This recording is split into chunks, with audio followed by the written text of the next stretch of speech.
CHAPTER I Part I of The Confessions of Arsène Lupin. The Confessions of Arsène Lupin, by Maurice Leblanc, translated by Alexander Teixeira de Mattos. Chapter I 200,000 francs Reward. "Lupin," I said, "tell me something about yourself." "Why, what would you have me tell you? Everybody knows my life," replied Lupin, who lay drowsing on the sofa in my study. "Nobody knows it," I protested. "People know from your letters in the newspapers that you were mixed up in this case, that you started that case, but the part which you played in it all, the plain facts of the story, the upshot of the mystery, these are things of which they know nothing." "Pooh, a heap of uninteresting twaddle." "What? Your present of 50,000 francs to Nicolas Dugrival's wife? Do you call that uninteresting? And what about the way in which you solved the puzzle of the three pictures?" Lupin laughed. "Yes, that was a queer puzzle, certainly. I can suggest a title for you, if you like. What do you say to 'The Sign of the Shadow'?" "And your successes in society and with the fair sex?" I continued. "The dashing Arsène's love affairs? And the clue to your good actions? Those chapters in your life to which you have so often alluded, under the names of the wedding ring, shadowed by death, and so on? Why delay these confidences and confessions, my dear Lupin? Come, do what I ask you." It was at the time when Lupin, though already famous, had not yet fought his biggest battles, the time that preceded the great adventures of the Hollow Needle and 813. He had not yet dreamt of annexing the accumulated treasures of the French royal house, nor of changing the map of Europe under the Kaiser's nose. He contented himself with milder surprises and humbler profits, making his daily effort, doing evil from day to day and doing a little good as well, naturally and for the love of the thing, like a whimsical and compassionate Don Quixote. He was silent, and I insisted: "Lupin, I wish you would." To my astonishment, he replied: "Take a sheet of paper, old fellow, and a pencil." I obeyed with alacrity, delighted at the thought that he at last meant to dictate to me some of those pages which he knows how to clothe with such vigour and fancy, pages which I, unfortunately, am obliged to spoil with tedious explanations and boring developments. "Are you ready?" he asked. "Quite." "Write down 20, 1, 11, 5, 14, 15."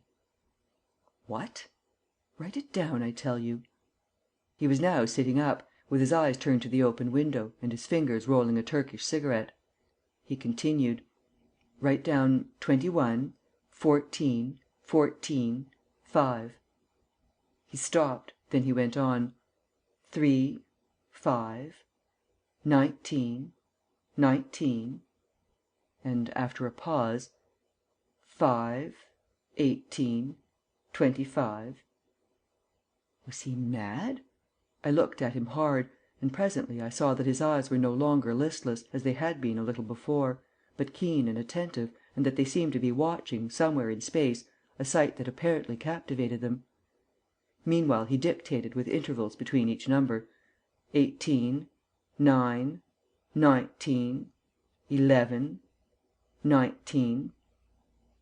There was hardly anything to be seen through the window but a patch of blue sky on the right, and the front of the building opposite, an old private house, whose shutters were closed as usual. There was nothing particular about all this, no detail that struck me as new among those which I had had before my eyes for years. 1, 2... And suddenly I understood, or rather I thought I understood, for how could I admit that Lupin, a man so essentially level headed under his mask of frivolity, could waste his time upon such childish nonsense? What he was counting was the intermittent flashes of a ray of sunlight playing on the dingy front of the opposite house, at the height of the second floor. 15, 22, said Lupin. The flash disappeared for a few seconds and then struck the house again, successively, at regular intervals, and disappeared once more. I had instinctively counted the flashes and I said aloud: 5. "Caught the idea? I congratulate you," he replied sarcastically. He went to the window and leant out, as though to discover the exact direction followed by the ray of light. Then he came and lay on the sofa again, saying: "It's your turn now. Count away." The fellow seemed so positive that I did as he told me. Besides, I could not help confessing that there was something rather curious about the ordered frequency of those gleams on the front of the house opposite. Those appearances and disappearances turn and turn about, like so many flash signals. They obviously came from a house on our side of the street, for the sun was entering my window slantwise. It was as though some one were alternately opening and shutting a casement, or, more likely, amusing himself by making sunlight flashes with a pocket mirror. "It's a child having a game," I cried, after a moment or two, feeling a little irritated by the trivial occupation that had been thrust upon me. "Never mind, go on." And I counted away, and I put down rows of figures, and the sun continued to play in front of me, with mathematical precision. "Well?" said Lupin, after a longer pause than usual. "Why, it seems finished. There's been nothing for some minutes." We waited, and as no more light flashed through space, I said jestingly, "My idea is that we've been wasting our time. A few figures on paper. A poor result."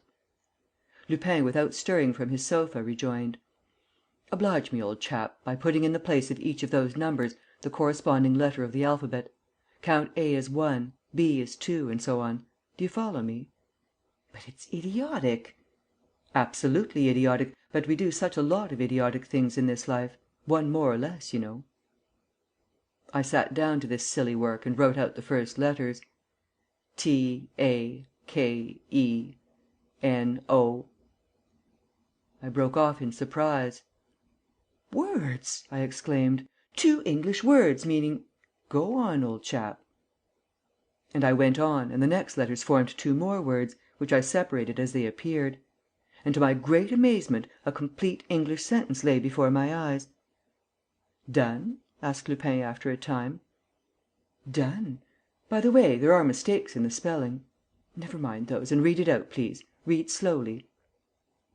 Thereupon I read out the following unfinished communication, which I will set down as it appeared on the paper in front of me: "Take no unnecessary risks.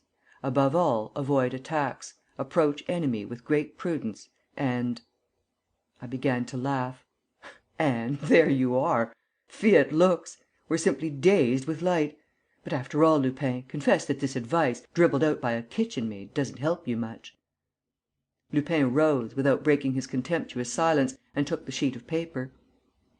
I remembered soon after that, at this moment, I happened to look at the clock. It was 18 minutes past 5. Lupin was standing with the paper in his hand, and I was able at my ease to watch, on his youthful features, that extraordinary mobility of expression which baffles all observers, and constitutes his great strength and his chief safeguard.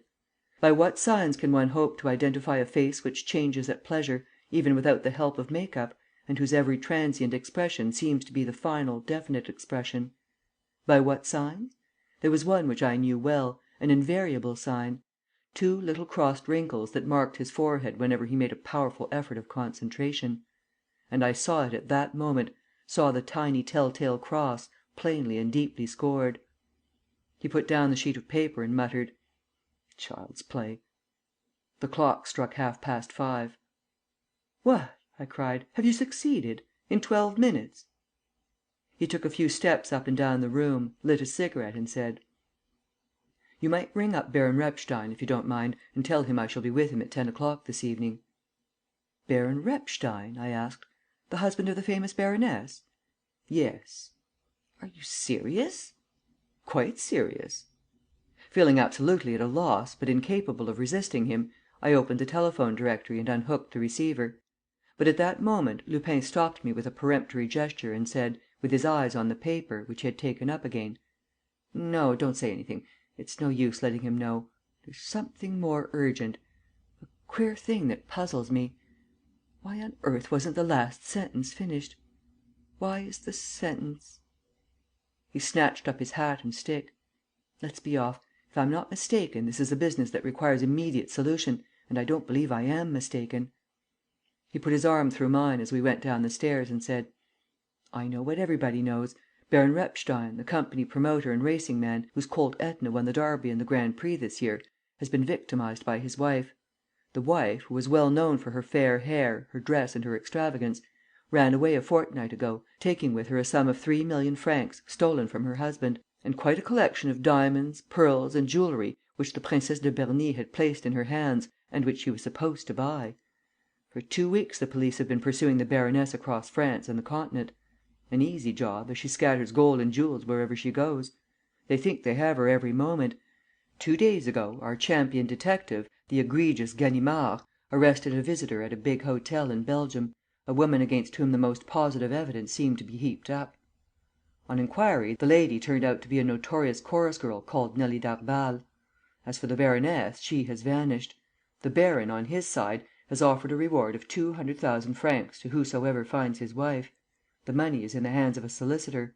Moreover, he has sold his racing stud, his house on the Boulevard Haussmann and his country seat of Rocancourt in one lump, so that he may indemnify the Princesse de Berny for her loss."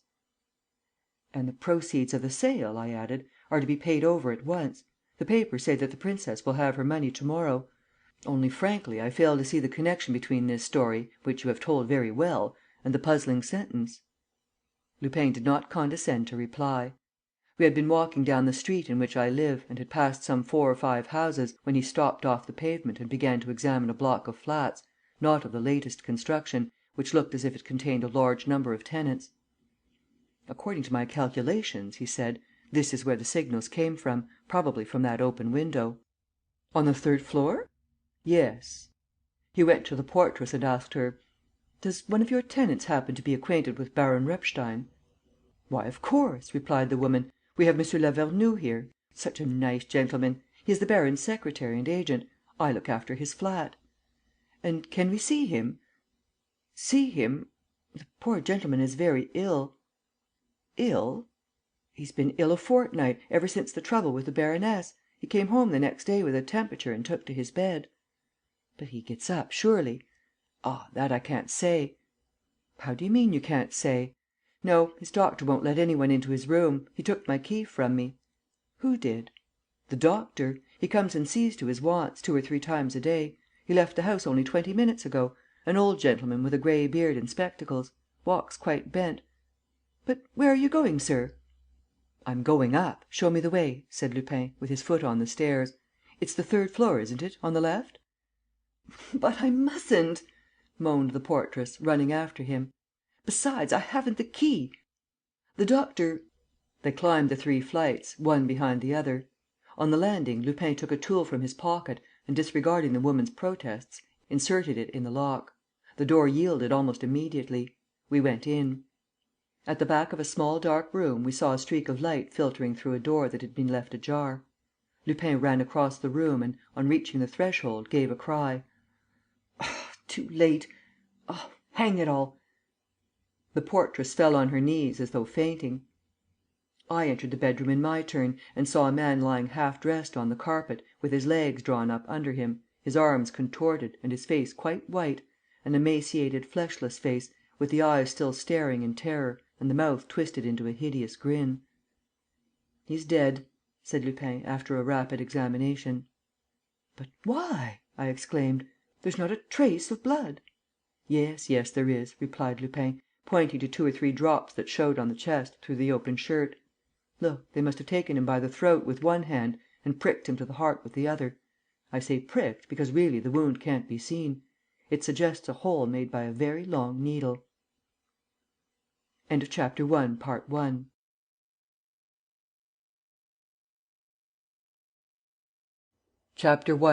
2 of The Confessions of Arsène Lupin.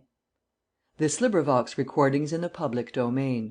Confessions of Arsène Lupin, by Maurice Leblanc. CHAPTER I. 200,000 francs reward. He looked on the floor, all round the corpse. There was nothing to attract his attention, except a little pocket mirror, the little mirror with which M. Lavernoux had amused himself by making the sunbeams dance through space. But suddenly, as the portress was breaking into lamentations and calling for help, Lupin flung himself on her and shook her: "Stop that! Listen to me. You can call out later. Listen to me and answer me. It is most important. M. Lavernoux had a friend living on this street, had he not? On the same side, to the right? An intimate friend?" "Yes." "A friend whom he used to meet at the café in the evening and with whom he exchanged the illustrated papers?" "Yes." "Was the friend an Englishman?" "Yes." "What's his name?" "Mr. Hargrove." "Where does he live?" "At number 92 in this street." "One word more. Had that old doctor been attending him long?" "No, I did not know him. He came on the evening when M. Lavernoux was taken ill." Without another word, Lupin dragged me away once more, ran down the stairs and, once in the street, turned to the right, which took us past my flat again. 4 doors further, he stopped at number 92, a small, low storied house, of which the ground floor was occupied by the proprietor of a dram shop, who stood smoking in his doorway, next to the entrance passage. Lupin asked if Mr. Hargrove was at home. "Mr. Hargrove went out about half an hour ago," said the publican. "He seemed very much excited and took a taxi cab, a thing he doesn't often do." "And you don't know where he was going? Well, there's no secret about it. He shouted it loud enough. Prefecture of Police is what he said to the driver." Lupin was himself just hailing a taxi when he changed his mind, and I heard him mutter: "What's the good? He's got too much start of us." He asked if any one called after Mr. Hargrove had gone. "Yes, an old gentleman with a grey beard and spectacles. He went up to Mr. Hargrove's, rang the bell and went away again." "I am much obliged," said Lupin, touching his hat. He walked away slowly without speaking to me, wearing a thoughtful air. There was no doubt that the problem struck him as very difficult, and that he saw none too clearly in the darkness through which he seemed to be moving with such certainty. He himself, for that matter, confessed to me: "These are cases that require much more intuition than reflection. But this one, I may tell you, is well worth taking pains about." We had now reached the boulevards. Lupin entered a public reading room and spent a long time consulting the last fortnight's newspapers.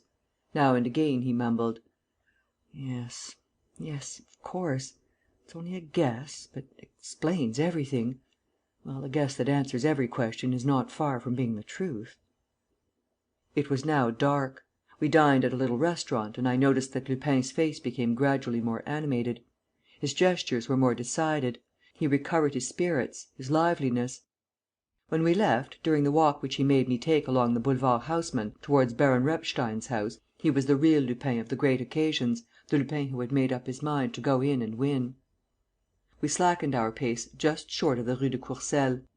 Baron Repstein lived on the left hand side, between this street and the Faubourg Saint Honoré, in a 3-storied private house of which we could see the front, decorated with columns and caryatids. "Stop!" said Lupin, suddenly. "What is it?" "Another proof to confirm my supposition." "What proof? I see nothing." "I do. That's enough." He turned up the collar of his coat, lowered the brim of his soft hat and said: "By Jove, it'll be a stiff fight! Go to bed, my friend. I'll tell you about my expedition to morrow, if it doesn't cost me my life."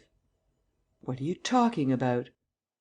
"Oh, I know what I'm saying. I'm risking a lot. First of all, getting arrested, which isn't much. Next, getting killed, which is worse. But" he gripped my shoulder "but there's a third thing I'm risking, which is getting hold of 2 millions, and, once I possess a capital of 2 millions, I'll show people what I can do. Good night, old chap, and if you never see me again." He spouted Musset's lines: "Plant a willow by my grave, the weeping willow that I love." I walked away. 3 minutes later I am continuing the narrative as he told it to me next day 3 minutes later, Lupin rang at the door of the Hôtel Repstein. "Is monsieur le baron at home?" "Yes," replied the butler, examining the intruder with an air of surprise, "but monsieur le baron does not see people as late as this." "Does monsieur le baron know of the murder of M. Lavernoux, his land agent?" "Certainly." "Well, please tell monsieur le baron that I have come about the murder and that there is not a moment to lose." A voice called from above: "Show the gentleman up, Antoine." In obedience to this peremptory order, the butler led the way to the first floor. In an open doorway stood a gentleman whom Lupin recognized from his photograph in the papers as Baron Repstein, husband of the famous baroness and owner of Etna, the horse of the year. He was an exceedingly tall, square shouldered man. His clean shaven face wore a pleasant, almost smiling expression, which was not affected by the sadness of his eyes. He was dressed in a well cut morning coat, with a tan waistcoat and a dark tie fastened with a pearl pin, the value of which struck Lupin as considerable. He took Lupin into his study, a large, 3-windowed room, lined with bookcases, sets of pigeon holes, an American desk and a safe. And he at once asked, with ill-concealed eagerness: "Do you know anything?" "Yes, monsieur le baron." "About the murder of that poor Lavernoux?" "Yes, monsieur le baron. And about Madame la Baronne also." "Do you really mean it? Quick, I entreat you." He pushed forward a chair. Lupin sat down and began: "Monsieur le baron, the circumstances are very serious. I will be brief." "Yes, do, please."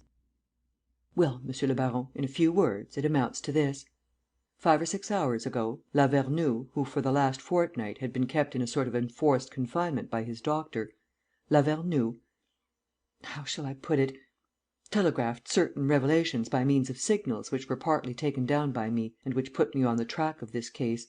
He himself was surprised in the act of making this communication and was murdered." "But by whom? By whom?" "By his doctor." "Who is this doctor?" "I don't know, but one of M. Lavernoux's friends, an Englishman called Hargrove, the friend, in fact, with whom he was communicating, is bound to know and is also bound to know the exact and complete meaning of the communication, because, without waiting for the end, he jumped into a motor cab and drove to the Prefecture of Police." "Why? Why? And what is the result of that step?"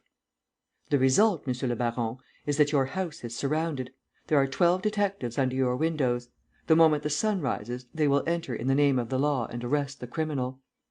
"Then is Lavernoux's murderer concealed in my house? Who is he? One of the servants? But no, for you were speaking of a doctor." "I would remark, monsieur le baron, that when this Mr. Hargrove went to the police to tell them of the revelations made by his friend Lavernoux, he was not aware that his friend Lavernoux was going to be murdered. The step taken by Mr. Hargrove had to do with something else." "With what?" "With the disappearance of Madame la Baronne, of which he knew the secret, thanks to the communication made by Lavernoux." "What! They know at last? They have found the baroness? Where is she? And the jewels? And the money she robbed me of?" Baron Repstein was talking in a great state of excitement. He rose and, almost shouting at Lupin, cried: "Finish your story, sir. I can't endure this suspense." Lupin continued, in a slow and hesitating voice: "The fact is, you see, it is rather difficult to explain, for you and I are looking at the thing from a totally different point of view." "I don't understand." "And yet you ought to understand, monsieur le baron. We begin by saying, I am quoting the newspapers, by saying, do we not, that Baroness Repstein knew all the secrets of your business and that she was able to open not only that safe over there, but also the one at the Crédit Lyonnais, in which you kept your securities locked up?" "Yes." "Well, one evening, a fortnight ago, while you were at your club, Baroness Repstein, who, unknown to yourself, had converted all those securities into cash, left this house with a travelling bag, containing your money and all the Princesse de Berny's jewels." "Yes." "And since then she has not been seen?" "No." "Well, there is an excellent reason why she has not been seen." "What reason?" "This: that Baroness Repstein has been murdered." "Murdered? The baroness? But you're mad!" "Murdered. And probably that same evening." "I tell you again, you are mad! How can the baroness have been murdered, when the police are following her tracks, so to speak, step by step?" "They are following the tracks of another woman." "What woman?" "The murderer's accomplice." "And who is the murderer?" "The same man who, for the last fortnight, knowing that Lavernoux, through the situation which he occupied in this house, had discovered the truth, kept him imprisoned, forced him to silence, threatened him, terrorized him. The same man who, finding Lavernoux in the act of communicating with a friend, made away with him in cold blood by stabbing him to the heart." "The doctor, therefore?" "Yes." "But who is this doctor? Who is this malevolent genius, this infernal being who appears and disappears, who slays in the dark and whom nobody suspects?" "Can't you guess?" "No." "And do you want to know?" "Do I want to know? Why, speak, man, speak! You know where he is hiding?" "Yes." "In this house?" "Yes." "And it is he whom the police are after?" "Yes." "And I know him?" "Yes." "Who is it?" "You." "I!" Lupin had not been more than 10 minutes with the baron and the duel was commencing. The accusation was hurled, definitely, violently, implacably. Lupin repeated: "You yourself, got up in a false beard and a pair of spectacles, bent in two, like an old man. In short, you, Baron Repstein. And it is you for a very good reason, of which nobody has thought, which is that, if it was not you who contrived the whole plot, the case becomes inexplicable. Whereas, taking you as the criminal, you as murdering the baroness in order to get rid of her and run through those millions with another woman, you as murdering Lavernoux, your agent, in order to suppress an unimpeachable witness, oh, then the whole case is explained. Well, is it pretty clear? And are not you yourself convinced?" The baron, who, throughout this conversation, had stood bending over his visitor, waiting for each of his words with feverish avidity, now drew himself up and looked at Lupin as though he undoubtedly had to do with a madman. When Lupin had finished speaking, the baron stepped back 2 or 3 paces, seemed on the point of uttering words, which he ended by not saying, and then, without taking his eyes from his strange visitor, went to the fireplace and rang the bell. Lupin did not make a movement. He waited, smiling. The butler entered. His master said: "You can go to bed, Antoine. I will let this gentleman out." "Shall I put out the lights, sir?" "Leave a light in the hall." Antoine left the room, and the baron, after taking a revolver from his desk, at once came back to Lupin, put the weapon in his pocket and said, very calmly: "You must excuse this little precaution, sir. I am obliged to take it in case you should be mad, though that does not seem likely.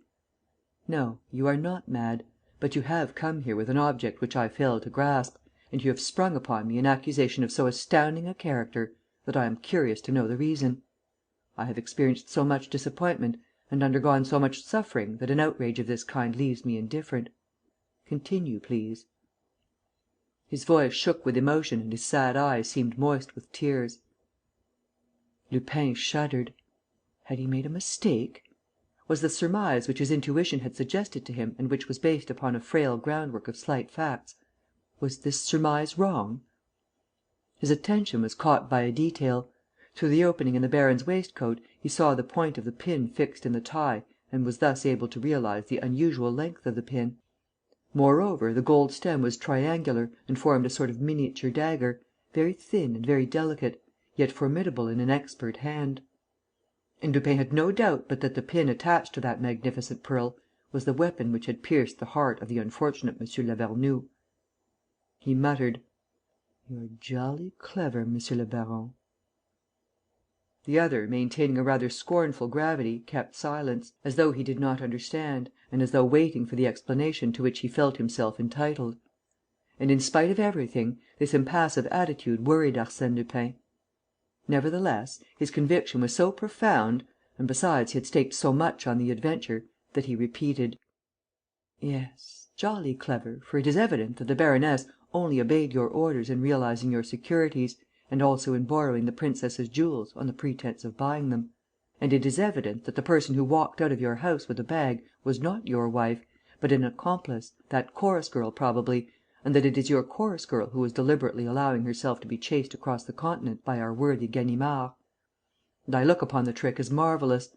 What does the woman risk, seeing that it is the baroness who is being looked for? And how could they look for any other woman than the baroness, seeing that you have promised a reward of 200,000 francs to the person who finds the baroness? Oh, that 200,000 francs lodged with a solicitor! What a stroke of genius! It has dazzled the police. It has thrown dust in the eyes of the most clear-sighted. A gentleman who lodges 200,000 francs with a solicitor is a gentleman who speaks the truth. So they go on hunting the baroness. And they leave you quietly to settle your affairs, to sell your stud and your 2 houses to the highest bidder and to prepare your flight. Heavens, what a joke!" The baron did not wince. He walked up to Lupin and asked, without abandoning his imperturbable coolness: "Who are you?" Lupin burst out laughing: "What can it matter who I am? Take it that I am an emissary of fate, looming out of the darkness for your destruction."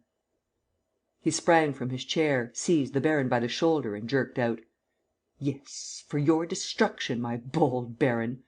Listen to me. Your wife's 3 millions, almost all the princess's jewels, the money you received to day from the sale of your stud and your real estate: it's all there, in your pocket, or in that safe. Your flight is prepared. Look, I can see the leather of your portmanteau behind that hanging. The papers on your desk are in order. This very night, you would have done a guy. This very night, disguised beyond recognition, after taking all your precautions, you would have joined your chorus girl, the creature for whose sake you have committed murder, that same Nelly Darbal, no doubt, whom Ganimard arrested in Belgium. But for one sudden, unforeseen obstacle: the police, the 12 detectives who, thanks to Lavernoux's revelations, have been posted under your windows. They've cooked your goose, old chap. Well, I'll save you. A word through the telephone; and by 3 or 4 o'clock in the morning 20 of my friends will have removed the obstacle, polished off the 12 detectives, and you and I will slip away quietly. My conditions? Almost nothing. A trifle to you. We share the millions and the jewels. Is it a bargain?" He was leaning over the baron, thundering at him with irresistible energy. The baron whispered: "I'm beginning to understand. It's blackmail." "Blackmail or not, call it what you please, my boy, but you've got to go through with it and do as I say. And don't imagine that I shall give way at the last moment. Don't say to yourself, 'Here's a gentleman whom the fear of the police will cause to think twice.' If I run a big risk in refusing, he also will be risking the handcuffs, the cells and the rest of it, seeing that we are both being hunted down like wild beasts. That would be a mistake, monsieur le baron.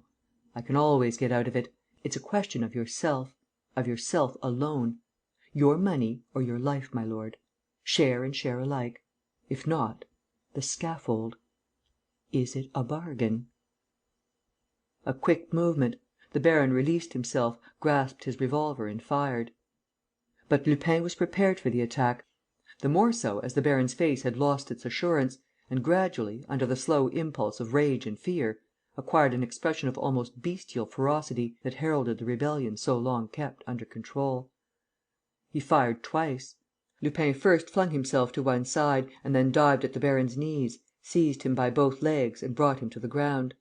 The baron freed himself with an effort. The two enemies rolled over in each other's grip; and a stubborn, crafty, brutal, savage struggle followed. Suddenly, Lupin felt a pain at his chest. "You villain!" he yelled. "That's your Lavernoux trick, the tie pin!" Stiffening his muscles with a desperate effort, he overpowered the baron and clutched him by the throat, victorious at last and omnipotent. "You ass!" he cried. "If you hadn't shown your cards, I might have thrown up the game. You have such a look of the honest man about you. But what a biceps, my lord! I thought for a moment. But it's all over now. Come, my friend, hand us the pin and look cheerful. No, that's what I call pulling a face. I'm holding you too tight, perhaps? My lord's at his last gasp? Come, be good. That's it, just a wee bit of string round the wrists. Do you allow me? Why, you and I are agreeing like two brothers. It's touching. At heart, you know, I'm rather fond of you. And now, my bonny lad, mind yourself. And 1,000 apologies." Half raising himself, with all his strength, he caught the other a terrible blow in the pit of the stomach. The baron gave a gurgle and lay stunned and unconscious. "That comes of having a deficient sense of logic, my friend," said Lupin. "I offered you half your money. Now I'll give you none at all. Provided I know where to find any of it. For that's the main thing. Where has the beggar hidden his dust? In the safe? By George, it'll be a tough job! Luckily, I have all the night before me." He began to feel in the baron's pockets, came upon a bunch of keys, first made sure that the portmanteau behind the curtain held no papers or jewels, and then went to the safe. But, at that moment, he stopped short. He heard a noise somewhere. The servants? Impossible. Their attics were on the top floor. He listened. The noise came from below. And suddenly he understood. The detectives, who had heard the 2 shots, were banging at the front door, as was their duty, without waiting for daybreak. Then an electric bell rang, which Lupin recognized as that in the hall. "By Jupiter!" he said. "Pretty work! Here are these jokers coming. And just as we were about to gather the fruits of our laborious efforts. Tut, tut, Lupin, keep cool. What's expected of you? To open a safe, of which you don't know the secret, in 30 seconds? That's a mere trifle to lose your head about. Come, all you have to do is to discover the secret. How many letters are there in the word? 4?" He went on thinking, while talking and listening to the noise outside. He double locked the door of the outer room and then came back to the safe. 4 ciphers, 4 letters. 4 letters. Who can lend me a hand? Who can give me just a tiny hint? Who? Why, Lavernoux, of course. That good Lavernoux, seeing that he took the trouble to indulge in optical telegraphy at the risk of his life. Lord, what a fool I am! Why, of course! Why, of course, that's it! By Jove, this is too exciting! Lupin, you must count 10 and suppress that distracted beating of your heart. If not, it means bad work. He counted 10 and, now quite calm, knelt in front of the safe. He turned the 4 knobs with careful attention. Next, he examined the bunch of keys, selected one of them, then another, and attempted in vain to insert them in the lock. "There's luck in odd numbers," he muttered, trying a third key. "Victory! This is the right one. Open, Sesame! Good old Sesame, open!" The lock turned. The door moved on its hinges. Lupin pulled it to him, after taking out the bunch of keys. "The millions are ours," he said. "Baron, I forgive you." And then he gave a single bound backward, hiccoughing with fright.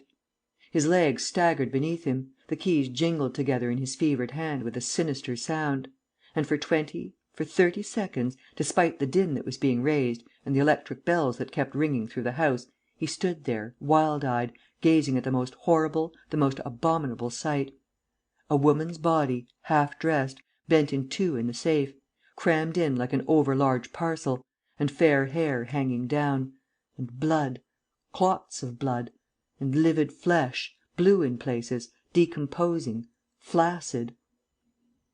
"The baroness!" he gasped. "The baroness! Oh, the monster!" He roused himself from his torpor suddenly, to spit in the murderer's face and pound him with his heels. "Take that, you wretch! Take that, you villain! And with it, the scaffold, the bran basket!" Meanwhile, shouts came from the upper floors in reply to the detectives' ringing. Lupin heard footsteps scurrying down the stairs.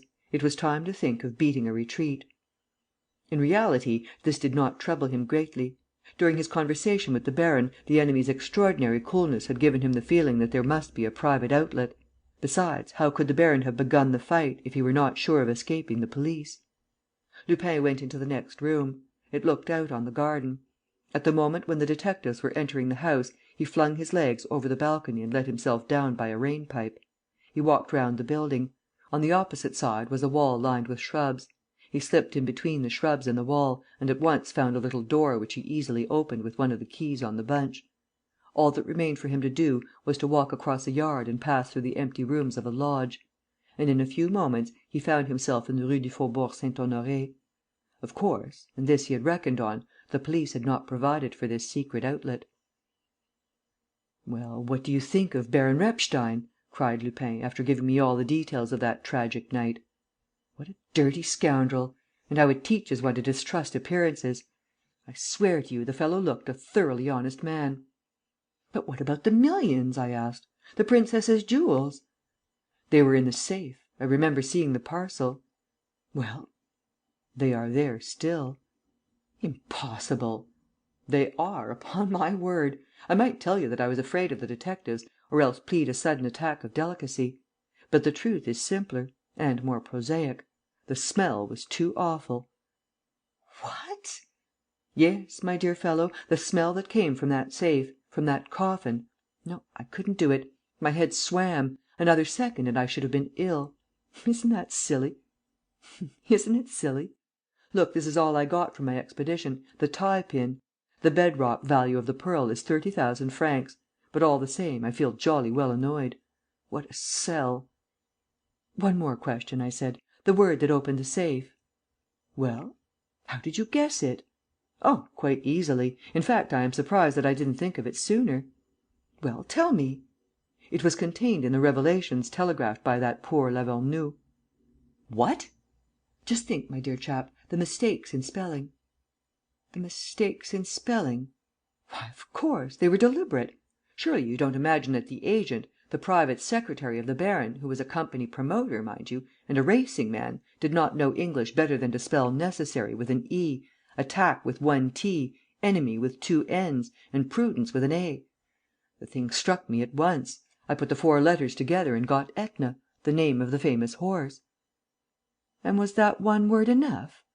"Of course. It was enough to start with, to put me on the scent of the Repstein case, of which all the papers were full, and next to make me guess that it was the key word of the safe, because, on the one hand, Lavernoux knew the gruesome contents of the safe, and, on the other, he was denouncing the baron.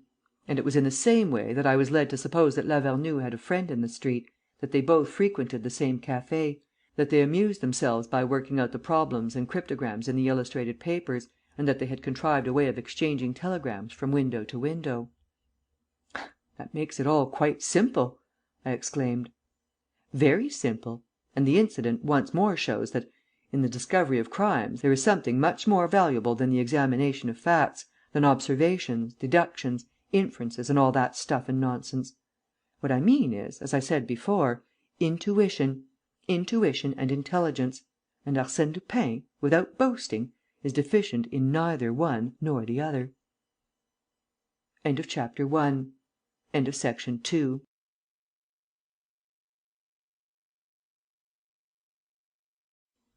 2. Part I of the Confessions of Arsène Lupin. Recording is in the public domain. The Confessions of Arsène Lupin, by Maurice Leblanc. Chapter 2. The Wedding Ring. Yvonne d'Origny kissed her son and told him to be good. "You know your grandmother d'Origny is not very fond of children. Now that she has sent for you to come and see her, you must show her what a sensible little boy you are." And, turning to the governess, "Don't forget, Fräulein, to bring him home immediately after dinner. Is monsieur still in the house?" "Yes, madame, monsieur le comte is in his study." As soon as she was alone, Yvonne d'Origny walked to the window to catch a glimpse of her son as he left the house. He was out in the street in a moment, raised his head and blew her a kiss, as was his custom every day. Then the governess took his hand with, as Yvonne remarked to her surprise, a movement of unusual violence. Yvonne leant further out of the window and, when the boy reached the corner of the boulevard, she suddenly saw a man step out of a motor car and go up to him. The man, in whom she recognized Bernard, her husband's confidential servant, took the child by the arm, made both him and the governess get into the car and ordered the chauffeur to drive off. The whole incident did not take 10 seconds. Yvonne, in her trepidation, ran to her bedroom, seized a wrap and went to the door. The door was locked; and there was no key in the lock. She hurried back to the boudoir. The door of the boudoir also was locked. Then, suddenly, the image of her husband appeared before her, that gloomy face which no smile ever lit up, those pitiless eyes in which, for years, she had felt so much hatred and malice. "It's he," she said to herself. "He has taken the child. Oh, it's horrible!" She beat against the door with her fists, with her feet, then flew to the mantelpiece and pressed the bell fiercely. The shrill sound rang through the house from top to bottom. The servants would be sure to come. Perhaps a crowd would gather in the street. And, impelled by a sort of despairing hope, she kept her finger on the button. A key turned in the lock. The door was flung wide open. The count appeared on the threshold of the boudoir; and the expression of his face was so terrible that Yvonne began to tremble. He entered the room. 5 or 6 steps separated him from her. With a supreme effort, she tried to stir, but all movement was impossible; and, when she attempted to speak, she could only flutter her lips and emit incoherent sounds. She felt herself lost. The thought of death unhinged her. Her knees gave way beneath her and she sank into a huddled heap with a moan. The count rushed at her and seized her by the throat. "Hold your tongue! Don't call out!" he said, in a low voice. "That will be best for you." Seeing that she was not attempting to defend herself, he loosened his hold of her and took from his pocket some strips of canvas ready rolled and of different lengths. In a few minutes, Yvonne was lying on a sofa, with her wrists and ankles bound and her arms fastened close to her body. It was now dark in the boudoir. The count switched on the electric light and went to a little writing desk where Yvonne was accustomed to keep her letters. Not succeeding in opening it, he picked the lock with a bent wire, emptied the drawers and collected all the contents into a bundle, which he carried off in a cardboard file. "Waste of time, eh?" he grinned. "Nothing but bills and letters of no importance. No proof against you. Ha! I'll keep my son for all that, and I swear before Heaven that I will not let him go." As he was leaving the room, he was joined, near the door, by his man Bernard. The two stopped and talked, in a low voice. But Yvonne heard these words spoken by the servant: "I have had an answer from the working jeweler. He says he holds himself at my disposal." And the count replied: "The thing is put off until 12 o'clock midday to morrow. My mother has just telephoned to say that she could not come before." Then Yvonne heard the key turn in the lock and the sound of steps going down to the ground floor, where her husband's study was. She long lay inert, her brain reeling with vague, swift ideas that burnt her in passing, like flames. She remembered her husband's infamous behaviour, his humiliating conduct to her, his threats, his plans for a divorce; and she gradually came to understand that she was the victim of a regular conspiracy, that the servants had been sent away until the following evening by their master's orders, that the governess had carried off her son by the count's instructions and with Bernard's assistance, that her son would not come back and that she would never see him again. "My son!" she cried. "My son!" Exasperated by her grief, she stiffened herself, with every nerve, with every muscle tense, to make a violent effort. And she was astonished to find that her right hand, which the count had fastened too hurriedly, still retained a certain freedom. Then a mad hope invaded her; and slowly, patiently, she began the work of self deliverance. It was long in the doing. She needed a deal of time to widen the knot sufficiently and a deal of time afterward, when the hand was released, to undo those other bonds which tied her arms to her body and those which fastened her ankles. Still, the thought of her son sustained her; and the last shackle fell as the clock struck 8. She was free. She was no sooner on her feet than she flew to the window and flung back the latch, with the intention of calling the first passer by. At that moment a policeman came walking along the pavement. She leant out. But the brisk evening air, striking her face, calmed her. She thought of the scandal, of the judicial investigation, of the cross examination, of her son. Oh, Heaven, what could she do to get him back? How could she escape? The count might appear at the least sound; and who knew but that, in a moment of fury... She shivered from head to foot, seized with a sudden terror. The horror of death mingled, in her poor brain, with the thought of her son; and she stammered, with a choking throat: "Help! Help!" She stopped and said to herself several times over, in a low voice: "Help! Help!"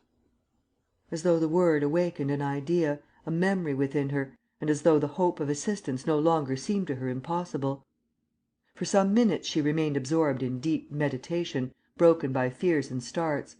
Then, with an almost mechanical series of movements, she put out her arm to a little set of shelves hanging over the writing desk, took down 4 books, one after the other, turned the pages with a distraught air, replaced them and ended by finding, between the pages of the 5th, a visiting card on which her eyes spelt the name Maurice Leblanc, followed by an address written in pencil: Cercle de la Rue Royale.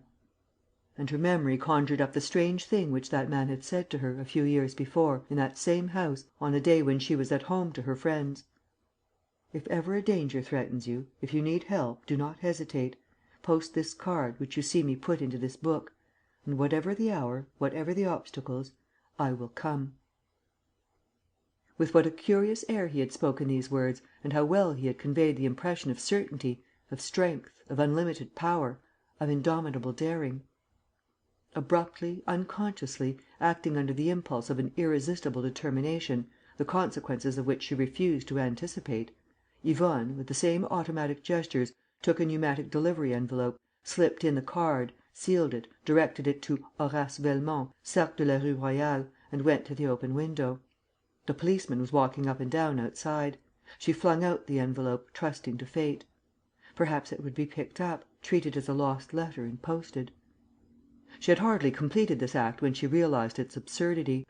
It was mad to suppose that the message would reach the address, and madder still to hope that the man to whom she was sending could come to her assistance, whatever the hour, whatever the obstacles. A reaction followed which was all the greater inasmuch as the effort had been swift and violent. Yvonne staggered, leant against a chair and, losing all energy, let herself fall. The hours passed, the dreary hours of winter evenings, when nothing but the sound of carriages interrupts the silence of the street. The clock struck, pitilessly. In the half sleep that numbed her limbs, Yvonne counted the strokes. She also heard certain noises, on different floors of the house, which told her that her husband had dined, that he was going up to his room, that he was going down again to his study. But all this seemed very shadowy to her; and her torpor was such that she did not even think of lying down on the sofa, in case he should come in. The 12 strokes of midnight, then 12:30, then 1. Yvonne thought of nothing, awaiting the events which were preparing and against which rebellion was useless.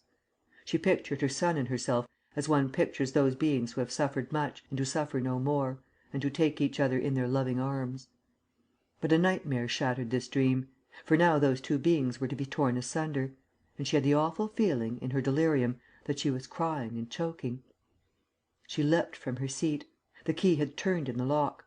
The count was coming, attracted by her cries. Yvonne glanced round for a weapon with which to defend herself. But the door was pushed back quickly and, astounded, as though the sight that presented itself before her eyes seemed to her the most inexplicable prodigy, she stammered: "You. A man was walking up to her, in dress clothes, with his opera hat and cape under his arm; and this man, young, slender and elegant, she had recognized as Horace Velmont. "You!" she repeated. He said, with a bow: "I beg your pardon, madame, but I did not receive your letter until very late." Is it possible that this is you? That you were able to...." He seemed greatly surprised. "Did I not promise to come in answer to your call?" "Yes, but...." "Well, here I am," he said, with a smile. He examined the strips of canvas from which Yvonne had succeeded in freeing herself and nodded his head, while continuing his inspection. "So those are the means employed? The Comte d'Origny, I presume? I also saw that he locked you in. But then the pneumatic letter? Ah, through the window! How careless of you not to close it!" He pushed both sides to. Yvonne took fright: "Suppose they hear?" "There is no one in the house. I have been over it." "Still...." "Your husband went out 10 minutes ago." "Where is he?" "With his mother, the Comtesse d'Origny." "How do you know?" "Oh, it's very simple. He was rung up by telephone and I awaited the result at the corner of this street and the boulevard. As I expected, the count came out hurriedly, followed by his man. I at once entered, with the aid of special keys." He told this in the most natural way, just as one tells a meaningless anecdote in a drawing room. But Yvonne, suddenly seized with fresh alarm, asked: "Then it's not true? His mother is not ill? In that case, my husband will be coming back." "Certainly, the count will see that a trick has been played on him and, in 3/4 of an hour at the latest...." "Let us go. I don't want him to find me here. I must go to my son." "One moment." "One moment? But don't you know that they have taken him from me? That they are hurting him perhaps?" With set face and feverish gestures, she tried to push Velmont back. He, with great gentleness, compelled her to sit down and, leaning over her in a respectful attitude, said, in a serious voice: "Listen, madame, and let us not waste time, when every minute is valuable. First of all, remember this: we met 4 times 6 years ago; and, on the 4th occasion, when I was speaking to you, in the drawing room of this house, with too much what shall I say? With too much feeling, you gave me to understand that my visits were no longer welcome. Since that day, I have not seen you. And, nevertheless, in spite of all, your faith in me was such that you kept the card which I put between the pages of that book; and, 6 years later, you send for me and none other. That faith in me I ask you to continue. You must obey me blindly. Just as I surmounted every obstacle to come to you, so I will save you, whatever the position may be." Horace Velmont's calmness, his masterful voice, with the friendly intonation, gradually quieted the countess. Though still very weak, she gained a fresh sense of ease and security in that man's presence. "Have no fear," he went on. "The Comtesse d'Origny lives at the other end of the Bois de Vincennes. Allowing that your husband finds a motor cab, it is impossible for him to be back before 3:15. Well, it is 3:25 now. I swear to take you away at 3 o'clock exactly and to take you to your son, but I will not go before I know everything." "What am I to do?" she asked. "Answer me, and very plainly. We have 20 minutes. It is enough, but it is not too much." "Ask me what you want to know." Do you think that the count had any murderous intentions?" "No." "Then it concerns your son?" "Yes." "He is taking him away, I suppose, because he wants to divorce you and marry another woman, a former friend of yours, whom you have turned out of your house. Is that it?" "Oh, I entreat you, answer me frankly. These are facts of public notoriety; and your hesitation, your scruples must all cease, now that the matter concerns your son. So your husband wished to marry another woman?" "Yes." "The woman has no money. Your husband, on his side, has gambled away all his property and has no means beyond the allowance which he receives from his mother, the Comtesse d'Origny, and the income of a large fortune which your son inherited from two of your uncles. It is this fortune which your husband covets and which he would appropriate more easily if the child were placed in his hands. There is only one way: divorce. Am I right?" "Yes." "And what has prevented him until now is your refusal?" "Yes, mine and that of my mother in law, whose religious feelings are opposed to divorce. The Comtesse d'Origny would only yield in case...." "In case?" "In case they could prove me guilty of shameful conduct." Velmont shrugged his shoulders. "Therefore he is powerless to do anything against you or against your son. Both from the legal point of view and from that of his own interests, he stumbles against an obstacle which is the most insurmountable of all: the virtue of an honest woman. And yet, in spite of everything, he suddenly shows fight." "What do you mean?" "I mean that, if a man like the count, after so many hesitations and in the face of so many difficulties, risks so doubtful an adventure, it must be because he thinks he has command of weapons." "What weapons?" "I don't know, but they exist, or else he would not have begun by taking away your son." Yvonne gave way to her despair: "Oh, this is horrible! How do I know what he may have done, what he may have invented?" "Try and think. Recall your memories. Tell me, in this desk which he has broken open, was there any sort of letter which he could possibly turn against you?" "No, only bills and addresses." "And in the words he used to you, in his threats, is there nothing that allows you to guess?" "Nothing." "Still, Velmont insisted, "there must be something."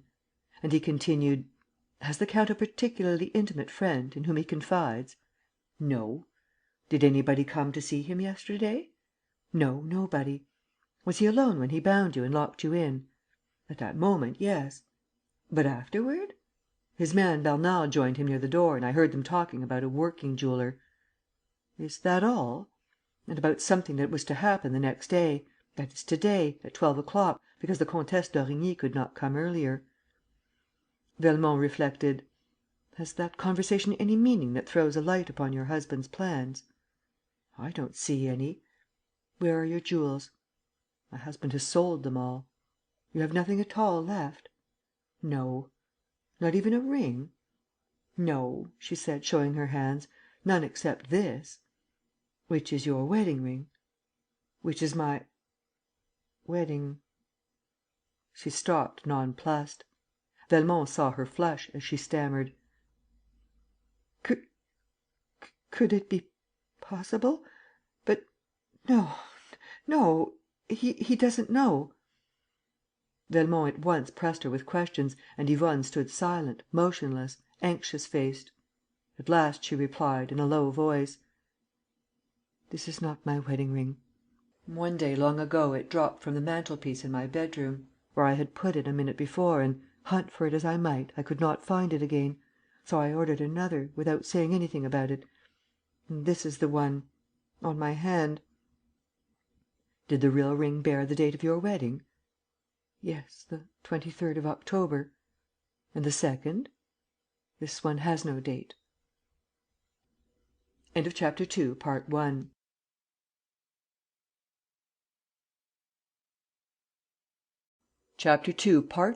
Of the Confessions of Arsène Lupin. This recording is in the public domain. The Confessions of Arsène Lupin, by Maurice Leblanc. Chapter 2. The Wedding Ring. He perceived a slight hesitation in her and a confusion which, in point of fact, she did not try to conceal. "I implore you," he exclaimed, "don't hide anything from me. You see how far we have gone in a few minutes, with a little logic and calmness. Let us go on. I ask you as a favour." "Are you sure," she said, "that it is necessary?" "I am sure that the least detail is of importance and that we are nearly attaining our object. But we must hurry. This is a crucial moment." "I have nothing to conceal," she said, proudly raising her head. "It was the most wretched and the most dangerous period of my life. While suffering humiliation at home, outside I was surrounded with attentions, with temptations, with pitfalls, like any woman who is seen to be neglected by her husband. Then I remembered. Before my marriage, a man had been in love with me. I had guessed his unspoken love, and he has died since. I had the name of that man engraved inside the ring, and I wore it as a talisman. There was no love in me, because I was the wife of another, but in my secret heart there was a memory, a sad dream, something sweet and gentle that protected me." She had spoken slowly, without embarrassment, and Velmont did not doubt for a second that she was telling the absolute truth. He kept silent, and she, becoming anxious again, asked: "Do you suppose that my husband...." He took her hand and, while examining the plain gold ring, said: "The puzzle lies here. Your husband, I don't know how, knows of the substitution of one ring for the other. His mother will be here at 12 o'clock. In the presence of witnesses, he will compel you to take off your ring, and, in this way, he will obtain the approval of his mother and, at the same time, will be able to obtain his divorce, because he will have the proof for which he was seeking." "I am lost," she moaned. "I am lost." "On the contrary, you are saved. Give me that ring; and presently he will find another there, another which I will send you, to reach you before 12, and which will bear the date of the 23rd of October. So..." He suddenly broke off. While he was speaking, Yvonne's hand had turned ice cold in his, and, raising his eyes, he saw that the young woman was pale, terribly pale. "What's the matter? I beseech you." She yielded to a fit of mad despair: "This is the matter, that I am lost. This is the matter, that I can't get the ring off. It has grown too small for me. Do you understand? It made no difference and I did not give it a thought. But to day, this proof, this accusation. Oh, what torture! Look, it forms part of my finger, it has grown into my flesh. And I can't. She pulled at the ring, vainly, with all her might, at the risk of injuring herself. But the flesh swelled up around the ring; and the ring did not budge. "Oh," she cried, seized with an idea that terrified her, "I remember! The other night, a nightmare I had. It seemed to me that some one entered my room and caught hold of my hand. And I could not wake up. It was he. He had put me to sleep, I was sure of it. And he was looking at the ring. And presently he will pull it off before his mother's eyes. Oh, I understand everything. That working jeweler. He will cut it from my hand to morrow. You see, I am lost." She hid her face in her hands and began to weep. But, amid the silence, the clock struck once, and twice, and yet once more. And Yvonne drew herself up with a jerk: "There he is!" she cried. "He is coming! It is 3 o'clock! Let us go!" She grabbed at her cloak and ran to the door. Velmont barred the way and, in a masterful tone: "You shall not go." "My son, I want to see him, to take him back." "You don't even know where he is." "I want to go." "You shall not go. It would be madness." He took her by the wrists. She tried to release herself; and Velmont had to employ a little force to overcome her resistance.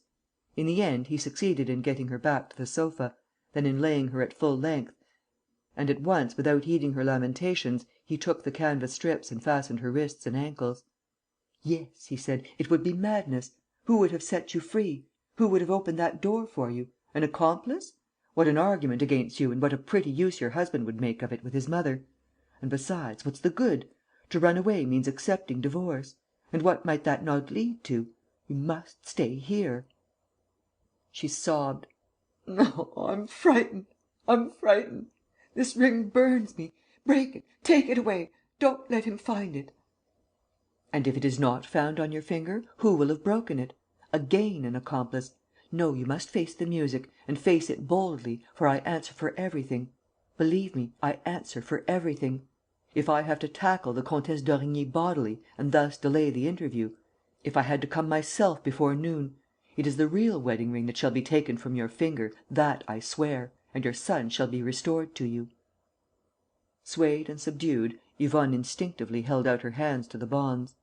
When he stood up, she was bound as she had been before. He looked round the room to make sure that no trace of his visit remained. Then he stooped over the countess again and whispered: "Think of your son, and, whatever happens, fear nothing. I am watching over you." She heard him open and shut the door of the boudoir and, a few minutes later, the hall door. At 3:30, a motor cab drew up. The door downstairs was slammed again and, almost immediately after, Yvonne saw her husband hurry in, with a furious look in his eyes. He ran up to her, felt to see if she was still fastened and, snatching her hand, examined the ring. Yvonne fainted. She could not tell, when she woke, how long she had slept. But the broad light of day was filling the boudoir and she perceived, at the first movement which she made, that her bonds were cut. Then she turned her head and saw her husband standing beside her, looking at her. "My son, my son," she moaned. "I want my son."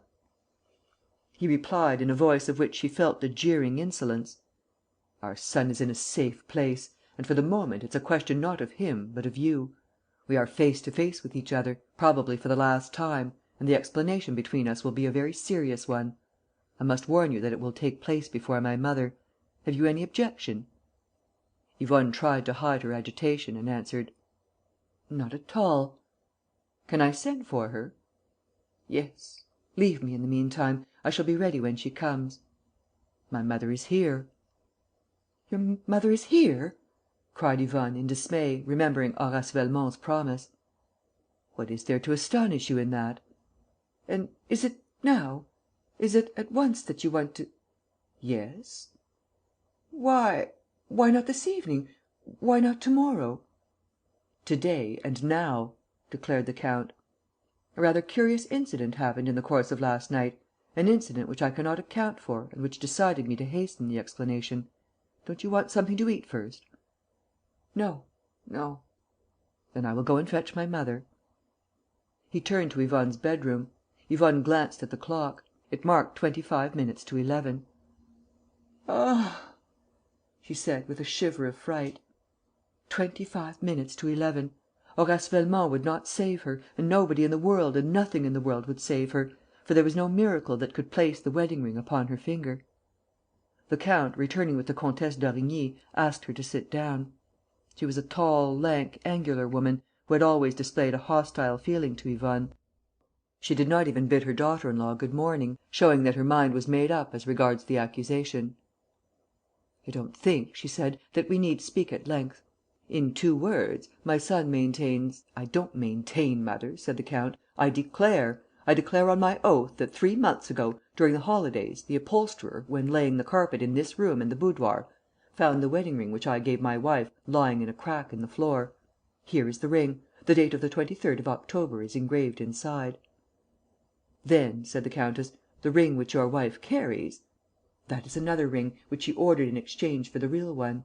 Acting on my instructions, Bernard, my man, after long searching, ended by discovering in the outskirts of Paris, where he now lives, the little jeweller to whom she went. This man remembers perfectly and is willing to bear witness that his customer did not tell him to engrave a date, but a name. He has forgotten the name, but the man who used to work with him in his shop may be able to remember it. This working jeweller has been informed by letter that I required his services, and he replied yesterday, placing himself at my disposal. Bernard went to fetch him at 9 o'clock this morning. They are both waiting in my study." He turned to his wife: "Will you give me that ring of your own free will?" "You know," she said, "from the other night, that it won't come off my finger." "In that case, can I have the man up? He has the necessary implements with him." "Yes," she said, in a voice faint as a whisper. She was resigned. She conjured up the future as in a vision: the scandal, the decree of divorce pronounced against herself, the custody of the child awarded to the father; and she accepted this, thinking that she would carry off her son, that she would go with him to the ends of the earth, and that the two of them would live alone, together and happy. Her mother in law said: "You have been very thoughtless, Yvonne." Yvonne was on the point of confessing to her and asking for her protection. But what was the good? How could the Comtesse d'Origny possibly believe her innocent? She made no reply. Besides, the count at once returned, followed by his servant and by a man carrying a bag of tools under his arm. And the count said to the man: "You know what you have to do?" "Yes," said the workman. "It's to cut a ring that's grown too small. That's easily done. A touch of the nippers." "And then you will see," said the count, "if the inscription inside the ring was the one you engraved." Yvonne looked at the clock. It was 10 minutes to 11. She seemed to hear, somewhere in the house, a sound of voices raised in argument; and, in spite of herself, she felt a thrill of hope. Perhaps Velmont had succeeded. But the sound was renewed; and she perceived that it was produced by some costermongers passing under her window and moving farther on. It was all over. Horace Velmont had been unable to assist her; and she understood that, to recover her child, she must rely upon her own strength, for the promises of others are vain. She made a movement of recoil. She had felt the workman's heavy hand on her hand; and that hateful touch revolted her. The man apologized awkwardly. The count said to his wife: "You must make up your mind, you know." Then she put out her slim and trembling hand to the workman, who took it, turned it over and rested it on the table, with the palm upward. Yvonne felt the cold steel. She longed to die, then and there; and, at once, attracted by that idea of death, she thought of the poisons which she would buy and which would send her to sleep almost without her knowing it. The operation did not take long. Inserted on the slant, the little steel pliers pushed back the flesh, made room for themselves and bit the ring. A strong effort; and the ring broke. The two ends had only to be separated to remove the ring from the finger. The workman did so. The count exclaimed, in triumph: "At last! Now we shall see! The proof is there; and we are all witnesses." He snatched up the ring and looked at the inscription. A cry of amazement escaped him. The ring bore the date of his marriage to Yvonne: 23rd of October. We were sitting on the terrace at Monte Carlo. Lupin finished his story, lit a cigarette and calmly puffed the smoke into the blue air. I said: "Well?" "Well what?" "Why, the end of the story." "The end of the story? But what other end could there be?" "Come, you're joking." "Not at all. Isn't that enough for you? The countess is saved. The count, not possessing the least proof against her, is compelled by his mother to forego the divorce and to give up the child. That is all. Since then he has left his wife, who is living happily with her son, a fine lad of 16. Yes, yes, but the way in which the countess was saved?" Lupin burst out laughing: "My dear old chap!" Lupin sometimes condescends to address me in this affectionate manner. "My dear old chap, you may be rather smart at relating my exploits, but, by Jove, you do want to have the i's dotted for you. I assure you, the countess did not ask for explanations." "Very likely. But there's no pride about me," I added, laughing. "Dot those i's for me, will you?" He took out a 5-franc piece and closed his hand over it. "What's in my hand?" "A 5-franc piece." He opened his hand. The 5-franc piece was gone. "You see how easy it is. A working jeweller, with his nippers, cuts a ring with a date engraved upon it, 23rd of October. It's a simple little trick of sleight of hand, one of many which I have in my bag. By Jove, I didn't spend 6 months with Dixon the conjurer for nothing." "But then ..." "Out with it." "The working jeweller?" "Was Horace Velmont. Was good old Lupin. Leaving the countess at 3 o'clock in the morning, I employed the few remaining minutes before the husband's return to have a look round his study. On the table, I found the letter from the working jeweller. The letter gave me the address. A bribe of a few louis enabled me to take the workman's place; and I arrived with a wedding ring ready cut and engraved. Hocus pocus! Pass! The count couldn't make head or tail of it." "Splendid!" I cried. And I added, a little chaffingly, in my turn: "But don't you think that you were humbugged a bit yourself on this occasion?" "Oh? And by whom, pray?" "By the countess." "In what way?" "Hang it all, that name engraved as a talisman, the mysterious Adonis who loved her and suffered for her sake.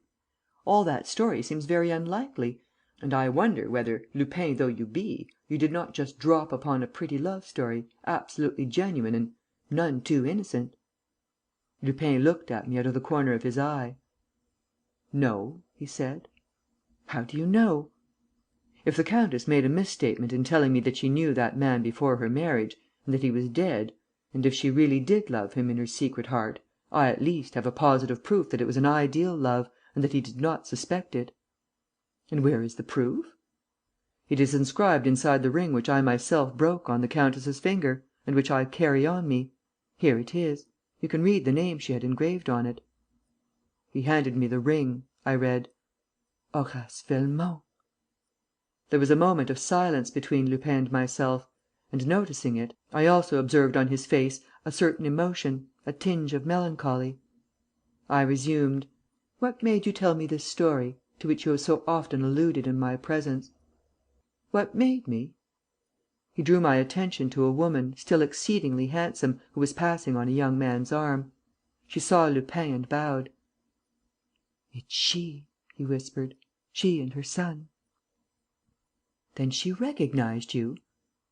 "She always recognizes me, whatever my disguise." "But, since the burglary at the Château de Thibermesnil, the police have identified the two names of Arsène Lupin and Horace Velmont?" "Yes."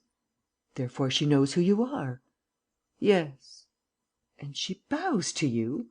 I exclaimed, in spite of myself.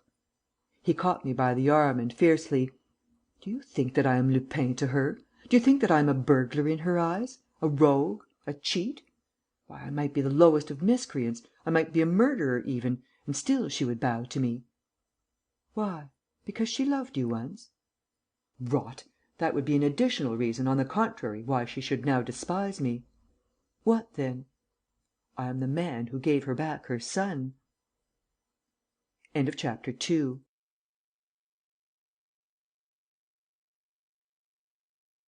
Chapter 3. Part I. Of the Confessions of Arsène Lupin. This recording is in the public domain.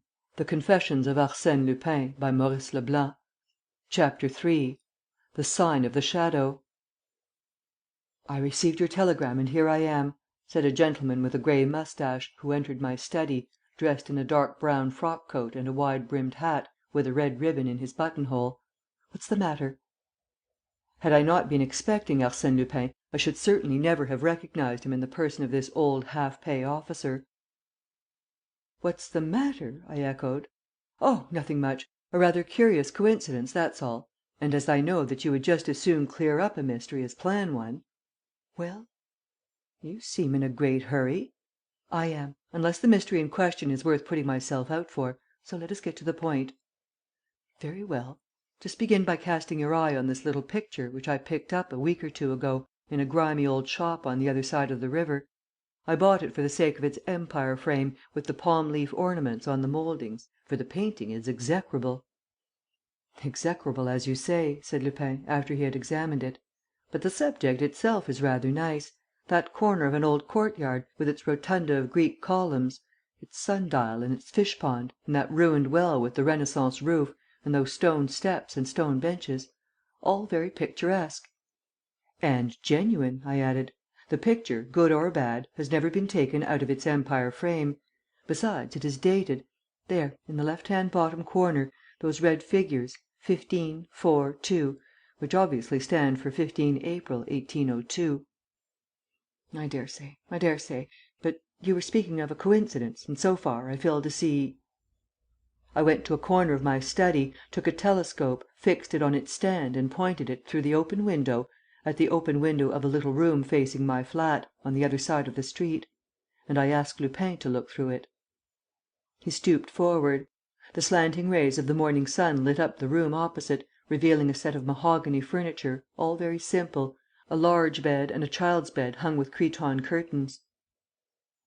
"Ah!" cried Lupin, suddenly. "The same picture!" "Exactly the same," I said. "And the date, do you see the date, in red? 15 4 2." "Yes, I see. And who lives in that room?" "A lady, or rather a workwoman, for she has to work for her living. Needlework, hardly enough to keep herself and her child." "What is her name?" "Louise d'Ernemont. From what I hear, she is the great granddaughter of a farmer general who was guillotined during the Terror." "Yes, on the same day as André Chénier," said Lupin. "According to the memoirs of the time, this d'Ernemont was supposed to be a very rich man." He raised his head and said: "It's an interesting story. Why did you wait before telling me?" "Because this is the 15th of April." "Well?" "Well, I discovered yesterday I heard them talking about it in the porter's box that the 15th of April plays an important part in the life of Louise d'Ernemont." "Nonsense!" "Contrary to her usual habits, this woman who works every day of her life, who keeps her 2 rooms tidy, who cooks the lunch which her little girl eats when she comes home from the parish school, this woman, on the 15th of April, goes out with the child at 10 o'clock in the morning and does not return until nightfall. And this has happened for years and in all weathers. You must admit that there is something queer about this date which I find on an old picture, which is inscribed on another, similar picture and which controls the annual movements of the descendant of d'Ernemont the farmer general." "Yes, it's curious. You're quite right," said Lupin, slowly. "And don't you know where she goes to?"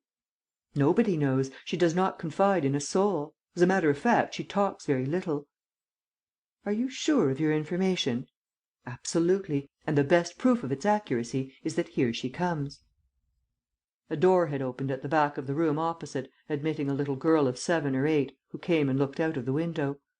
A lady appeared behind her, tall, good looking still and wearing a sad and gentle air. Both of them were ready and dressed, in clothes which were simple in themselves, but which pointed to a love of neatness and a certain elegance on the part of the mother. "You see," I whispered, "they are going out." And presently the mother took the child by the hand and they left the room together. Lupin caught up his hat: "Are you coming?" My curiosity was too great for me to raise the least objection. I went downstairs with Lupin. As we stepped into the street, we saw my neighbour enter a baker's shop. She bought 2 rolls and placed them in a little basket which her daughter was carrying and which seemed already to contain some other provisions. Then they went in the direction of the outer boulevards and followed them as far as the Place de l'Étoile, where they turned down the Avenue Kléber to walk toward Passy. Lupin strolled silently along, evidently obsessed by a train of thought which I was glad to have provoked. From time to time, he uttered a sentence which showed me the thread of his reflections; and I was able to see that the riddle remained as much a mystery to him as to myself. Louise d'Ernemont, meanwhile, had branched off to the left, along the Rue Raynouard, a quiet old street in which Franklin and Balzac once lived, one of those streets which, lined with old fashioned houses and walled gardens, give you the impression of being in a country town. The Seine flows at the foot of the slope which the street crowns, and a number of lanes run down to the river. My neighbour took one of these narrow winding deserted lanes. The first building on the right was a house the front of which faced the Rue Raynouard. Next came a moss grown wall, of a height above the ordinary, supported by buttresses and bristling with broken glass. Half way along the wall was a low arched door. Louise d'Ernemont stopped in front of this door and opened it with a key which seemed to us enormous. Mother and child entered and closed the door. "In any case," said Lupin, "she has nothing to conceal, for she has not looked round once." He had hardly finished his sentence when we heard the sound of footsteps behind us. It was 2 old beggars, a man and a woman, tattered, dirty, squalid, covered in rags. They passed us without paying the least attention to our presence.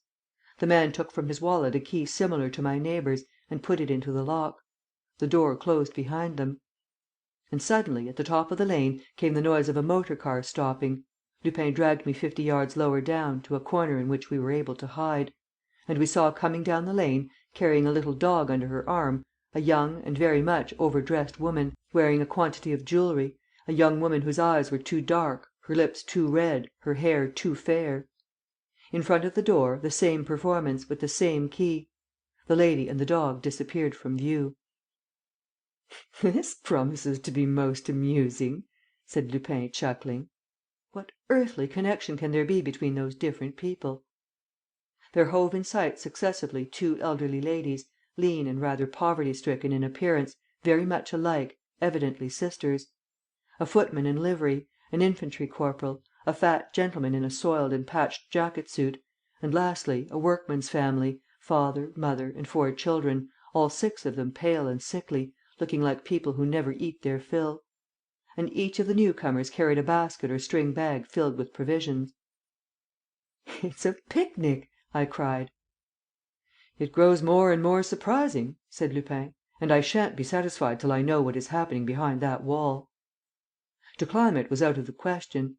We also saw that it finished, at the lower as well as at the upper end, at a house none of whose windows overlooked the enclosure which the wall contained. During the next hour no one else came along. We vainly cast about for a stratagem, and Lupin, whose fertile brain had exhausted every possible expedient, was about to go in search of a ladder, when suddenly the little door opened and one of the workman's children came out. The boy ran up the lane to the Rue Raynouard. A few minutes later he returned, carrying 2 bottles of water, which he set down on the pavement to take the big key from his pocket. By that time Lupin had left me and was strolling slowly along the wall. When the child, after entering the enclosure, pushed back the door, Lupin sprang forward and stuck the point of his knife into the staple of the lock. The bolt failed to catch; and it became an easy matter to push the door ajar. "That's done the trick," said Lupin. He cautiously put his hand through the doorway and then, to my great surprise, entered boldly. But, on following his example, I saw that, 10 yards behind the wall, a clump of laurels formed a sort of curtain which allowed us to come up unobserved. Lupin took his stand right in the middle of the clump. I joined him and, like him, pushed aside the branches of one of the shrubs. And the sight which presented itself to my eyes was so unexpected that I was unable to suppress an exclamation, while Lupin, on his side, muttered, between his teeth: "By Jupiter, this is a funny job!" We saw before us, within the confined space that lay between the 2 windowless houses, the identical scene represented in the old picture which I had bought at a second hand dealer's. The identical scene! At the back, against the opposite wall, the same Greek rotunda displayed its slender columns. In the middle, the same stone benches topped a circle of 4 steps that ran down to a fish pond with moss grown flags. On the left, the same well raised its wrought iron roof; and, close at hand, the same sundial showed its slanting gnomon and its marble face.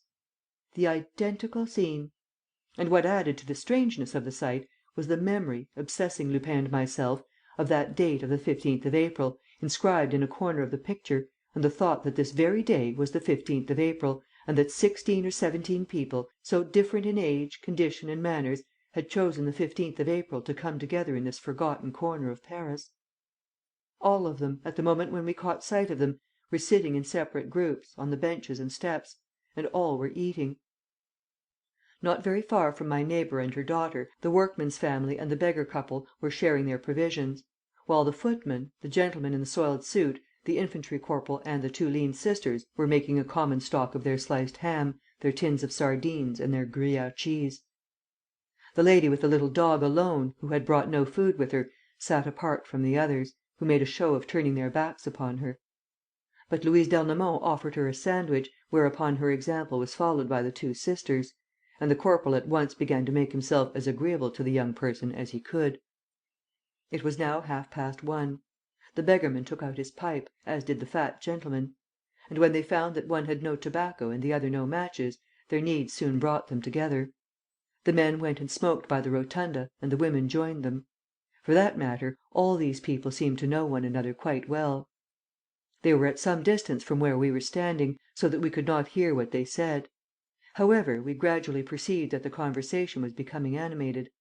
The young person with the dog, in particular, who by this time appeared to be in great request, indulged in much voluble talk, accompanying her words with many gestures, which set the little dog barking furiously. But suddenly there was an outcry, promptly followed by shouts of rage; and one and all, men and women alike, rushed in disorder toward the well. One of the workman's brats was at that moment coming out of it, fastened by his belt to the hook at the end of the rope; and the 3 other urchins were drawing him up by turning the handle. More active than the rest, the corporal flung himself upon him; and forthwith the footman and the fat gentleman seized hold of him also, while the beggars and the lean sisters came to blows with the workman and his family. In a few seconds the little boy had not a stitch left on him beyond his shirt. The footman, who had taken possession of the rest of the clothes, ran away, pursued by the corporal, who snatched away the boy's breeches, which were next torn from the corporal by one of the lean sisters. "They are mad!" I muttered, feeling absolutely at sea. "Not at all, not at all," said Lupin. "What? Do you mean to say that you can make head or tail of what is going on?" He did not reply. The young lady with the little dog, tucking her pet under her arm, had started running after the child in the shirt, who uttered loud yells. The 2 of them raced round the laurel clump in which we stood hidden, and the brat flung himself into his mother's arms. At long last, Louise d'Ernemont, who had played a conciliatory part from the beginning, succeeded in allaying the tumult. Everybody sat down again, but there was a reaction in all those exasperated people and they remained motionless and silent, as though worn out with their exertions. And time went by. Losing patience and beginning to feel the pangs of hunger, I went to the Rue Raynouard to fetch something to eat, which we divided while watching the actors in the incomprehensible comedy that was being performed before our eyes. They hardly stirred. Each minute that passed seemed to load them with increasing melancholy, and they sank into attitudes of discouragement, bent their backs more and more, and sat absorbed in their meditations. The afternoon wore on in this way, under a grey sky that shed a dreary light over the enclosure. "Are they going to spend the night here?" I asked, in a bored voice. But at 5 o'clock or so, the fat gentleman in the soiled jacket suit took out his watch. The others did the same, and all, watch in hand, seemed to be anxiously awaiting an event of no little importance to themselves. The event did not take place, for in 15 or 20 minutes the fat gentleman gave a gesture of despair, stood up and put on his hat. Then lamentations broke forth. The two lean sisters and the workman's wife fell upon their knees and made the sign of the cross. The lady with the little dog and the beggar woman kissed each other and sobbed, and we saw Louise d'Ernemont pressing her daughter sadly to her. "Let's go," said Lupin. "You think it's over?" "Yes, and we have only just time to make ourselves scarce." We went out unmolested. At the top of the lane, Lupin turned to the left and, leaving me outside, entered the first house in the Rue Raynouard, the one that backed on to the enclosure. After talking for a few seconds to the porter, he joined me and we stopped a passing taxi cab. "Number 34, Rue de Turin," he said to the driver. The ground floor of number 34 was occupied by a notary's office, and we were shown in, almost without waiting, to Maître Valandier, a smiling, pleasant-spoken man of a certain age. Lupin introduced himself by the name of Captain Jeanniot, retired from the army. He said that he wanted to build a house to his own liking, and that some one had suggested to him a plot of ground situated near the Rue Raynouard. "But that plot is not for sale," said Maître Valandier. "Oh, I was told...." "You have been misinformed, I fear." The lawyer rose, went to a cupboard and returned with a picture which he showed us. I was petrified. It was the same picture which I had bought, the same picture that hung in Louise d'Ernemont's room. "This is a painting," he said, "of the plot of ground to which you refer. It is known as the Clos d'Ernemont." "Precisely." "Well, this close," continued the notary, "once formed part of a large garden belonging to d'Ernemont, the farmer general, who was executed during the Terror. All that could be sold has been sold, piecemeal, by the heirs.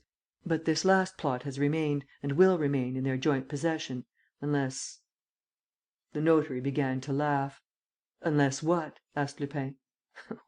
"Well, it's quite a romance, a rather curious romance, in fact. I often amuse myself by looking through the voluminous documents of the case."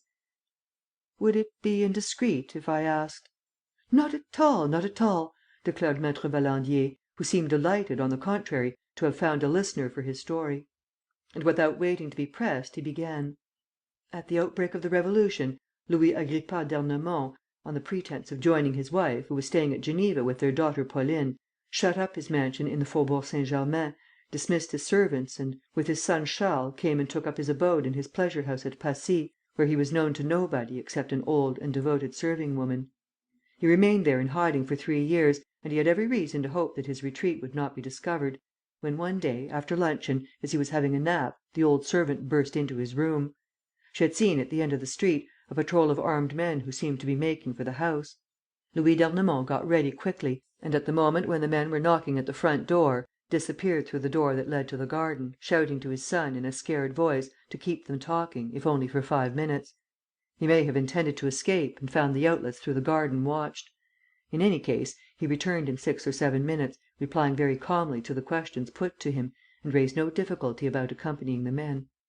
His son Charles, although only 18 years of age, was arrested also. "When did this happen?" asked Lupin. "It happened on the 26th day of Germinal, year II, that is to say, on the..." Maître Valandier stopped, with his eyes fixed on a calendar that hung on the wall, and exclaimed: "Why, it was on this very day! This is the 15th of April, the anniversary of the farmer general's arrest." "What an odd coincidence!" said Lupin. And, considering the period at which it took place, the arrest, no doubt, had serious consequences." "Most serious," said the notary, laughing. "3 months later, at the beginning of the Thermidor, the farmer general mounted the scaffold. His son Charles was forgotten in prison and their property was confiscated." "The property was immense, I suppose?" said Lupin. "Well, there you are, that's just where the thing becomes complicated. The property, which was, in fact, immense, could never be traced. It was discovered that the Faubourg Saint Germain mansion had been sold, before the Revolution, to an Englishman, together with all the country seats and estates, and all the jewels, securities and collections belonging to the farmer general. The Convention instituted minute inquiries, as did the Directory afterward. But the inquiries led to no result." "There remained, at any rate, the Passy house," said Lupin. "The house at Passy was bought, for a mere song, by a delegate of the Commune, the very man who had arrested d'Ernemont, one Citizen Broquet. Citizen Broquet shut himself up in the house, barricaded the doors, fortified the walls, and, when Charles d'Ernemont was at last set free and appeared outside, received him by firing a musket at him. Charles instituted one lawsuit after another, lost them all, and then proceeded to offer large sums of money. But Citizen Broquet proved intractable. He had bought the house and he stuck to the house, and he would have stuck to it until his death, if Charles had not obtained the support of Bonaparte. Citizen Broquet cleared out on the 12th of February, 1803. But Charles d'Ernemont's joy was so great, and his brain, no doubt, had been so violently unhinged by all that he had gone through, that, on reaching the threshold of the house of which he had at last recovered the ownership, even before opening the door, he began to dance and sing in the street. He had gone clean off his head." "By Jove!" said Lupin. "And what became of him?" "His mother and his sister Pauline, who had ended by marrying a cousin of the same name at Geneva, were both dead. The old servant woman took care of him and they lived together in the Passy house. Years passed without any notable event. But suddenly, in 1812, an unexpected incident happened. The old servant made a series of strange revelations on her deathbed, in the presence of 2 witnesses, whom she sent for. She declared that the farmer general had carried to his house at Passy a number of bags filled with gold and silver, and that those bags had disappeared a few days before the arrest. According to earlier confidences made by Charles d'Ernemont, who had them from his father, the treasures were hidden in the garden, between the rotunda, the sundial and the well. In proof of her statement, she produced 3 pictures, or rather, for they were not yet framed, 3 canvases, which the farmer general had painted during his captivity, and which he had succeeded in conveying to her, with instructions to hand them to his wife, his son and his daughter. Tempted by the lure of wealth, Charles and the old servant had kept silence. Then came the lawsuits, the recovery of the house, Charles's madness, the servant's own useless searches, and the treasures were still there." "And they are there now!" chuckled Lupin. Chapter 3,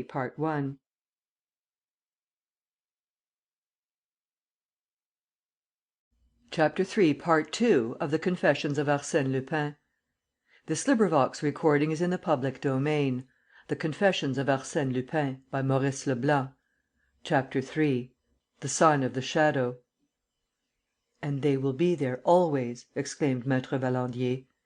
"Unless Citizen Broquet, who no doubt smelt a rat, succeeded in ferreting them out.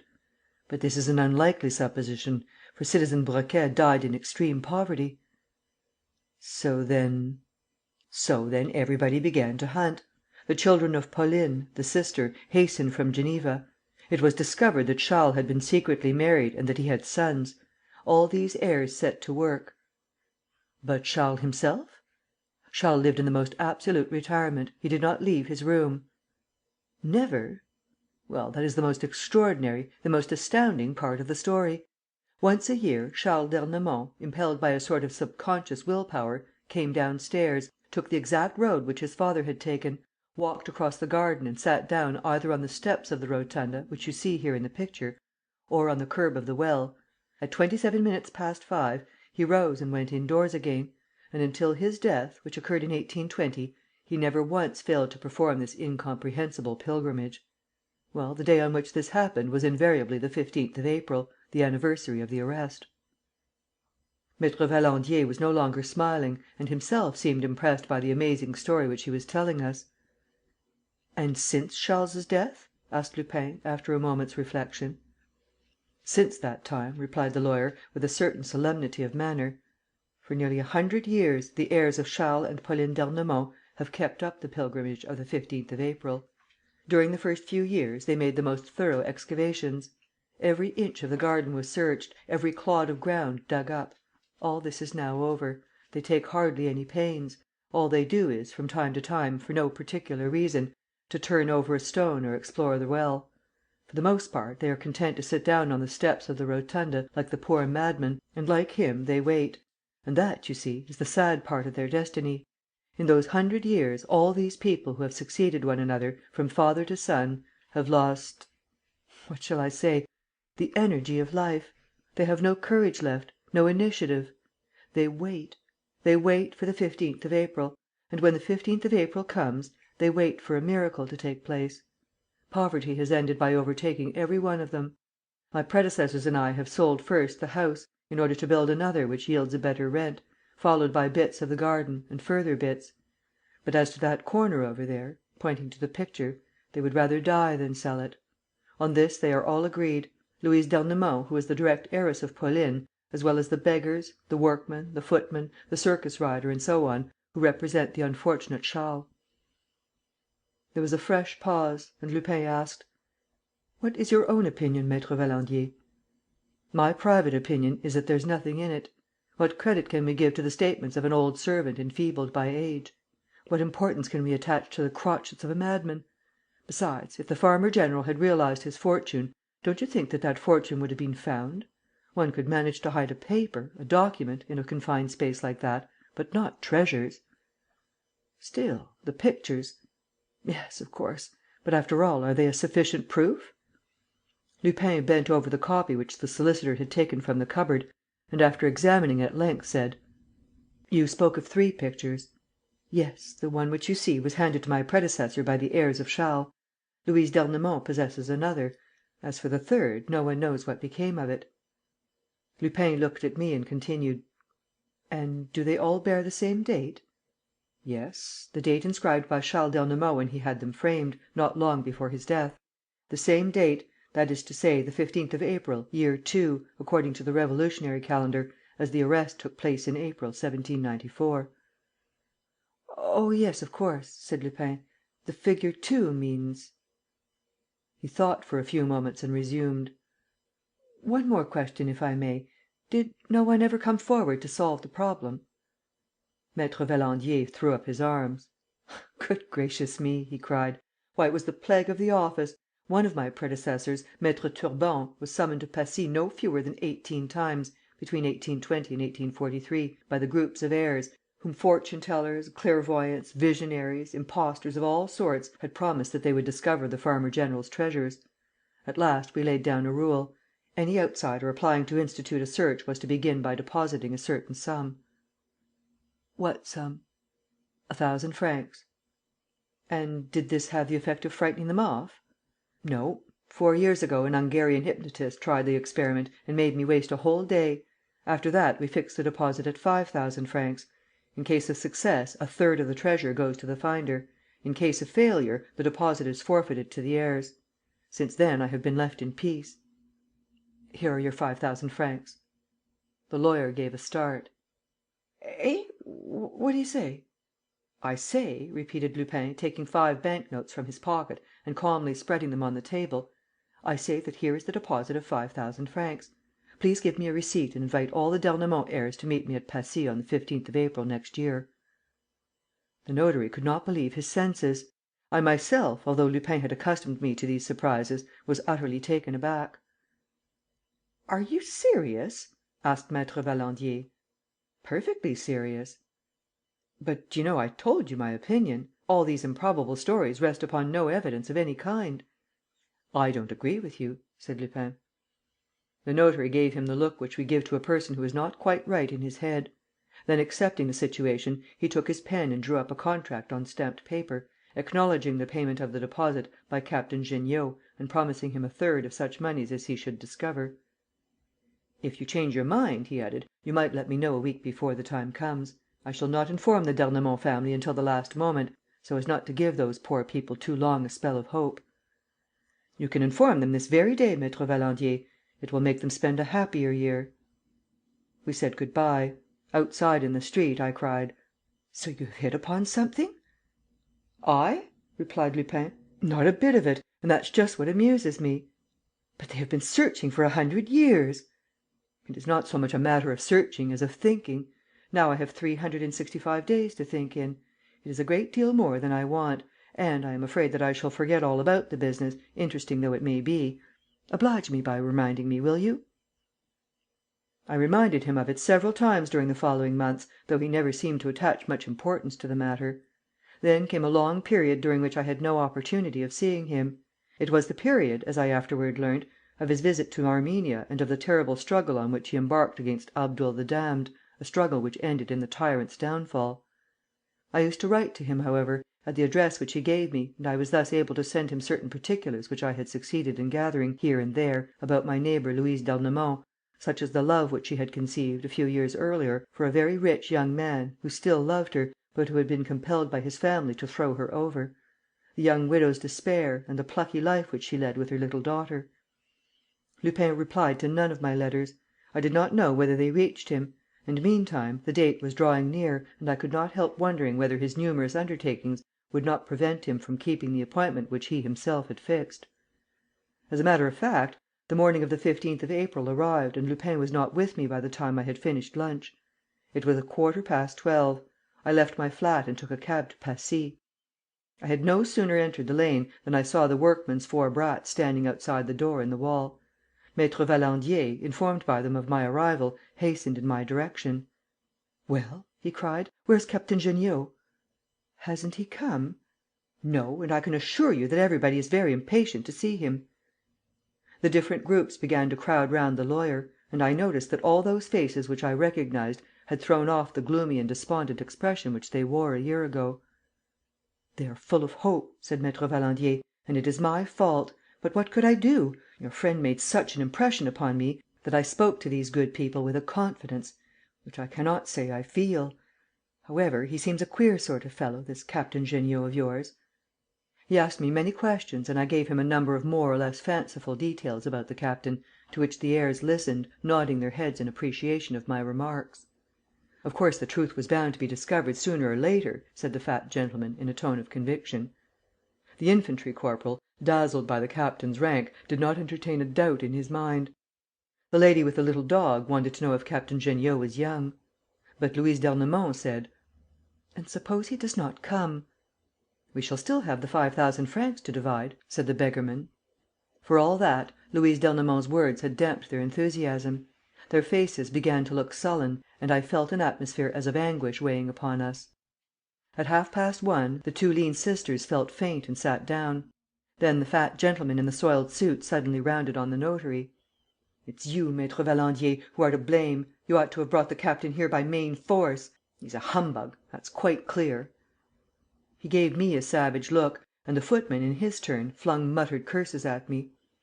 I confess that their reproaches seemed to me well founded and that Lupin's absence annoyed me greatly. "He won't come now," I whispered to the lawyer.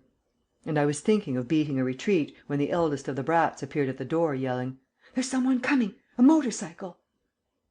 A motor was throbbing on the other side of the wall. A man on a motor bicycle came tearing down the lane at the risk of breaking his neck.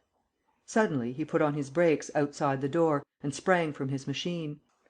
Under the layer of dust which covered him from head to foot, we could see that his navy blue reefer suit, his carefully creased trousers, his black felt hat and patent leather boots were not the clothes in which a man usually goes cycling. "But that's not Captain Jeanniot!" shouted the notary, who failed to recognize him. "Yes, it is," said Lupin, shaking hands with us. "I'm Captain Jeanniot, right enough, only I've shaved off my moustache. Besides, Maître Valandier, here's your receipt." He caught one of the workman's children by the arm and said: "Run to the cab rank and fetch a taxi to the corner of the Rue Raynouard. Look sharp. I have an urgent appointment to keep at 2 o'clock, or a quarter past at the latest." There was a murmur of protest. Captain Jeanniot took out his watch: "Well, it's only 12 minutes to 2. I have a good quarter of an hour before me. But, by Jingo, how tired I feel! And how hungry into the bargain!" The corporal thrust his ammunition bread into Lupin's hand; and he munched away at it as he sat down and said: "You must forgive me. I was in the Marseilles express, which left the rails between Dijon and La Roche. There were 12 people killed and any number injured, whom I had to help. Then I found this motor cycle in the luggage van. Maître Valandier, you must be good enough to restore it to the owner. You will find the label fastened to the handle bar. Ah, you're back, my boy. Is the taxi there? At the corner of the Rue Renoir? Capital." He looked at his watch again. "Hallo, no time to lose." I stared at him with eager curiosity. But how great must the excitement of the d'Ernemont heirs have been! True, they had not the same faith in Captain Jeanniot that I had in Lupin. Nevertheless, their faces were pale and drawn. Captain Jeanniot turned slowly to the left and walked up to the sun-dial.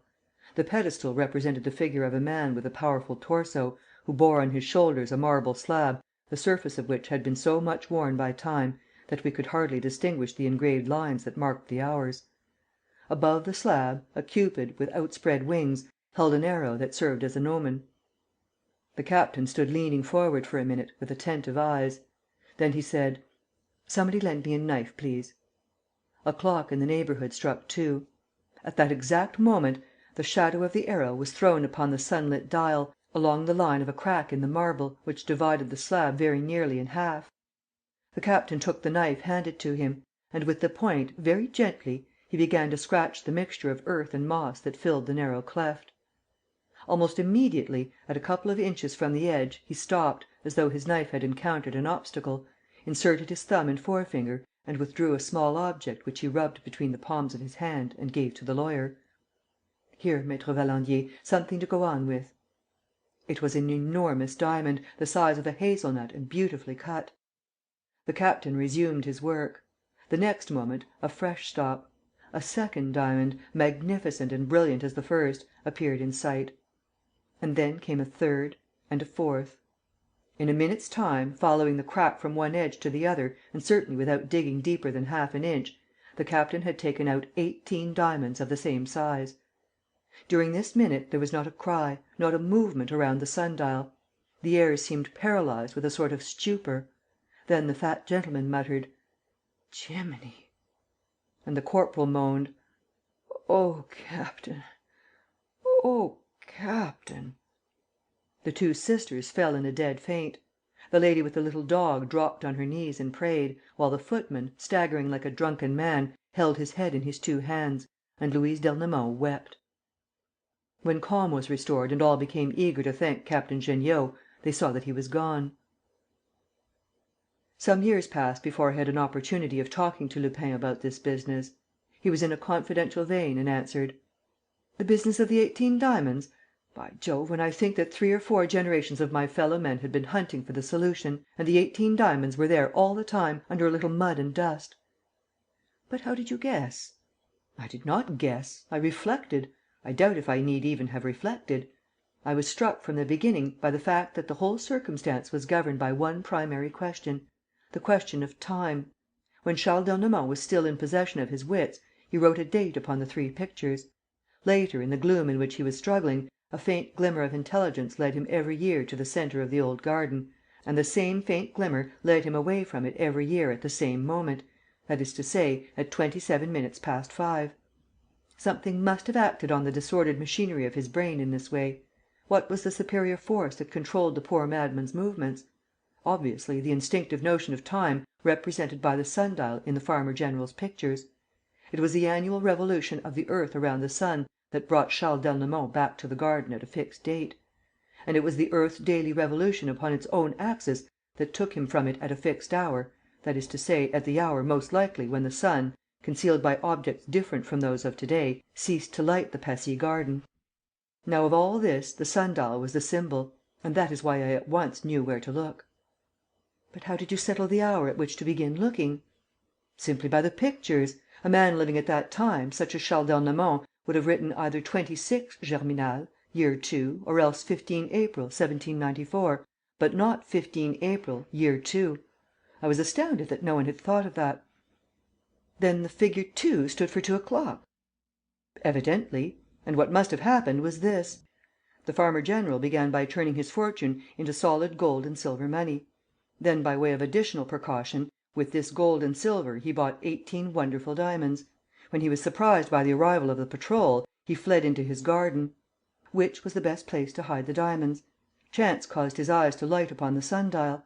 It was 2 o'clock. The shadow of the arrow was then falling along the crack in the marble. He obeyed this sign of the shadow, rammed his 18 diamonds into the dust and calmly went back and surrendered to the soldiers. "But the shadow of the arrow coincides with the crack in the marble every day of the year and not only on the 15th of April." "You forget, my dear chap, that we are dealing with a lunatic and that he remembered only this date of the 15th of April." "Very well. But you, once you had solved the riddle, could easily have made your way into the enclosure and taken the diamonds." "Quite true. And I should not have hesitated, if I had had to do with people of another description. But I really felt sorry for those poor wretches. And then you know the sort of idiot that Lupin is. The idea of appearing suddenly as a benevolent genius and amazing his kind would be enough to make him commit any sort of folly." "Tch!" I cried. "The folly was not so great as all that. 6 magnificent diamonds! How delighted the d'Ernemont heirs must have been to fulfil their part of the contract!" Lupin looked at me and burst into uncontrollable laughter. "So you haven't heard? Oh, what a joke! The delight of the d'Ernemont heirs! Why, my dear fellow, on the next day, that worthy Captain Jeanniot had so many mortal enemies. On the very next day, the 2 lean sisters and the fat gentleman organized an opposition. A contract! Not worth the paper it was written on, because, as could easily be proved, there was no such person as Captain Jeanniot. Where did that adventurer spring from? Just let him sue them and they'd soon show him what was what." "Louise d'Ernemont too?" "No, Louise d'Ernemont protested against that piece of rascality. But what could she do against so many? Besides, now that she was rich, she got back her young man. I haven't heard of her since." "So, my dear fellow, I was caught in a trap, with not a leg to stand on, and I had to compromise and accept 1 modest diamond as my share, the smallest and the least handsome of the lot. That comes of doing one's best to help people." And Lupin grumbled between his teeth: "Gratitude! All humbug! Where should we honest men be if we had not our conscience and the satisfaction of duty performed to reward us?"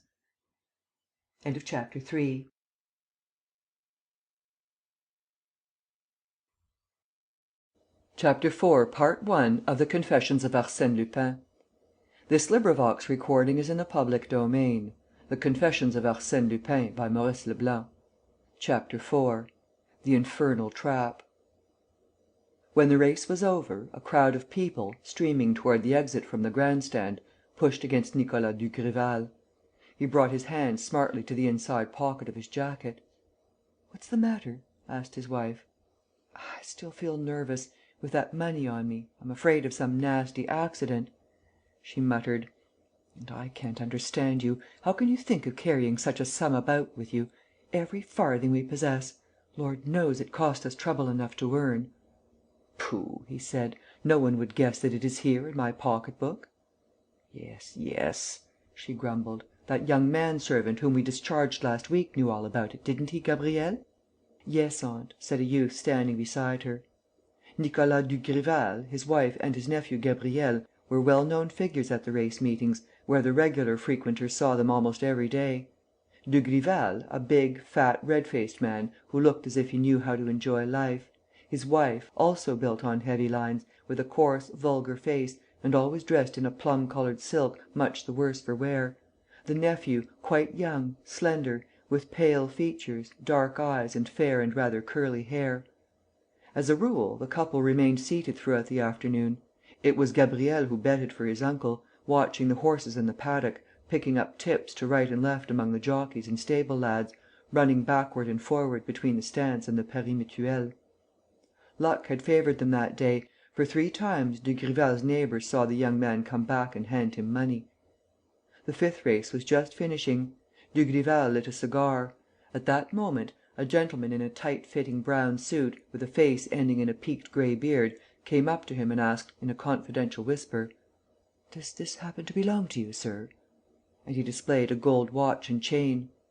Dugrival gave a start: "Why, yes, it's mine. Look, here are my initials, N.G., Nicolas Dugrival." And he at once, with a movement of terror, clapped his hand to his jacket pocket. The note case was still there. "Ah," he said, greatly relieved, "that's a piece of luck. But all the same, how on earth was it done? Do you know the scoundrel?" "Yes, we've got him locked up. Pray come with me and we'll soon look into the matter." "Whom have I the honour?" "M. Delangle, detective-inspector. I have sent to let M. Marquenne, the magistrate, know." Nicolas Dugrival went out with the inspector and the two of them started for the commissary's office, some distance behind the grand stand. They were within 50 yards of it, when the inspector was accosted by a man who said to him, hurriedly: "The fellow with the watch has blabbed. We're on the tracks of a whole gang. M. Marquenne wants you to wait for him at the Pari Mutuel and to keep a look out near the fourth booth." There was a crowd outside the betting booths and Inspector Delangle muttered: "It's an absurd arrangement. Whom am I to look out for? That's just like M. Marquenne." He pushed aside a group of people who were crowding too close upon him. "By Jove, one has to use one's elbows here and keep a tight hold on one's purse. That's the way you got your watch pinched, M. Dugrival." "I can't understand." "Oh, if you knew how those gentry go to work! One never guesses what they're up to next. One of them treads on your foot, another gives you a poke in the eye with his stick and the third picks your pocket before you know where you are. I've been had that way myself." He stopped and then continued angrily: "But bother it, what's the use of hanging about here? What a mob! It's unbearable! Ah, there's M. Marquenne making signs to us. One moment, please, and be sure and wait for me here." He shouldered his way through the crowd. Nicolas Dugrival followed him for a moment with his eyes. Once the inspector was out of sight, he stood a little to one side, to avoid being hustled. A few minutes passed. The sixth race was about to start, when Dugrival saw his wife and nephew looking for him. He explained to them that Inspector Delangle was arranging matters with the magistrate. "Have you your money still?" asked his wife. "Why, of course I have," he replied. "The inspector and I took good care, I assure you, not to let the crowd jostle us." He felt his jacket, gave a stifled cry, thrust his hand into his pocket and began to stammer inarticulate syllables, while Mme. Dugrival gasped, in dismay: "What is it? What's the matter?" "Stolen!" he moaned. "The pocket book, the 50 notes. It's not true!" she screamed. "It's not true! Yes, the inspector, a common sharper, he's the man." She uttered absolute yells: "Thief! Thief! Stop thief! My husband's been robbed! 50,000 francs! We are ruined! Thief! Thief!" In a moment, they were surrounded by policemen and taken to the commissary's office. Dugrival went like a lamb, absolutely bewildered. His wife continued to shriek at the top of her voice, piling up explanations, railing against the inspector: "Have him looked for! Have him found! A brown suit, a pointed beard! Oh, the villain, to think what he's robbed us of! 50,000 francs!" "What? Why, Dugrival, what are you doing?" With one bound, she flung herself upon her husband. Too late, he had pressed the barrel of a revolver against his temple. A shot rang out. Dugrival fell. He was dead. The reader cannot have forgotten the commotion made by the newspapers in connection with this case, nor how they jumped at the opportunity once more to accuse the police of carelessness and blundering. Was it conceivable that a pickpocket could play the part of an inspector like that, in broad daylight and in a public place, and rob a respectable man with impunity? Nicolas Dugrival's widow kept the controversy alive, thanks to her jeremiads and to the interviews which she granted on every hand. A reporter had secured a snapshot of her in front of her husband's body, holding up her hand and swearing to revenge his death. Her nephew Gabriel was standing beside her, with hatred pictured in his face. He too, it appeared, in a few words uttered in a whisper but in a tone of fierce determination, had taken an oath to pursue and catch the murderer. The accounts described the humble apartment which they occupied at the Batignolles, and as they had been robbed of all their means, a sporting paper opened a subscription on their behalf. As for the mysterious Delangle, he remained undiscovered. 2 men were arrested, but had to be released forthwith. The police took up a number of clues, which were at once abandoned. More than one name was mentioned, and lastly they accused Arsène Lupin, an action which provoked the famous burglar's celebrated cable, dispatched from New York 6 days after the incident: "Protest indignantly against calumny invented by baffled police. Send my condolences to unhappy victims. instructing my bankers to remit them 50,000 francs. True enough, on the day after the publication of the cable, a stranger rang at Mme. Dugrival's door and handed her an envelope. The envelope contained 50,000-franc notes. This theatrical stroke was not at all calculated to allay the universal comment. But an event soon occurred which provided any amount of additional excitement.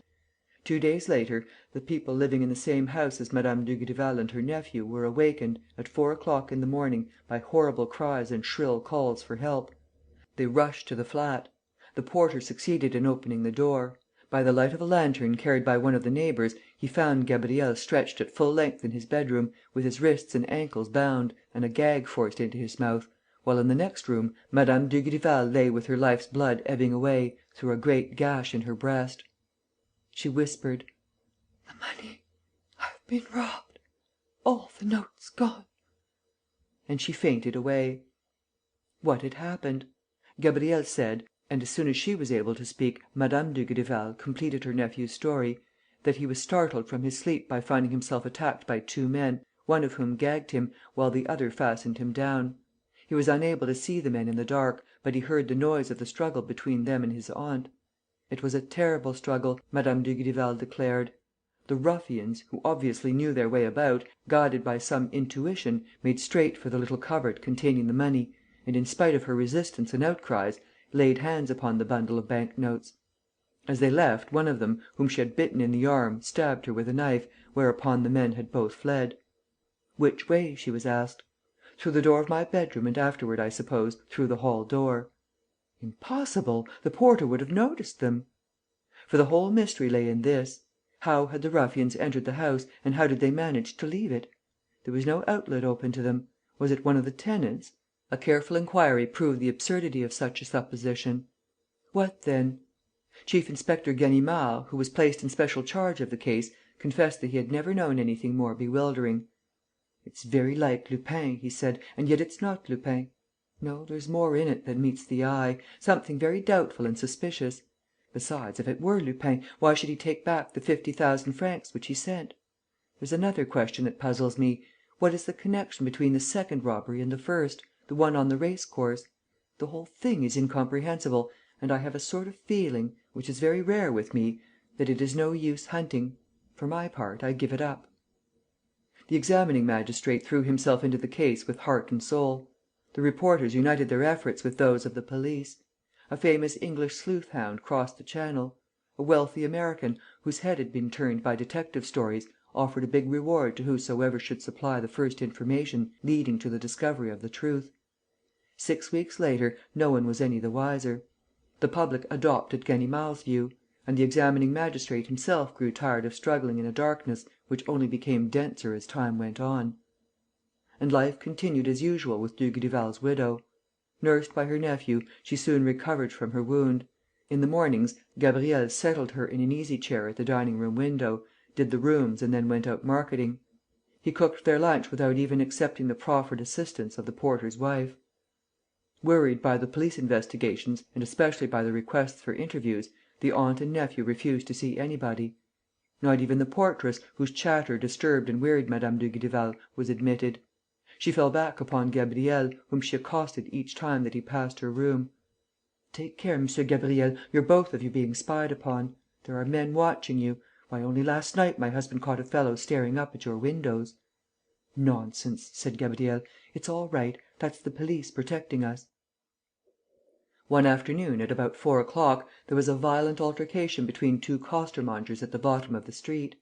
The porter's wife at once left her room to listen to the invectives which the adversaries were hurling at each other's heads.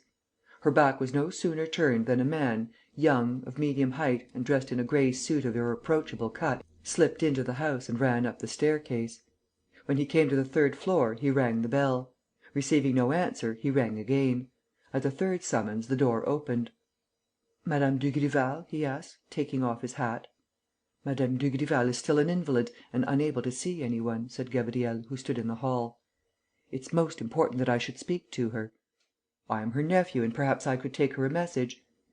"Very well," said the man. "Please tell Madame Dugrival that an accident has supplied me with valuable information concerning the robbery from which she has suffered and that I should like to go over the flat and ascertain certain particulars for myself. I am accustomed to this sort of inquiry, and my call is sure to be of use to her." Gabriel examined the visitor for a moment, reflected and said: "In that case, I suppose my aunt will consent. Pray come in."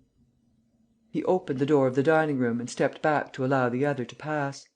The stranger walked to the threshold, but, at the moment when he was crossing it, Gabriel raised his arm and, with a swift movement, struck him with a dagger over the right shoulder. A burst of laughter rang through the room. "Got him!" cried Mme. Dugrival, darting up from her chair. "Well done, Gabriel! But, I say, you haven't killed the scoundrel, have you?" "I don't think so, aunt. It's a small blade and I didn't strike him too hard." The man was staggering, with his hands stretched in front of him and his face deathly pale. "You fool!" sneered the widow. "So you've fallen into the trap! And a good job too! We've been looking out for you a long time. Come, my fine fellow, down with you! You don't care about it, do you? But you can't help yourself, you see. That's right, one knee on the ground, before the missus. Now the other knee. How well we've been brought up! Crash, there we go on the floor! Lord, if my poor Dugrival could only see him like that!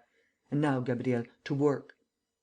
She went to her bedroom and opened one of the doors of a hanging wardrobe filled with dresses.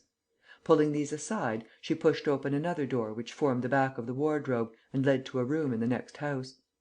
"Help me carry him, Gabriel, and you'll nurse him as well as you can, won't you? For the present, he's worth his weight in gold to us, the artist." The hours succeeded one another. Days passed. One morning, the wounded man regained a moment's consciousness. He raised his eyelids and looked around him. He was lying in a room larger than that in which he had been stabbed, a room sparsely furnished, with thick curtains hanging before the windows from top to bottom. There was light enough, however, to enable him to see young Gabriel Dugrival seated on a chair beside him and watching him. "Ah, it's you, youngster," he muttered. "I congratulate you, my lad. You have a sure and pretty touch with the dagger." And he fell asleep again. That day and the following days he woke up several times, and each time he saw the stripling's pale face, his thin lips and his dark eyes, with the hard look in them. "You frighten me," he said. "If you have sworn to do for me, don't stand on ceremony. But cheer up, for goodness' sake. The thought of death has always struck me as the most humorous thing in the world. Whereas with you, old chap, it simply becomes lugubrious. I prefer to go to sleep. Good night." Still Gabriel, in obedience to Mme. Dugrival's orders, continued to nurse him with the utmost care and attention. The patient was almost free from fever and was beginning to take beef tea and milk. He gained a little strength and jested: "When will the convalescent be allowed his first drive? Is the bath chair there? Why, cheer up, stupid, you look like a weeping willow contemplating a crime. Come, just one little smile for daddy." One day, on waking, he had a very unpleasant feeling of constraint. After a few efforts, he perceived that, during his sleep, his legs, chest and arms had been fastened to the bedstead with thin wire strands that cut into his flesh at the least movements. "Ah," he said to his keeper, "this time it's the great performance. The chicken's going to be bled. Are you operating, Angel Gabriel? If so, see that your razor's nice and clean, old chap. The antiseptic treatment, if you please." But he was interrupted by the sound of a key grating in the lock. The door opposite opened and Mme. Dugrival appeared. She approached slowly, took a chair and, producing a revolver from her pocket, cocked it and laid it on the table by the bedside. "Brrr!" said the prisoner. "We might be at the ambigu. Fourth act, the traitor's doom. And the fair sex to do the deed. The hand of the Graces. What an honour! Mme. Dugrival, I rely on you not to disfigure me." "Hold your tongue, Lupin." "Ah, so you know? By Jove, how clever we are!" "Hold your tongue, Lupin." There was a solemn note in her voice that impressed the captive and compelled him to silence. He watched his two gaolers in turns. The bloated features and red complexion of Mme. Dugrival formed a striking contrast with her nephew's refined face. But they both wore the same air of implacable resolve. The widow leant forward and said: "Are you prepared to answer my questions?" "Why not?" "Then listen to me. How did you know that Dugrival carried all his money in his pocket?" "Servants' gossip." "A young manservant whom we had in our employ, was that it?" "Yes." "And did you steal Dugrival's watch in order to give it back to him and inspire him with confidence?" "Yes." She suppressed a movement of fury. "You fool! You fool! What, you rob my man, you drive him to kill himself and, instead of making tracks to the uttermost ends of the earth and hiding yourself, you go on playing Lupin in the heart of Paris. Did you forget that I swore on my dead husband's head to find his murderer?" "That's what staggers me," said Lupin. "How did you come to suspect me?" "How? Why, you gave yourself away!" "I did?" "Of course, the 50,000 francs." "Well, what about it? A present?" "Yes, a present which you gave cabled instructions to have sent to me, so as to make believe that you were in America on the day of the races. A present, indeed! What humbug! The fact is, you didn't like to think of the poor fellow whom you had murdered. So you restored the money to the widow, publicly, of course, because you love playing to the gallery and ranting and posing, like the mountebank that you are. That was all very nicely thought out. Only, my fine fellow, you ought not to have sent me the self-same notes that were stolen from Dugrival. Yes, you silly fool, the self-same notes and no others. We knew the numbers, Dugrival and I did. And you were stupid enough to send the bundle to me. Now do you understand your folly?" Lupin began to laugh. "It was a pretty blunder, I confess. I'm not responsible. I gave different orders. But, all the same, I can't blame any one except myself." "Ah, so you admit it! You signed your theft and you signed your ruin at the same time. There was nothing left to be done but to find you. Find you? No, better than that. Sensible people don't find Lupin, they make him come to them. That was a masterly notion. It belongs to my young nephew, who loathes you as much as I do, if possible, and who knows you thoroughly, through reading all the books that have been written about you. He knows your prying nature, your need to be always plotting, your mania for hunting in the dark and unravelling what others have failed to unravel. He also knows that sort of sham kindness of yours, the drivelling sentimentality that makes you shed crocodile tears over the people you victimize. And he planned the whole farce. He invented the story of the two burglars, the second theft of 50,000 francs. Oh, I swear to you, before Heaven, that the stab which I gave myself with my own hands never hurt me. And I swear to you, before Heaven, that we spent a glorious time waiting for you, the boy and I, peeping out at your confederates, who prowled under our windows, taking their bearings. And there was no mistake about it, you were bound to come. Seeing that you had restored the Widow Dugrival's 50,000 francs, it was out of the question that you should allow the Widow Dugrival to be robbed of her 50,000 francs. You were bound to come, attracted by the scent of the mystery. You were bound to come, for swagger, out of vanity. And you come." The widow gave a strident laugh: "Well played, wasn't it? The Lupin of Lupins, the master of masters, inaccessible and invisible, caught in a trap by a woman and a boy! Here he is in flesh and bone, here he is with hands and feet tied, no more dangerous than a sparrow. Here he is, here he is!"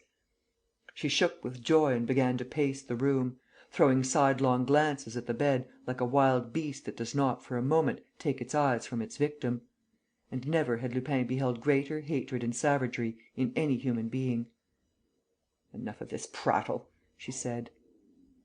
Suddenly restraining herself, she stalked back to him and, in a quite different tone, in a hollow voice, laying stress on every syllable: "Thanks to the papers in your pocket, Lupin, I have made good use of the last 12 days. I know all your affairs, all your schemes, all your assumed names, all the organization of your band, all the lodgings which you possess in Paris and elsewhere. I have even visited one of them, the most secret, the one where you hide your papers, your ledgers and the whole story of your financial operations. The result of my investigations is very satisfactory. Here are 4 cheques, taken from 4 cheque books and corresponding with 4 accounts which you keep at 4 different banks under 4 different names. I have filled in each of them for 10,000 francs. A larger figure would have been too risky. And now, sign." Chapter 4, Part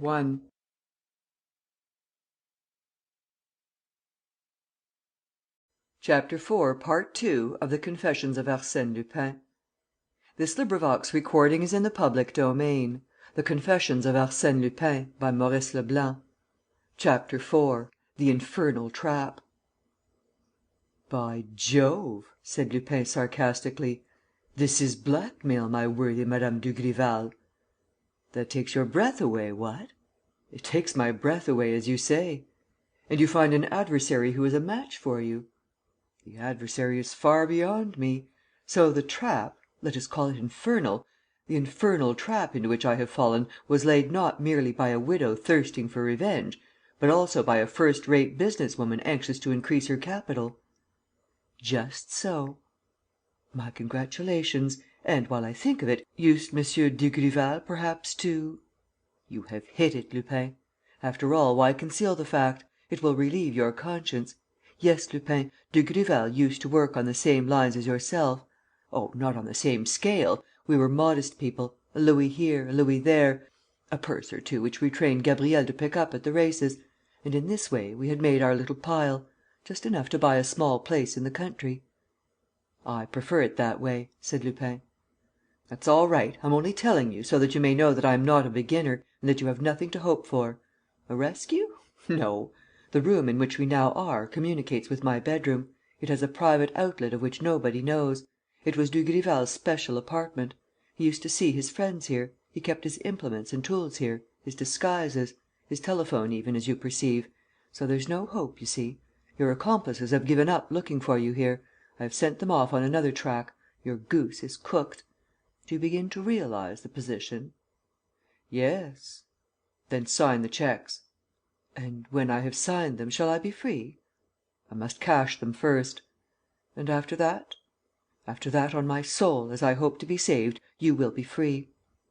"I don't trust you." "Have you any choice?" "That's true. Hand me the cheques."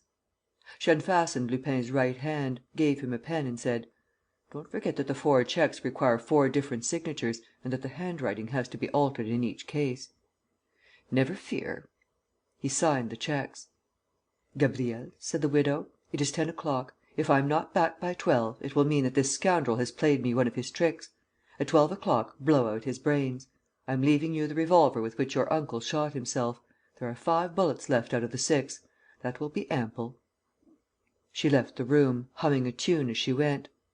Lupin mumbled: "I wouldn't give twopence for my life."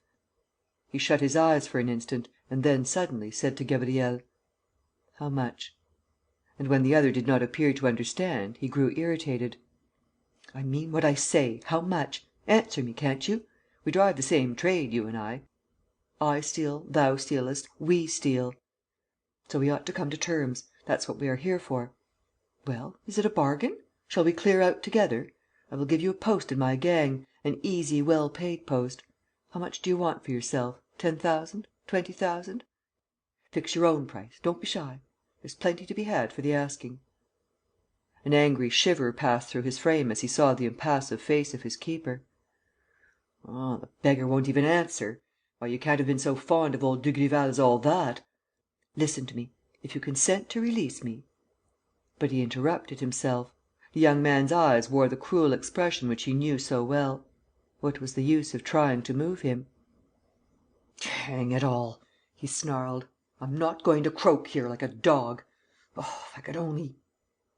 Stiffening all his muscles, he tried to burst his bonds, making a violent effort that drew a cry of pain from him; and he fell back upon his bed exhausted.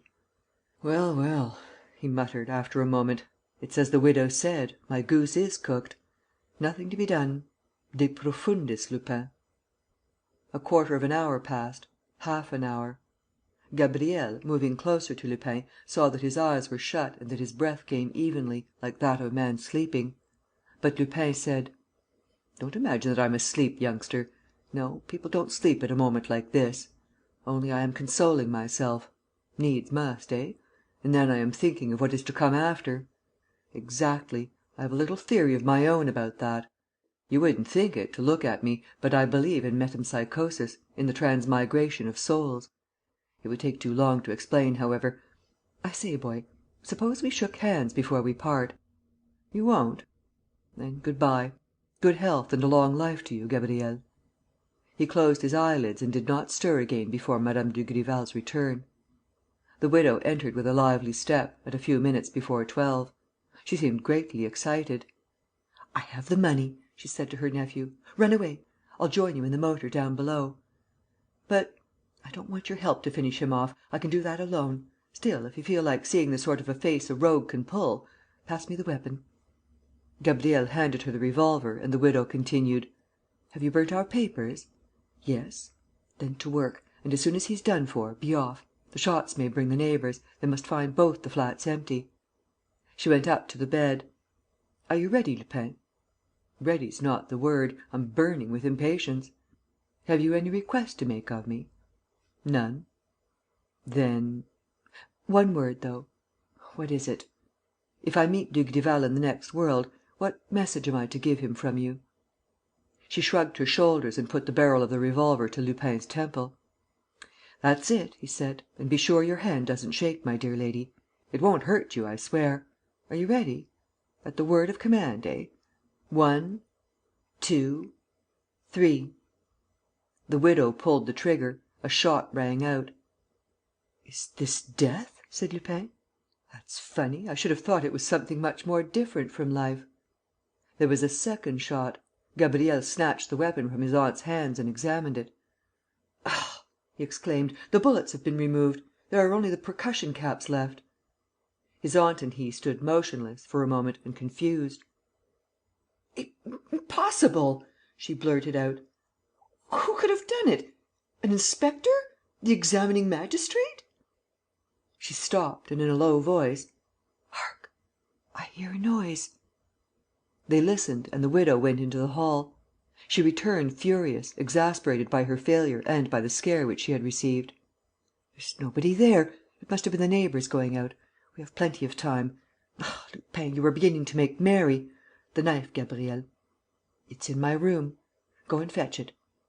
Gabriel hurried away. The widow stamped with rage: "I've sworn to do it. You've got to suffer, my fine fellow. I swore to Dugrival that I would do it and I have repeated my oath every morning and evening since. I have taken it on my knees, yes, on my knees, before Heaven that listens to me. It's my duty and my right to revenge my dead husband. By the way, Lupin, you don't look quite as merry as you did. Lord, one would almost think you were afraid." "He's afraid! He's afraid! I can see it in his eyes. Come along, Gabriel, my boy. Look at his eyes. Look at his lips. He's trembling. Give me the knife, so that I may dig it into his heart while he's shivering. Oh, you coward! Quick, quick, Gabriel, the knife!" "I can't find it anywhere," said the young man, running back in dismay. "It has gone from my room. I can't make it out."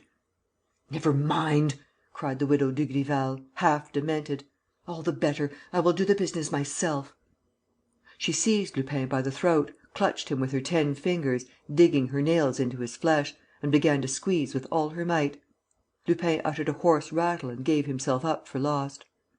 Suddenly, there was a crash at the window. One of the panes was smashed to pieces. "What's that? What is it?" stammered the widow, drawing herself erect, in alarm. Gabriel, who had turned even paler than usual, murmured: "I don't know. I can't think." "Who can have done it?" said the widow. She dared not move, waiting for what would come next. And one thing above all terrified her: the fact that there was no missile on the floor around them, although the pane of glass, as was clearly visible, had given way before the crash of a heavy and fairly large object, a stone probably. After a while she looked under the bed, under the chest of drawers.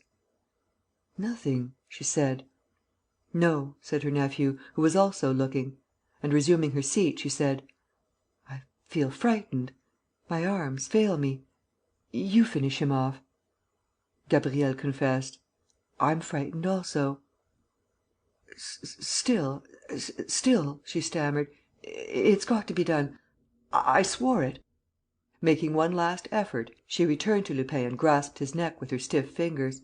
But Lupin, who was watching her pallid face, received a very clear sensation that she would not have the courage to kill him. To her he was becoming something sacred, vulnerable. A mysterious power was protecting him against every attack, a power which had already saved him 3 times, by inexplicable means, and which would find other means to protect him against the wiles of death. She said to him, in a hoarse voice: "Oh, you must be laughing at me!" "Not at all, upon my word. I should feel frightened myself in your place." "Nonsense, you scum of the earth! You imagine that you will be rescued, that your friends are waiting outside. It's out of the question, my fine fellow." "I know. It's not they defending me. Nobody's defending me." "Well, then?" Well, all the same, there's something strange at the bottom of it, something fantastic and miraculous that makes your flesh creep, my fine lady." "You villain! You'll be laughing on the other side of your mouth before long." "I doubt it." "You wait and see." She reflected once more and said to her nephew: "What would you do?" "Fasten his arm again and let's be off," he replied. A hideous suggestion! It meant condemning Lupin to the most horrible of all deaths, death by starvation. "No," said the widow. "He might still find a means of escape. I know something better than that." She took down the receiver of the telephone, waited and asked: "Number 82248, please." And, after a second or two: "Hullo, is that the Criminal Investigation Department? Is Chief inspector Ganimard there?" "In 20 minutes, you say? I'm sorry. However, when he comes, give him this message from Mme. Dugrival. Yes, Mme. Nicolas Dugrival. Ask him to come to my flat. Tell him to open the looking-glass door of my wardrobe; and, when he has done so, he will see that the wardrobe hides an outlet which makes my bedroom communicate with 2 other rooms. In one of these, he will find a man bound hand and foot. It is the thief, Dugrival's murderer. You don't believe me? Tell M. Ganimard. He'll believe me right enough. Oh, I was almost forgetting to give you the man's name: Arsène Lupin." And, without another word, she replaced the receiver. "There, Lupin, that's done. After all, I would just as soon have my revenge this way. How I shall hold my sides when I read the reports of the Lupin trial! Are you coming, Gabriel?" "Yes, aunt." "Good bye, Lupin. You and I shan't see each other again, I expect, for we are going abroad. But I promise to send you some sweets while you're in prison." "Chocolates, mother. We'll eat them together." "Good bye." "Au revoir." The widow went out with her nephew, leaving Lupin fastened down to the bed. He at once moved his free arm and tried to release himself; but he realized, at the first attempt, that he would never have the strength to break the wire strands that bound him. Exhausted with fever and pain, what could he do in the 20 minutes or so that were left to him before Ganimard's arrival? Nor did he count upon his friends. True, he had been thrice saved from death, but this was evidently due to an astounding series of accidents and not to any interference on the part of his allies. Otherwise, they would not have contented themselves with these extraordinary manifestations, but would have rescued him for good and all. No, he must abandon all hope. Ganimard was coming. Ganimard would find him there. It was inevitable. There was no getting away from the fact. And the prospect of what was coming irritated him singularly. He already heard his old enemy's gibes ringing in his ears. He foresaw the roars of laughter with which the incredible news would be greeted on the morrow. To be arrested in action, so to speak, on the battlefield, by an imposing detachment of adversaries was one thing; but to be arrested, or rather picked up, scraped up, gathered up, in such condition, was really too silly. And Lupin, who had so often scoffed at others, felt all the ridicule that was falling to his share in this ending of the Dugrival business, all the pathos of allowing himself to be caught in the widow's infernal trap and finally of being served up to the police like a dish of game, roasted to a turn and nicely seasoned. "Blow the widow!" he growled. "I had rather she had cut my throat and done with it." He pricked up his ears. Some one was moving in the next room. Ganimard! No. Great as his eagerness would be, he could not be there yet. Besides, Ganimard would not have acted like that, would not have opened the door as gently as that other person was doing. What other person? Lupin remembered the 3 miraculous interventions to which he owed his life. Was it possible that there was really somebody who had protected him against the widow and that that somebody was now attempting to rescue him? But, if so, who? Unseen by Lupin, the stranger stooped behind the bed. Lupin heard the sound of the pliers attacking the wire strands and releasing him little by little. First his chest was freed, then his arms, then his legs; and a voice said to him: "You must get up and dress." Feeling very weak, he half raised himself in bed at the moment when the stranger rose from her stooping posture. "Who are you?" he whispered. "Who are you?" And a great surprise overcame him. By his side stood a woman dressed in black, with a lace shawl over her head, covering part of her face. And the woman, as far as he could judge, was young and of a graceful and slender stature. "Who are you?" he repeated. "You must come now," said the woman. "There's no time to lose." "Can I?" asked Lupin, making a desperate effort. "I doubt if I have the strength." "Drink this." She poured some milk into a cup; and, as she handed it to him, her lace opened, leaving the face uncovered. "You!" he stammered. It's you! It's you who... It was you who were...." He stared in amazement at this woman whose features presented so striking a resemblance to Gabriel's, whose delicate, regular face had the same pallor, whose mouth wore the same hard and forbidding expression. No sister could have borne so great a likeness to her brother. There was not a doubt possible: it was the identical person. And, without believing for a moment that Gabriel had concealed himself in a woman's clothes, Lupin, on the contrary, received the distinct impression that it was a woman standing beside him and that the stripling who had pursued him with his hatred and struck him with the dagger was in very deed a woman. In order to follow their trade with greater ease, the Dugrival pair had accustomed her to disguise herself as a boy. "You! You!" he repeated. "Who would have suspected?" She emptied the contents of a phial into the cup. "Drink this cordial," she said. He hesitated, thinking of poison. She added: "It was I who saved you." Of course," he said. "It was you who removed the bullets from the revolver?" "Yes." "And you who hid the knife?" "Here it is, in my pocket." "And you who smashed the window pane while your aunt was throttling me?" "Yes, it was I, with the paper weight on the table. I threw it into the street." "But why? Why?" he asked, in utter amazement. "Drink the cordial." "Didn't you want me to die? But then why did you stab me to begin with?" "Drink the cordial." He emptied the cup at a draught, without quite knowing the reason of his sudden confidence. "Dress yourself, quickly," she commanded, retiring to the window. He obeyed and she came back to him, for he had dropped into a chair, exhausted. "We must go now, we must. We have only just time. Collect your strength." She bent forward a little, so that he might lean on her shoulder, and turned toward the door and the staircase. And Lupin walked as one walks in a dream, one of those queer dreams in which the most inconsequent things occur, a dream that was the happy sequel of the terrible nightmare in which he had lived for the past fortnight. A thought struck him, however. He began to laugh. Poor Ganimard! Upon my word, the fellow has no luck. I would give twopence to see him coming to arrest me. After descending the staircase with the aid of his companion, who supported him with incredible vigour, he found himself in the street, opposite a motor car into which she helped him to mount. "Right away," she said to the driver. Lupin, dazed by the open air and the speed at which they were travelling, hardly took stock of the drive and of the incidents on the road. He recovered all his consciousness when he found himself at home in one of the flats which he occupied, looked after by his servant, to whom the girl gave a few rapid instructions. "You can go," he said to the man. But, when the girl turned to go as well, he held her back by a fold of her dress. "No, no. You must first explain. Why did you save me? Did you return unknown to your aunt? But why did you save me? Was it from pity?" She did not answer. With her figure drawn up and her head flung back a little, she retained her hard and impenetrable air. Nevertheless, he thought he noticed that the lines of her mouth showed not so much cruelty as bitterness. Her eyes, her beautiful dark eyes, revealed melancholy. And Lupin, without as yet understanding, received a vague intuition of what was passing within her. He seized her hand. She pushed him away, with a start of revolt in which he felt hatred, almost repulsion. And, when he insisted, she cried: "Let me be, will you? Let me be! Can't you see that I detest you?"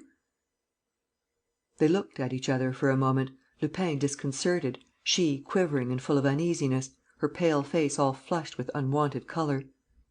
He said to her gently: "If you detested me, you should have let me die. It was simple enough. Why didn't you?" "Why? Why? How do I know?" Her face contracted. With a sudden movement, she hid it in her two hands; and he saw tears trickle between her fingers. Greatly touched, he thought of addressing her in fond words, such as one would use to a little girl whom one wished to console, and of giving her good advice, and saving her in his turn, and snatching her from the bad life which he was leading, perhaps against her better nature. But such words would have sounded ridiculous, coming from his lips, and he did not know what to say, now that he understood the whole story and was able to picture the young woman sitting beside his sick bed, nursing the man whom she had wounded, admiring his pluck and gaiety, becoming attached to him, falling in love with him, and thrice over, probably in spite of herself, under a sort of instinctive impulse, amid fits of spite and rage, saving him from death. And all this was so strange, so unforeseen. Lupin was so much unmanned by his astonishment that, this time, he did not try to retain her when she made for the door, backward, without taking her eyes from him. She lowered her head, smiled for an instant and disappeared. He rang the bell quickly: "Follow that woman," he said to his man. "Or no, stay where you are. After all, it is better so." He sat brooding for a while, possessed by the girl's image. Then he revolved in his mind all that curious, stirring and tragic adventure in which he had been so very near succumbing, and, taking a hand glass from the table, he gazed for a long time and with a certain self complacency at his features, which illness and pain had not succeeded in impairing to any great extent.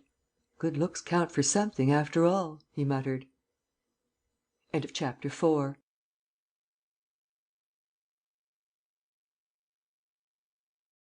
Chapter 5 Part I of the Confessions of Arsène Lupin. This recording is in the public domain. The Confessions of Arsène Lupin, by Maurice Leblanc. Chapter 5: The Red Silk Scarf. On leaving his house one morning, at his usual early hour for going to the law courts, Chief inspector Ganimard noticed the curious behaviour of an individual who was walking along the Rue Pergolèse in front of him. Shabbily dressed and wearing a straw hat, though the day was the 1st of December, the man stooped at every 30 or 40 yards to fasten his bootlace, or pick up his stick, or for some other reason. And, each time, he took a little piece of orange peel from his pocket and laid it stealthily on the kerb of the pavement. It was probably a mere display of eccentricity, a childish amusement to which no one else would have paid attention. But Ganimard was one of those shrewd observers who are indifferent to nothing that strikes their eyes and who are never satisfied until they know the secret cause of things. He therefore began to follow the man. Now, at the moment when the fellow was turning to the right, into the Avenue de la Grande Armée, the inspector caught him exchanging signals with a boy of 12 or 13, who was walking along the houses on the left-hand side. 20 yards further, the man stooped and turned up the bottom of his trouser legs. A bit of orange peel marked the place. At the same moment, the boy stopped and, with a piece of chalk, drew a white cross, surrounded by a circle, on the wall of the house next to him. The two continued on their way. A minute later, a fresh halt. The strange individual picked up a pin and dropped a piece of orange peel; and the boy at once made a second cross on the wall and again drew a white circle round it. "By Jove!" thought the chief inspector, with a grunt of satisfaction. "This is rather promising. What on earth can those two merchants be plotting?" The two "merchants" went down the Avenue Friedland and the Rue du Faubourg Saint-Honoré, but nothing occurred that was worthy of special mention. The double performance was repeated at almost regular intervals and, so to speak, mechanically. Nevertheless, it was obvious, on the one hand, that the man with the orange peel did not do his part of the business until after he had picked out with a glance the house that was to be marked, and, on the other hand, that the boy did not mark that particular house until after he had observed his companion's signal. It was certain, therefore, that there was an agreement between the two; and the proceedings presented no small interest in the chief inspector's eyes. At the Place Beauvau the man hesitated. Then, apparently making up his mind, he twice turned up and twice turned down the bottom of his trousers legs. Hereupon the boy sat down on the kerb, opposite the sentry who was mounting guard outside the Ministry of the Interior, and marked the flagstone with two little crosses contained within two circles. The same ceremony was gone through a little farther on, when they reached the Élysée. Only, on the pavement where the president's sentry was marching up and down, there were 3 signs instead of 2. "Hang it all!" muttered Ganimard, pale with excitement and thinking, in spite of himself, of his inveterate enemy Lupin, whose name came to his mind whenever a mysterious circumstance presented itself. "Hang it all, what does it mean?" He was nearly collaring and questioning the two "merchants," but he was too clever to commit so gross a blunder. The man with the orange peel had now lit a cigarette; and the boy, also placing a cigarette end between his lips, had gone up to him, apparently with the object of asking for a light. They exchanged a few words.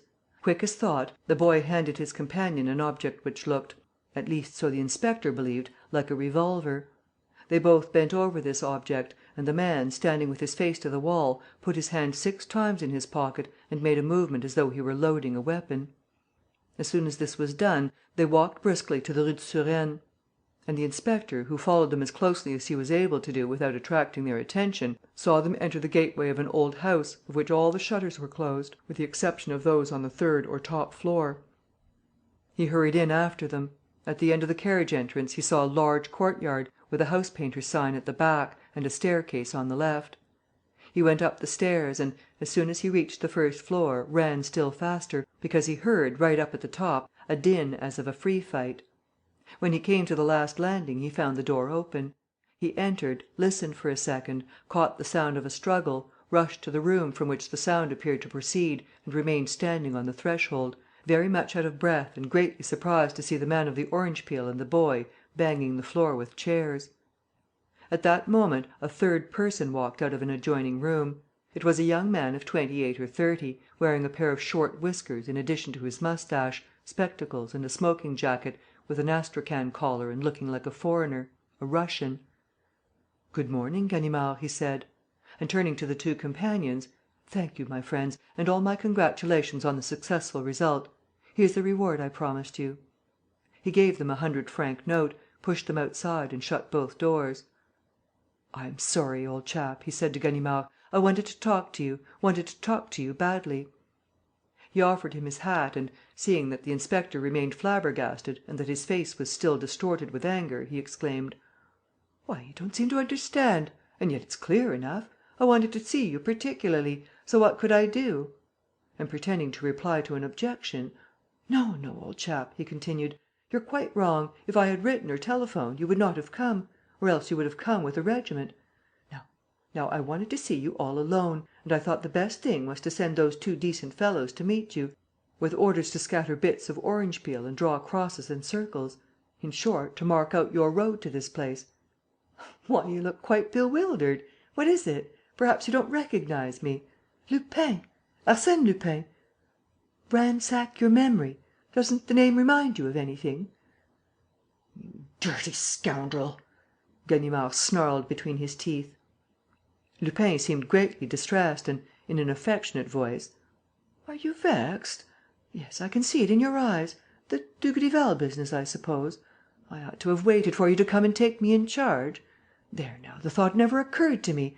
I promise you, next time. You scum of the earth!" growled Ganimard. "And I thinking I was giving you a treat! Upon my word, I did. I said to myself, that dear old Ganimard, we haven't met for an age. He'll simply rush at me when he sees me."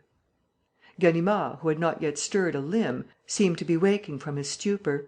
He looked around him, looked at Lupin, visibly asked himself whether he would not do well to rush at him in reality, and then, controlling himself, took hold of a chair and settled himself in it, as though he had suddenly made up his mind to listen to his enemy. "Speak," he said, "and don't waste my time with any nonsense. I'm in a hurry." "That's it," said Lupin. "Let's talk. You can't imagine a quieter place than this. It's an old manor house, which once stood in the open country, and it belongs to the Duc de Rochelaure. The duke, who has never lived in it, lets this floor to me, and the outhouses to a painter and decorator. I always keep up a few establishments of this kind. It's a sound, practical plan. Here, in spite of my looking like a Russian nobleman, I'm M. d'Aubreuil, an ex-cabinet minister. You understand, I had to select a rather overstocked profession, so as not to attract attention." "Do you think I care a hang about all this?" said Ganimard, interrupting him. "Quite right. I'm wasting words and you're in a hurry. Forgive me. I shan't be long now. 5 minutes, that's all. I'll start at once. Have a cigar? No? Very well, no more will I." He sat down also, drummed his fingers on the table, while thinking, and began in this fashion: "On the 17th of October, 1599, on a warm and sunny autumn day. Do you follow me? But, now that I come to think of it, is it really necessary to go back to the reign of Henry IV and tell you all about the building of the Pont Neuf? No, I don't suppose you are very well up in French history, and I should only end by muddling you. Suffice it, then, for you to know that, last night, at 1 o'clock in the morning, a boatman passing under the last arch of the Pont Neuf aforesaid, along the left bank of the river, heard something drop into the front part of his barge.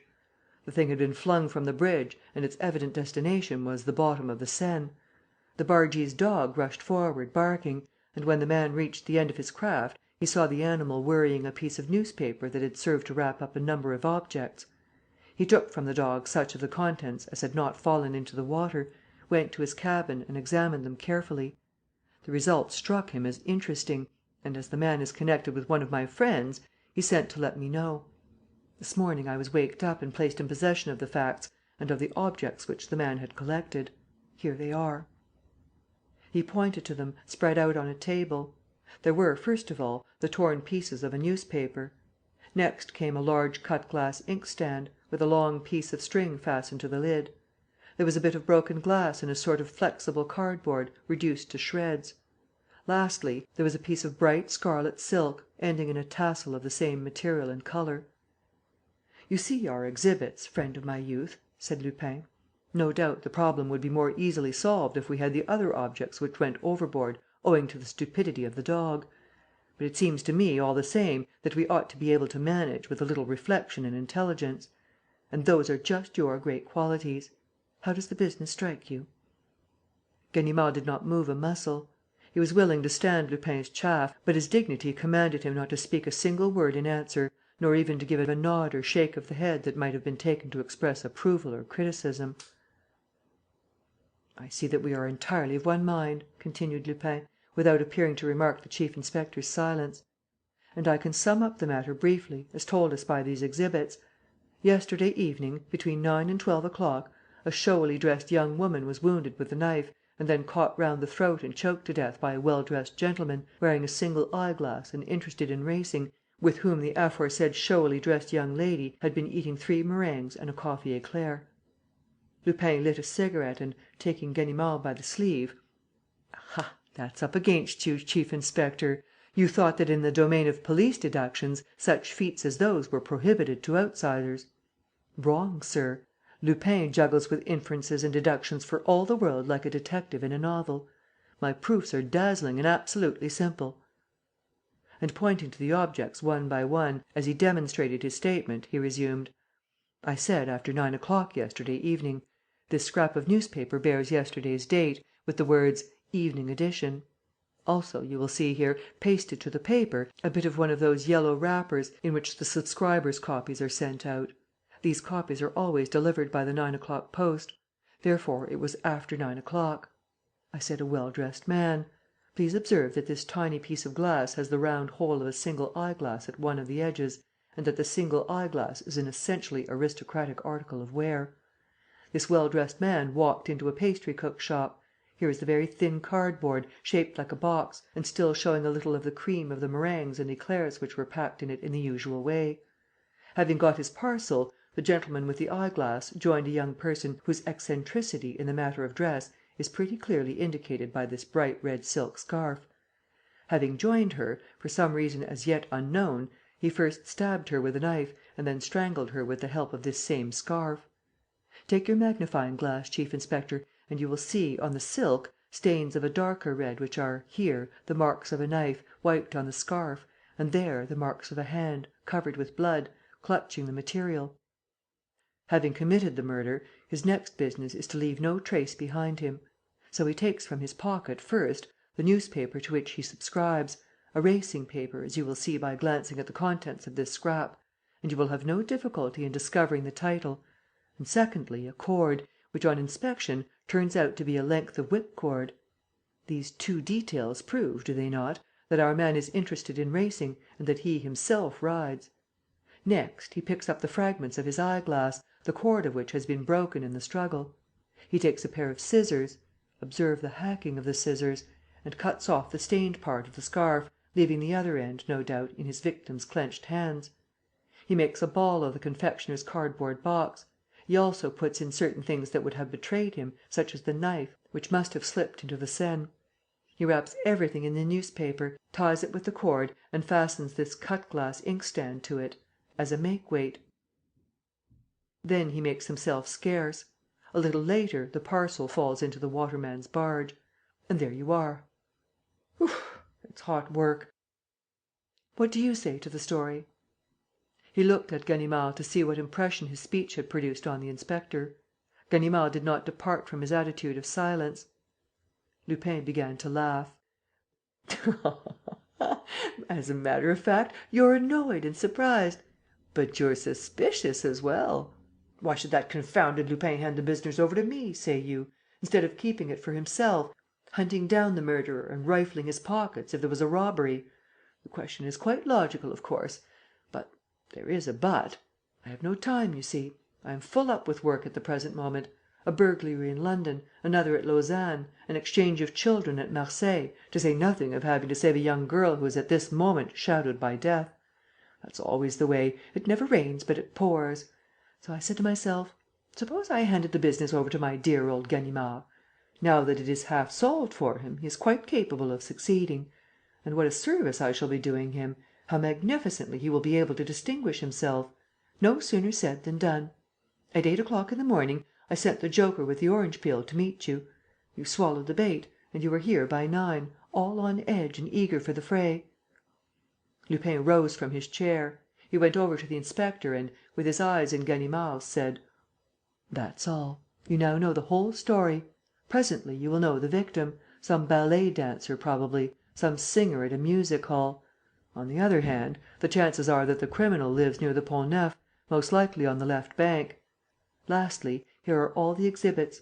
I make you a present of them. Set to work. I shall only keep this end of the scarf.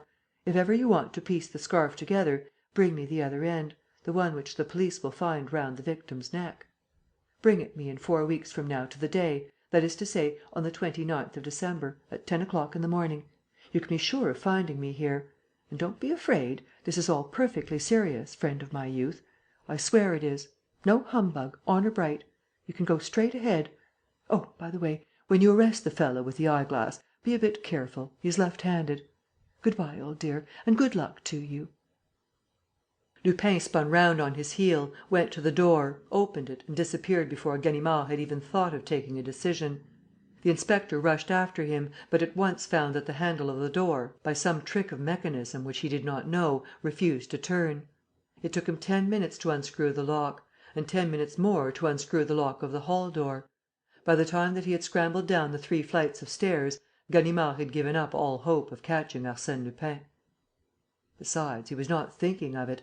Lupin inspired him with a queer, complex feeling, made up of fear, hatred, involuntary admiration and also the vague instinct that he, Ganimard, in spite of all his efforts, in spite of the persistency of his endeavours, would never get the better of this particular adversary. He pursued him from a sense of duty and pride, but with the continual dread of being taken in by that formidable hoaxer and scouted and fooled in the face of a public that was always only too willing to laugh at the chief inspector's mishaps. This business of the red scarf, in particular, struck him as most suspicious. It was interesting, certainly, in more ways than one, but so very improbable.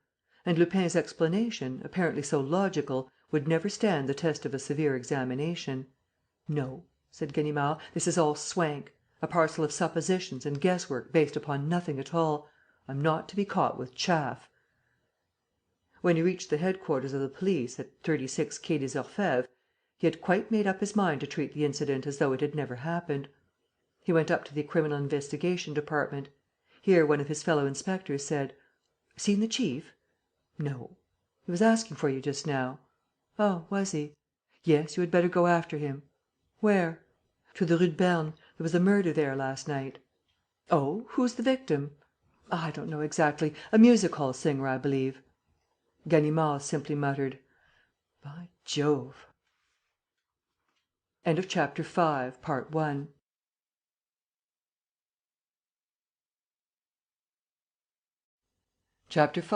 2 of The Confessions of Arsène Lupin. Recording is in the public domain. The Confessions of Arsène Lupin, by Maurice Leblanc. Chapter 5. The Red Silk Scarf. 20 minutes later, he stepped out of the underground railway station and made for the Rue de Berne. The victim, who was known in the theatrical world by her stage name of Jenny Saphir, occupied a small flat on the second floor of one of the houses. A policeman took the chief inspector upstairs and showed him the way, through 2 sitting rooms, to a bedroom, where he found the magistrates in charge of the inquiry, together with the divisional surgeon and M. Dudouis, the head of the detective service. Ganimard started at the first glance which he gave into the room. He saw, lying on a sofa, the corpse of a young woman, whose hands clutched a strip of red silk. One of the shoulders, which appeared above the low cut bodice, bore the marks of 2 wounds surrounded with clotted blood. The distorted and almost blackened features still bore an expression of frenzied terror. The divisional surgeon, who had just finished his examination, said: "My first conclusions are very clear. The victim was twice stabbed with a dagger and afterwards strangled. The immediate cause of death was asphyxia." "By Jove!" thought Ganimard again, remembering Lupin's words and the picture which he had drawn of the crime. The examining magistrate objected: "But the neck shows no discoloration." "She may have been strangled with a napkin or a handkerchief," said the doctor. "Most probably," said the chief detective, "with this silk scarf, which the victim was wearing and a piece of which remains, as though she had clung to it with her 2 hands to protect herself." "But why does only that piece remain?" asked the magistrate. "What has become of the other?" "The other may have been stained with blood and carried off by the murderer. You can plainly distinguish the hurried slashing of the scissors." "By Jove!" said Ganimard, between his teeth, for the 3rd time. "That brute of a Lupin saw everything without seeing a thing." "And what about the motive of the murder?" asked the magistrate. "The locks have been forced, the cupboards turned upside down. Have you anything to tell me, M. Dudouis?" The chief of the detective service replied: "I can at least suggest a supposition, derived from the statements made by the servant. The victim, who enjoyed a greater reputation on account of her looks than through her talent as a singer, went to Russia 2 years ago and brought back with her a magnificent sapphire which she appears to have received from some person of importance at the court. Since then she went by the name of Jenny Saphir and seems generally to have been very proud of that present, although, for prudence sake, she never wore it. I daresay that we shall not be far out if we presume the theft of the sapphire to have been the cause of the crime." "But did the maid know where the stone was?" "No, nobody did, and the disorder of the room would tend to prove that the murderer did not know either." "We will question the maid," said the examining magistrate. M. Dudouis took the chief inspector aside and said: "You're looking very old fashioned, Ganimard. What's the matter? Do you suspect anything?" "Nothing at all, chief." "That's a pity. We could do with a bit of showy work in the department. This is one of a number of crimes, all of the same class, of which we have failed to discover the perpetrator. This time we want the criminal, and quickly." "A difficult job, chief." "It's got to be done. Listen to me, Ganimard. According to what the maid says, Jenny Saphir led a very regular life. For a month past she was in the habit of frequently receiving visits, on her return from the music hall, that is to say, at about 10:30, from a man who would stay until midnight or so. 'He's a society man,' Jenny Saphir used to say, 'and he wants to marry me.' This society man took every precaution to avoid being seen, such as turning up his coat collar and lowering the brim of his hat when he passed the porter's box. And Jenny Saphir always made a point of sending away her maid, even before he came. This is the man whom we have to find." "Has he left no traces?" "None at all. It is obvious that we have to deal with a very clever scoundrel, who prepared his crime beforehand and committed it with every possible chance of escaping unpunished. His arrest would be a great feather in our cap. I rely on you, Ganimard." "Ah, you rely on me, chief," replied the inspector. "Well, we shall see. We shall see. I don't say no. Only..." He seemed in a very nervous condition, and his agitation struck M. Dudouis. "Only," continued Ganimard, "only I swear, do you hear, chief? I swear." "What do you swear?" "Nothing. We shall see, chief. We shall see."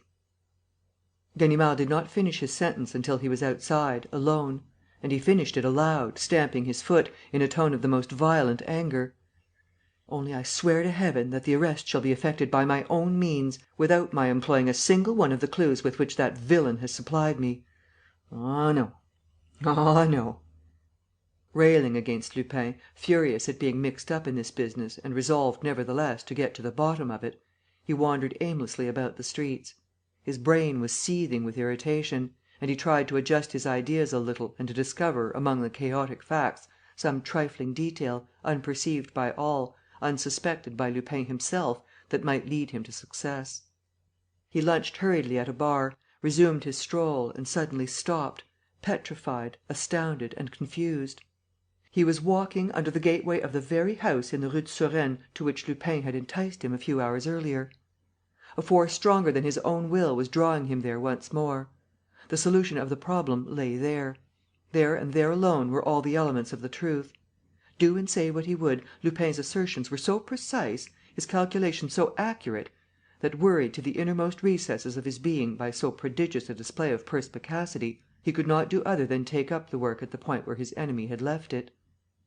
Abandoning all further resistance, he climbed the 3 flights of stairs. The door of the flat was open. No one had touched the exhibits. He put them in his pocket and walked away. From that moment, he reasoned and acted, so to speak, mechanically, under the influence of the master whom he could not choose but obey. Admitting that the unknown person whom he was seeking lived in the neighbourhood of the Pont Neuf, it became necessary to discover, somewhere between that bridge and the Rue de Berne, the first-class confectioner's shop, open in the evenings, at which the cakes were bought. This did not take long to find. A pastry-cook near the Gare Saint-Lazare showed him some little cardboard boxes, identical in material and shape with the one in Ganimard's possession. Moreover, one of the shop-girls remembered having served, on the previous evening, a gentleman whose face was almost concealed in the collar of his fur coat, but whose eyeglass she had happened to notice. "That's one clue checked," thought the inspector. "Our man wears an eyeglass." He next collected the pieces of the racing paper and showed them to a newsvender, who easily recognized the Turf Illustré. Ganimard at once went to the offices of the Turf and asked to see the list of subscribers. Going through the list, he jotted down the names and addresses of all those who lived anywhere near the Pont Neuf, and principally, because Lupin had said so, those on the left bank of the river. He then went back to the Criminal Investigation Department, took half a dozen men and packed them off with the necessary instructions. At 7 o'clock in the evening, the last of these men returned and brought good news with him. A certain M. Prévailles, a subscriber to the Turf, occupied an entresol flat on the Quai des Augustins. On the previous evening, he left his place, wearing a fur coat, took his letters and his paper, the Turf Illustré, from the porter's wife, walked away and returned home at midnight. This M. Prévailles wore a single eyeglass. He was a regular race-goer and himself owned several hacks which he either rode himself or jobbed out. The inquiry had taken so short a time and the results obtained were so exactly in accordance with Lupin's predictions that Ganimard felt quite overcome on hearing the detective's report. Once more he was measuring the prodigious extent of the resources at Lupin's disposal. Never in the course of his life, and Ganimard was already well advanced in years, had he come across such perspicacity, such a quick and far-seeing mind. He went in search of M. Dudouis. "Everything's ready, chief. Have you a warrant?" "Eh?" "I said everything is ready for the arrest, chief." "You know the name of Jenny Saphir's murderer?" "Yes." "But how? Explain yourself." Ganimard had a sort of scruple of conscience, blushed a little and nevertheless replied: "An accident, chief. The murderer threw everything that was likely to compromise him into the Seine. Part of the parcel was picked up and handed to me." "By whom?" "A boatman who refused to give his name, for fear of getting into trouble. But I had all the clues I wanted. It was not so difficult as I expected." And the inspector described how he had gone to work. "And you call that an accident?" cried M. Dudouis. "And you say that it was not difficult? Why, it's one of your finest performances! Finish it yourself, Ganimard, and be prudent." Ganimard was eager to get the business done.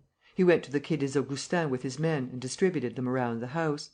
He questioned the portress, who said that her tenant took his meals out of doors, but made a point of looking in after dinner. A little before 9 o'clock, in fact, leaning out of her window, she warned Ganimard, who at once gave a low whistle. A gentleman in a tall hat and a fur coat was coming along the pavement beside the Seine. He crossed the road and walked up to the house. Ganimard stepped forward. "Monsieur Prévailles, I believe?" "Yes, but who are you?" "I have a commission to..." He had not time to finish his sentence. At the sight of the men appearing out of the shadow, Prévailles quickly retreated to the wall and faced his adversaries, with his back to the door of a shop on the ground floor, the shutters of which were closed. "Stand back!" he cried. "I don't know you." His right hand brandished a heavy stick, while his left was slipped behind him and seemed to be trying to open the door. Ganimard had an impression that the man might escape through this way and through some secret outlet. "None of this nonsense!" he said, moving closer to him. "You're caught. You had better come quietly." But just as he was laying hold of Prévailles' stick, Ganimard remembered the warning which Lupin gave him. Prévailles was left-handed; and it was his revolver for which he was feeling behind his back. The inspector ducked his head. He had noticed the man's sudden movement. 2 reports rang out. No one was hit. A second later, Prévailles received a blow under the chin from the butt end of a revolver, which brought him down where he stood. He was entered at the Dépôt soon after 9 o'clock. Ganimard enjoyed a great reputation even at that time. But this capture, so quickly effected, by such very simple means, and at once made public by the police, won him a sudden celebrity. Prévailles was forthwith saddled with all the murders that had remained unpunished; and the newspapers vied with one another in extolling Ganimard's prowess. The case was conducted briskly at the start. It was first of all ascertained that Prévailles, whose real name was Thomas Derocq, had already been in trouble. Moreover, the search instituted in his rooms, while not supplying any fresh proofs, at least led to the discovery of a ball of whipcord similar to the cord used for doing up the parcel, and also to the discovery of daggers which would have produced a wound similar to the wounds on the victim. But on the eighth day everything was changed. Until then Prévailles had refused to reply to the questions put to him. But now, assisted by his counsel, he pleaded a circumstantial alibi and maintained that he was at the Folies Bergères on the night of the murder. As a matter of fact, the pockets of his dinner jacket contained the counterfoil of a stall ticket and a programme of the performance, both bearing the date of that evening. "An alibi prepared in advance," objected the examining magistrate. "Prove it," said Prévailles. The prisoner was confronted with the witnesses for the prosecution. The young lady from the confectioner's thought she knew the gentleman with the eyeglass.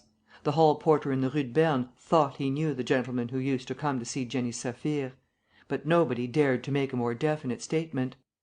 The examination, therefore, led to nothing of a precise character, provided no solid basis whereon to found a serious accusation. The judge sent for Ganimard and told him of his difficulty. "I can't possibly persist at this rate. There is no evidence to support the charge." "But surely you are convinced in your own mind, Monsieur le Juge d'Instruction. Prévailles would never have resisted his arrest unless he was guilty." "He says that he thought he was being assaulted.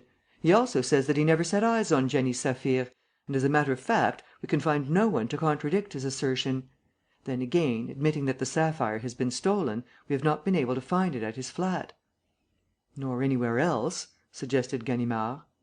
"Quite true, but that is no evidence against him. I'll tell you what we shall want, M. Ganimard, and that very soon: the other end of this red scarf." "The other end?" "Yes, for it is obvious that, if the murderer took it away with him, the reason was that the stuff is stained with the marks of the blood on his fingers." Ganimard made no reply. For several days he had felt that the whole business was tending to this conclusion. There was no other proof possible. Given the silk scarf, and in no other circumstances, Prévailles' guilt was certain. Now Ganimard's position required that Prévailles' guilt should be established. He was responsible for the arrest, it had cast a glamour around him, he had been praised to the skies as the most formidable adversary of criminals, and he would look absolutely ridiculous if Prévailles were released. Unfortunately, the one and only indispensable proof was in Lupin's pocket. How was he to get hold of it? Ganimard cast about, exhausted himself with fresh investigations, went over the inquiry from start to finish, spent sleepless nights in turning over the mystery of the Rue de Berne, studied the records of Prévailles' life, sent 10 men hunting after the invisible sapphire. Everything was useless. On the 28th of December, the examining magistrate stopped him in one of the passages of the law courts. "Well, M. Ganimard, any news?" "No, Monsieur le Juge d'Instruction." "Then I shall dismiss the case." "Wait one day longer." "What's the use? We want the other end of the scarf. Have you got it?" "I shall have it to morrow." "To morrow?" "Yes, but please lend me the piece in your possession." "What if I do?" "If you do, I promise to let you have the whole scarf complete." "Very well, that's understood." Ganimard followed the examining magistrate to his room and came out with the piece of silk. "Hang it all!" he growled. "Yes, I will go and fetch the proof and I shall have it too. Always presuming that Master Lupin has the courage to keep the appointment."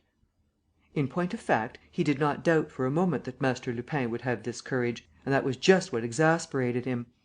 Why had Lupin insisted on this meeting? What was his object, in the circumstances?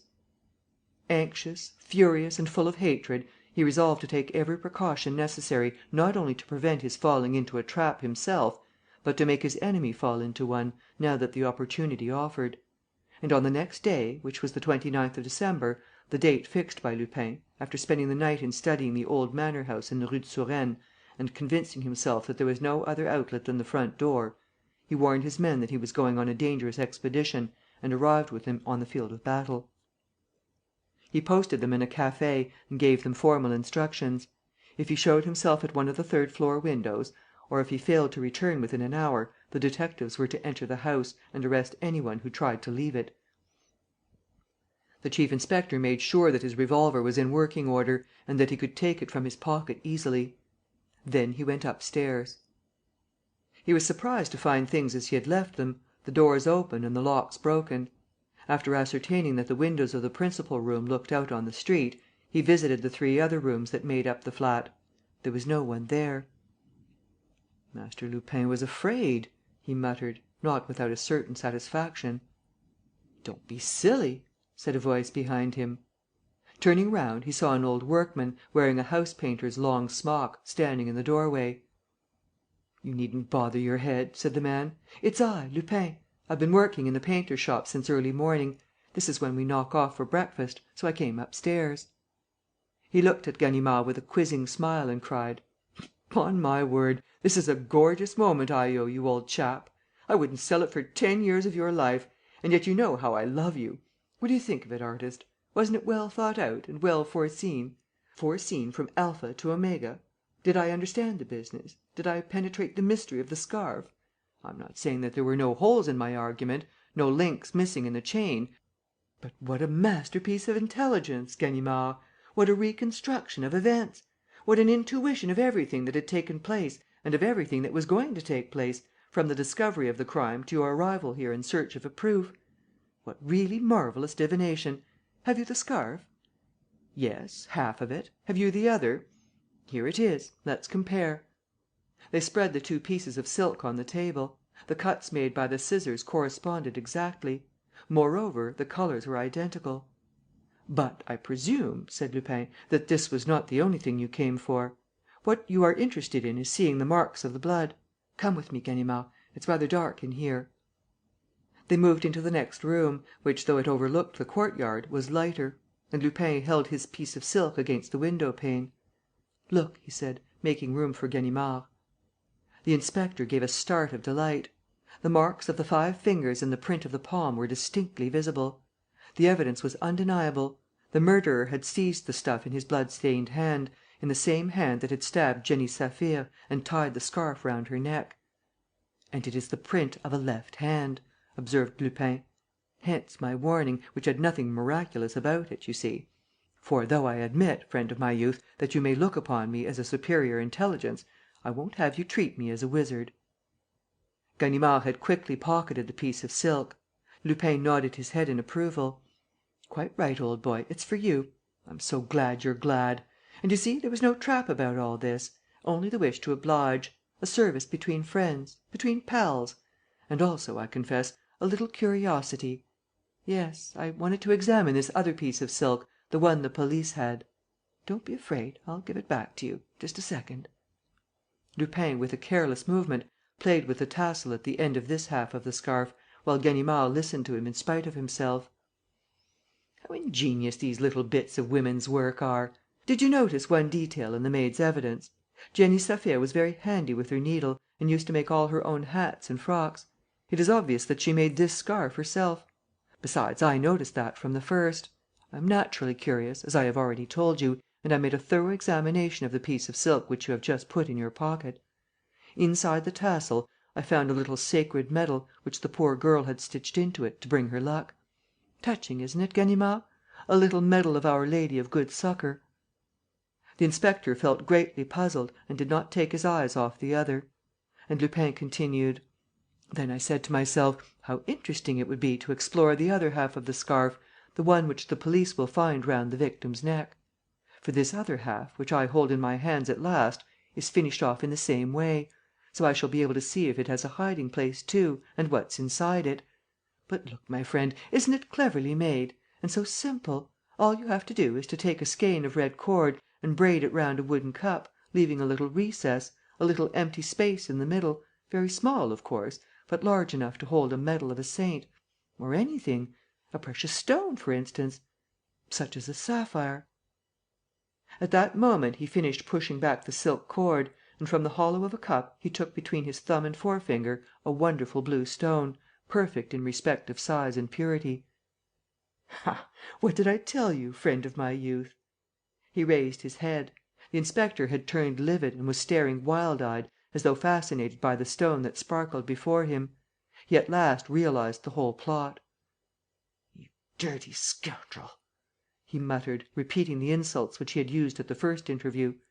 "You scum of the earth!" The two men were standing one against the other. "Give me back that," said the inspector. Lupin held out the piece of silk. "And the sapphire?" said Ganimard, in a peremptory tone. "Don't be silly." "Give it back, or...." "Or what, you idiot?" cried Lupin. "Look here, do you think I put you on to this soft thing for nothing?" "Give it back." "You haven't noticed what I've been about, that's plain. What, for 4 weeks I've kept you on the move like a deer; and you want to... Come, Ganimard, old chap, pull yourself together. Don't you see that you've been playing the good dog for 4 weeks on end? Fetch it, Rover. There's a nice blue pebble over there, which master can't get at. Hunt it, Ganimard, fetch it. Bring it to master. Ah, he's his master's own good little dog. Sit up, beg. Does 'ms want a bit of sugar, then?" Ganimard, containing the anger that seethed within him, thought only of one thing: summoning his detectives. And, as the room in which he now was looked out on the courtyard, he tried gradually to work his way round to the communicating door. He would then run to the window and break one of the panes. "All the same," continued Lupin, "what a pack of dunderheads you and the rest must be! You've had the silk all this time and not one of you ever thought of feeling it, not one of you ever asked himself the reason why the poor girl hung on to her scarf. Not one of you! You just acted at haphazard, without reflecting, without foreseeing anything." The inspector had attained his object. Taking advantage of a second when Lupin had turned away from him, he suddenly wheeled round and grasped the door handle. But an oath escaped him: the handle did not budge. Lupin burst into a fit of laughing: "Not even that? You did not even foresee that? You lay a trap for me and you won't admit that I may perhaps smell the thing out beforehand. And you allow yourself to be brought into this room, without asking whether I am not bringing you here for a particular reason and without remembering that the locks are fitted with a special mechanism. Come now, speaking frankly, what do you think of it yourself?" "What do I think of it?" roared Ganimard, beside himself with rage. He had drawn his revolver and was pointing it straight at Lupin's face. "Hands up!" he cried. "That's what I think of it!" Lupin placed himself in front of him and shrugged his shoulders: "Sold again," he said. "Hands up, I say, once more!" "And sold again, say I. Your deadly weapon won't go off." "What?" "Old Catherine, your housekeeper, is in my service. She damped the charges this morning while you were having your breakfast coffee." Ganimard made a furious gesture, pocketed the revolver and rushed at Lupin. "Well?" said Lupin, stopping him short with a well-aimed kick on the shin. Their clothes were almost touching. They exchanged defiant glances, the glances of two adversaries who mean to come to blows. Nevertheless, there was no fight. The recollection of the earlier struggles made any present struggle useless. And Ganimard, who remembered all his past failures, his vain attacks, Lupin's crushing reprisals, did not lift a limb. There was nothing to be done. He felt it. Lupin had forces at his command against which any individual force simply broke to pieces. So what was the good? "I agree," said Lupin, in a friendly voice, as though answering Ganimard's unspoken thought. "You would do better to let things be as they are. Besides, friend of my youth, think of all that this incident has brought you: fame, the certainty of quick promotion and, thanks to that, the prospect of a happy and comfortable old age. Surely you don't want the discovery of the sapphire and the head of poor Arsène Lupin in addition? It wouldn't be fair. To say nothing of the fact that poor Arsène Lupin saved your life. Yes, sir. Who warned you at this very spot that Prévailles was left-handed? And is this the way you thank me? It's not pretty of you, Ganimard. Upon my word, you make me blush for you." While chattering, Lupin had gone through the same performance as Ganimard and was now near the door. Ganimard saw that his foe was about to escape him. Forgetting all prudence, he tried to block his way and received a tremendous butt in the stomach, which sent him rolling to the opposite wall. Lupin dexterously touched a spring, turned the handle, opened the door and slipped away, roaring with laughter as he went. 20 minutes later, when Ganimard at last succeeded in joining his men, one of them said to him: "A house painter left the house, as his mates were coming back from breakfast, and put a letter into my hand. 'Give that to your governor,' he said. 'Which governor?' I asked, but he was gone. 'I suppose it's meant for you.' 'Let's have it.' Ganimard opened the letter. It was hurriedly scribbled in pencil and contained these words: 'This is to warn you, friend of my youth, against excessive credulity. When a fellow tells you that the cartridges in your revolver are damp, however great your confidence in that fellow may be, even though his name be Arsène Lupin, never allow yourself to be taken in.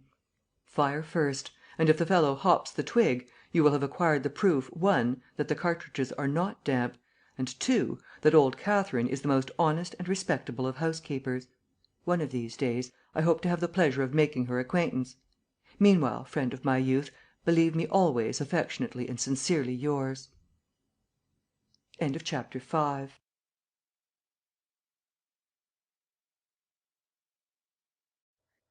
6 Part I of the Confessions of Arsène Lupin. The Confessions of Arsène Lupin, by Maurice Leblanc. CHAPTER VI. SHADOWED BY DEATH. After he had been round the walls of the property, Arsène Lupin returned to the spot from which he started. It was perfectly clear to him that there was no breach in the walls, and the only way of entering the extensive grounds of the Château de Maupertuis was through a little low door, firmly bolted on the inside, or through the principal gate, which was overlooked by the lodge. "Very well," he said, "we must employ heroic methods." Pushing his way into the copsewood where he had hidden his motor bicycle, he unwound a length of twine from under the saddle and went to a place which he had noticed in the course of his exploration. At this place, which was situated far from the road, on the edge of a wood, a number of large trees, standing inside the park, overlapped the wall. Lupin fastened a stone to the end of the string, threw it up and caught a thick branch, which he drew down to him and bestraddled. The branch, in recovering its position, raised him from the ground. He climbed over the wall, slipped down the tree and sprang lightly on the grass.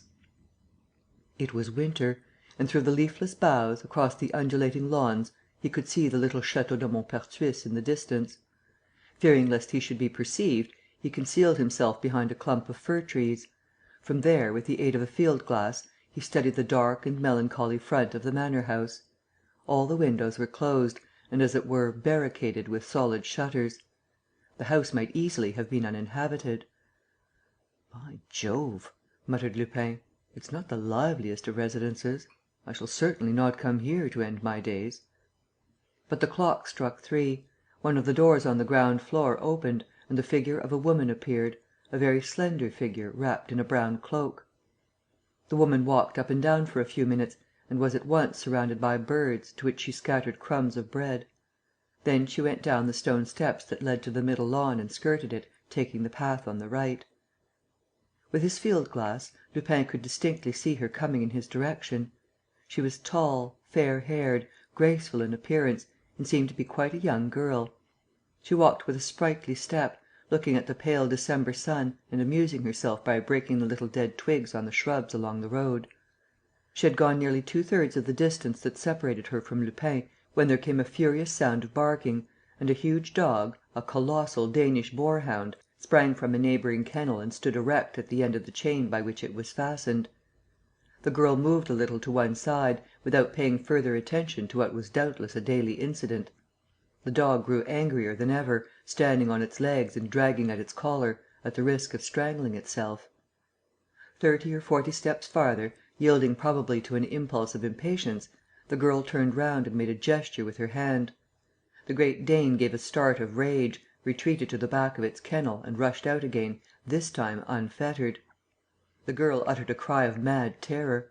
The dog was covering the space between them, trailing its broken chain behind it. She began to run with all her might, and screamed out desperately for help.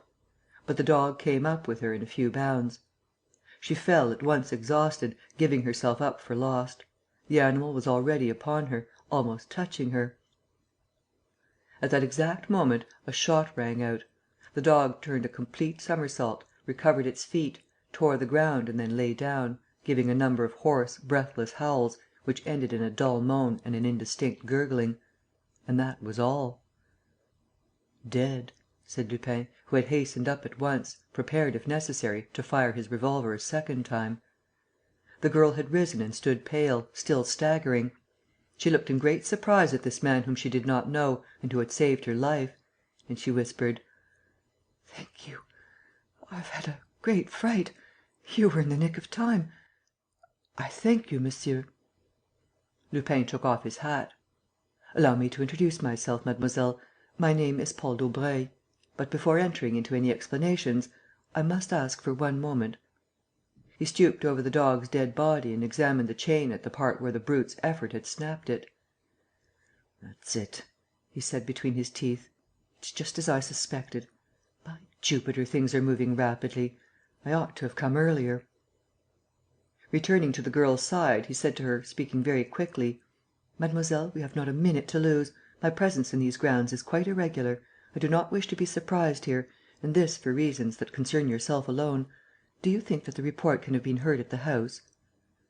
The girl seemed already to have recovered from her emotion; and she replied, with a calmness that revealed all her pluck: "I don't think so." "Is your father in the house to day?" "My father is ill and has been in bed for months. Besides, his room looks out on the other front." "And the servants?" "Their quarters in the kitchen are also on the other side. No one ever comes to this part. I walk here myself, but nobody else does." "It is probable, therefore, that I have not been seen either, especially as the trees hide us?" "It is most probable." "Then I can speak to you freely?" "Certainly. But I don't understand." "You will, presently. Permit me to be brief. The point is this: 4 days ago, Mlle. Jeanne Darcieux—" "That is my name," she said, smiling. "Mlle. Jeanne Darcieux," continued Lupin, "wrote a letter to one of her friends, called Marceline, who lives at Versailles." "How do you know all that?" asked the girl, in astonishment. "I tore up the letter before I had finished it." "And you flung the pieces on the edge of the road that runs from the house to Vendôme." "That's true. I'd gone out walking." "The pieces were picked up and they came into my hands next day." "Then you must have read them?" said Jeanne Darcieux, betraying a certain annoyance by her manner. "Yes, I committed that indiscretion; and I do not regret it, because I can save you." "Save me? From what?" "From death." Lupin spoke this little sentence in a very distinct voice. The girl gave a shudder. Then she said: "I am not threatened with death?" "Yes, you are, mademoiselle. At the end of October, you were reading on a bench on the terrace where you were accustomed to sit at the same hour every day, when a block of stone fell from the cornice above your head and you were within a few inches of being crushed." "An accident?" "One fine evening in November, you were walking in the kitchen garden, by moonlight. A shot was fired. The bullet whizzed past your ear." "At least I thought so." "Lastly, less than a week ago, the little wooden bridge that crosses the river in the park, 2 yards from the waterfall, gave way while you were on it. You were just able, by a miracle, to catch hold of the root of a tree."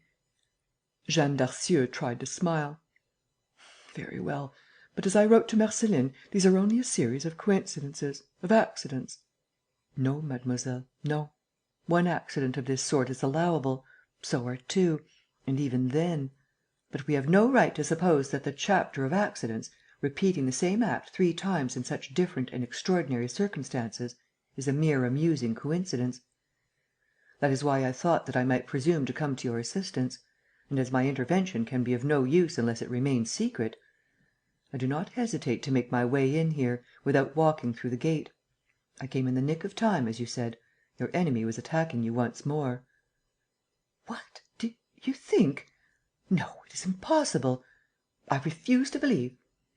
Lupin picked up the chain and, showing it to her: "Look at the last link. There is no question but that it has been filed. Otherwise, so powerful a chain as this would never have yielded.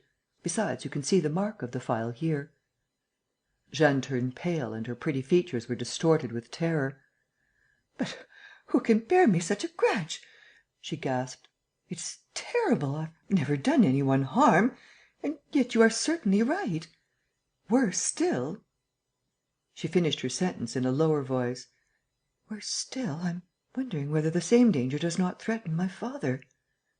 "Has he been attacked also?" "No, for he never stirs from his room.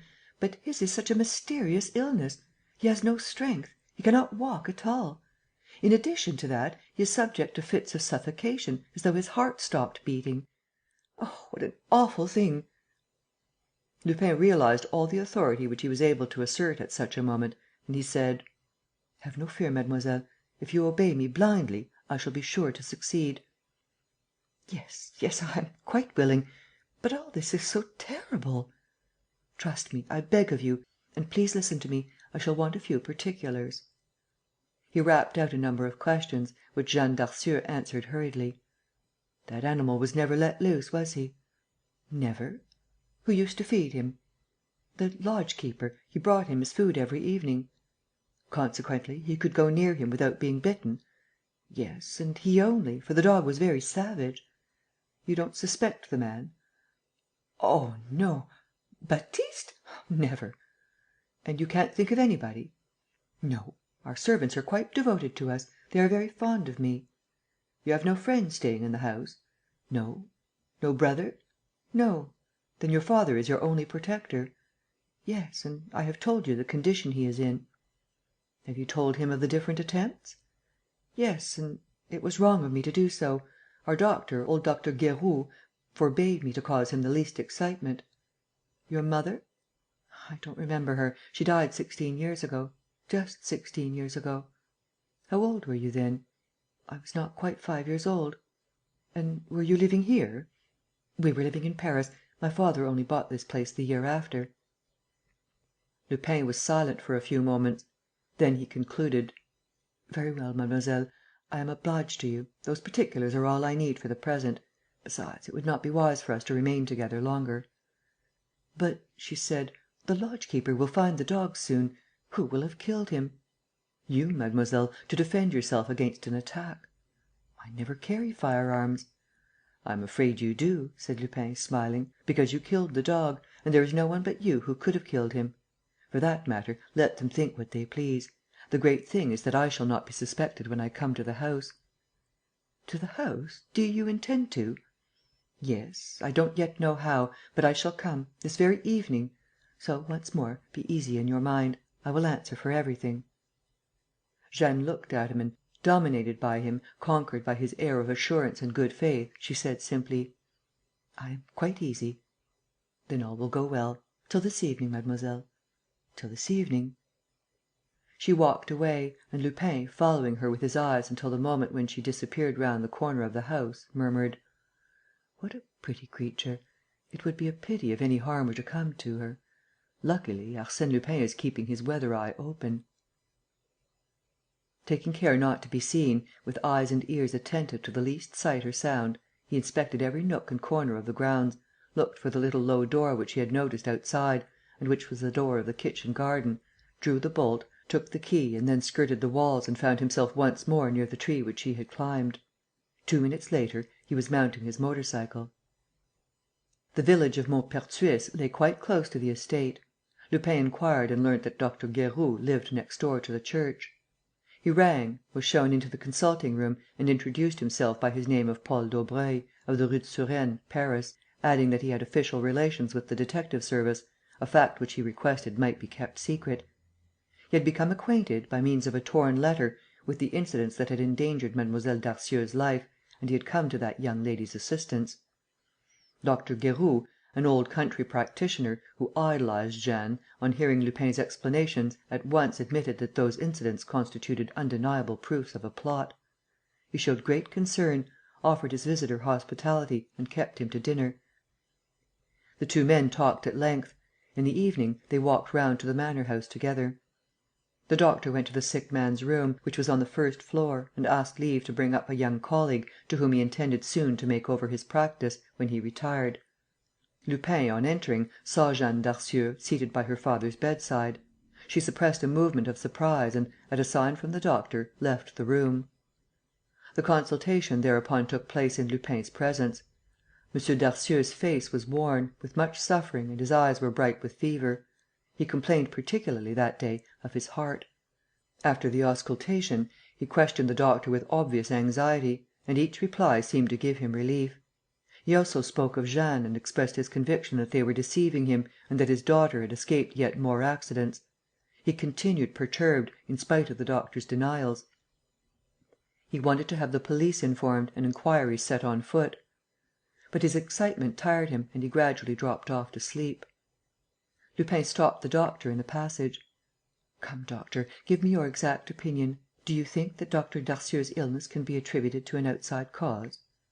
"How do you mean?"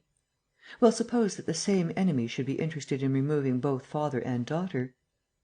The doctor seemed struck by the suggestion: "Upon my word, there is something in what you say. The father's illness at times adopts such a very unusual character. For instance, the paralysis of the legs, which is almost complete, ought to be accompanied by..." The doctor reflected for a moment and then said, in a low voice: "You think it's poison, of course. But what poison? Besides, I see no toxic symptoms. It would have to be... But what are you doing? What's the matter?" The two men were talking outside a little sitting room on the first floor, where Jeanne, seizing the opportunity while the doctor was with her father, had begun her evening meal. Lupin, who was watching her through the open door, saw her lift a cup to her lips and take a few sups. Suddenly, he rushed at her and caught her by the arm: "What are you drinking there?" "What!" she said, taken aback. "Only tea!" "You pulled a face of disgust. What made you do that?" "I don't know. I thought..." "You thought what?" "That it tasted rather bitter. But I expect that comes from the medicine I mixed with it." "What medicine?" "Some drops which I take at dinner. The drops which you prescribed for me, you know, doctor."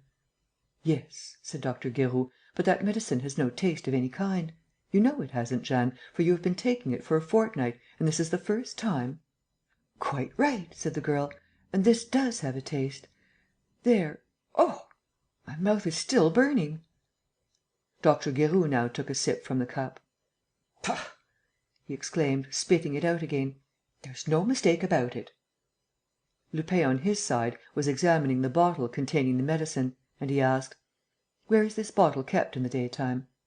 But Jeanne was unable to answer. She had put her hand to her heart and, wan faced, with staring eyes, seemed to be suffering great pain: "It hurts. It hurts," she stammered. The two men quickly carried her to her room and laid her on the bed. "She ought to have an emetic," said Lupin. "Open the cupboard," said the doctor. "You'll see a medicine case. Have you got it? Take out one of those little tubes. Yes, that one. And now some hot water. You'll find some on the tea tray in the other room." Jeanne's own maid came running up in answer to the bell. Lupin told her that Mlle. Darcieux had been taken unwell, for some unknown reason. He next returned to the little dining room, inspected the sideboard and the cupboards, went down to the kitchen and pretended that the doctor had sent him to ask about M. Darcieux's diet. Without appearing to do so, he catechized the cook, the butler and Baptiste, the lodge keeper, who had his meals at the manor house with the servants. Then he went back to the doctor: "Well?" "She's asleep." "Any danger?" "No.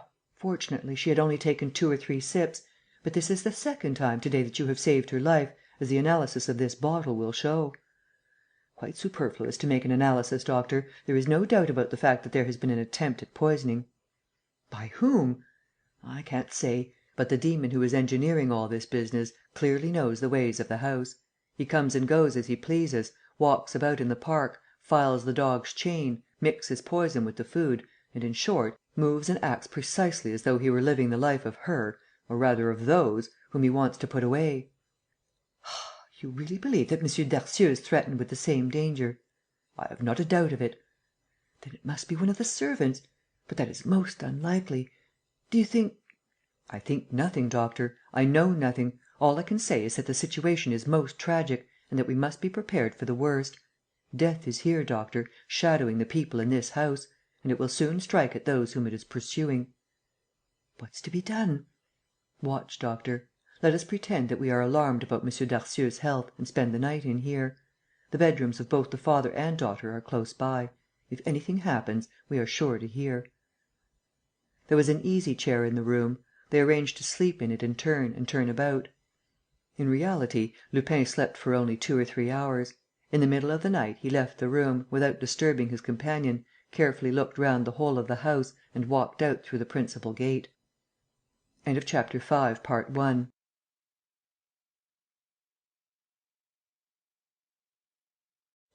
Chapter 6, Part 2 of the Confessions of Arsène Lupin. The Confessions of Arsène Lupin, by Maurice Leblanc. Chapter 6, Shadowed by Death. He reached Paris on his motor cycle at 9 o'clock in the morning. Two of his friends, to whom he telephoned on the road, met him there. They all three spent the day in making searches which Lupin had planned out beforehand. He set out again hurriedly at 6 o'clock. And never, perhaps, as he told me subsequently, did he risk his life with greater temerity than in his break-neck ride, at a mad rate of speed, on a foggy December evening, with the light of his lamp hardly able to pierce through the darkness. He sprang from his bicycle outside the gate, which was still open, ran to the house and reached the first floor in a few bounds. There was no one in the little dining-room. Without hesitating, without knocking, he walked into Jeanne's bedroom. "Oh, here you are!" he said, with a sigh of relief, seeing Jeanne and the doctor sitting side by side, talking. "What? Any news?" asked the doctor, alarmed at seeing such a state of agitation in a man whose coolness he had had occasion to observe. "No," said Lupin, "no news. And here?" "None here either. We have just left M. Darcieux. He has had an excellent day and he ate his dinner with a good appetite. As for Jeanne, you can see for yourself, she has all her pretty colour back again." "Then she must go." "Go? But it's out of the question!" protested the girl. "You must go, you must!" cried Lupin, with real violence, stamping his foot on the floor. He at once mastered himself, spoke a few words of apology and then, for 3 or 4 minutes, preserved a complete silence, which the doctor and Jeanne were careful not to disturb. At last he said to the young girl: "You shall go to morrow morning, mademoiselle. It will be only for 1 or 2 weeks. I will take you to your friend at Versailles, the one to whom you were writing. I entreat you to get everything ready to night, without concealment of any kind. Let the servants know that you are going. On the other hand, the doctor will be good enough to tell M. Darcieux and give him to understand, with every possible precaution, that this journey is essential to your safety. Besides, he can join you as soon as his strength permits. That's settled, is it not?" "Yes," she said, absolutely dominated by Lupin's gentle and imperious voice. "In that case," he said, "be as quick as you can and do not stir from your room." "But," said the girl, with a shudder, "am I to stay alone to night?" "Fear nothing. Should there be the least danger, the doctor and I will come back. Do not open your door unless you hear 3 very light taps." Jeanne at once rang for her maid. The doctor went to M. Darcieux, while Lupin had some supper brought to him in the little dining-room. "That's done," said the doctor, returning to him in 20 minutes' time. "M. Darcieux did not raise any great difficulty. As a matter of fact, he himself thinks it just as well that we should send Jeanne away." They then went downstairs together and left the house. On reaching the lodge, Lupin called the keeper: "You can shut the gate, my man. If M. Darcieux should want us, send for us at once." The clock of Maupertuis church struck 10. The sky was overcast with black clouds, through which the moon broke at moments. The two men walked on for 60 or 70 yards. They were nearing the village, when Lupin gripped his companion by the arm: "Stop!" "What on earth's the matter?" exclaimed the doctor. "The matter is this," Lupin jerked out, "that if my calculations turn out right, if I have not misjudged the business from start to finish, Mlle. Darcieux will be murdered before the night is out." "Eh? What's that?" gasped the doctor, in dismay. "But then why did we go?" "With the precise object that the miscreant, who is watching all our movements in the dark, may not postpone his crime and may perpetrate it, not at the hour chosen by himself, but at the hour which I have decided upon." "Then we are returning to the manor house?" "Yes, of course we are, but separately." "In that case, let us go at once." "Listen to me, doctor," said Lupin, in a steady voice, "and let us waste no time in useless words. Above all, we must defeat any attempt to watch us. You will therefore go straight home and not come out again until you are quite certain that you have not been followed. You will then make for the walls of the property, keeping to the left, till you come to the little door of the kitchen garden. Here is the key. When the church clock strikes 11, open the door very gently and walk right up to the terrace at the back of the house. The 5th window is badly fastened. You have only to climb over the balcony. As soon as you are inside Mlle. Darcieux's room, bolt the door and don't budge. You quite understand, don't budge, either of you, whatever happens. I have noticed that Mlle. Darcieux leaves her dressing-room window ajar, isn't that so?" "Yes, it's a habit which I taught her." "That's the way they'll come." "And you?" That's the way I shall come also." "And do you know who the villain is?" Lupin hesitated and then replied: "No, I don't know; and that is just how we shall find out. But I implore you, keep cool. Not a word, not a movement, whatever happens." "I promise you." "I want more than that, doctor. You must give me your word of honour." "I give you my word of honour." The doctor went away. Lupin at once climbed a neighbouring mound from which he could see the windows of the first and second floor. Several of them were lighted. He waited for some little time. The lights went out one by one. Then, taking a direction opposite to that in which the doctor had gone, he branched off to the right and skirted the wall until he came to the clump of trees near which he had hidden his motor cycle on the day before. 11 o'clock struck. He calculated the time which it would take the doctor to cross the kitchen garden and make his way into the house. "That's 1 point scored," he muttered. "Everything's all right on that side. And now, Lupin to the rescue? The enemy won't be long before he plays his last trump. And, by all the gods, I must be there!" He went through the same performance as on the first occasion, pulled down the branch and hoisted himself to the top of the wall, from which he was able to reach the bigger boughs of the tree. Just then he pricked up his ears. He seemed to hear a rustling of dead leaves; and he actually perceived a dark form moving on the level 30 yards away. "Hang it all!" he said to himself. "I'm done. The scoundrel has smelt a rat." A moonbeam pierced through the clouds. Lupin distinctly saw the man take aim. He tried to jump to the ground and turned his head.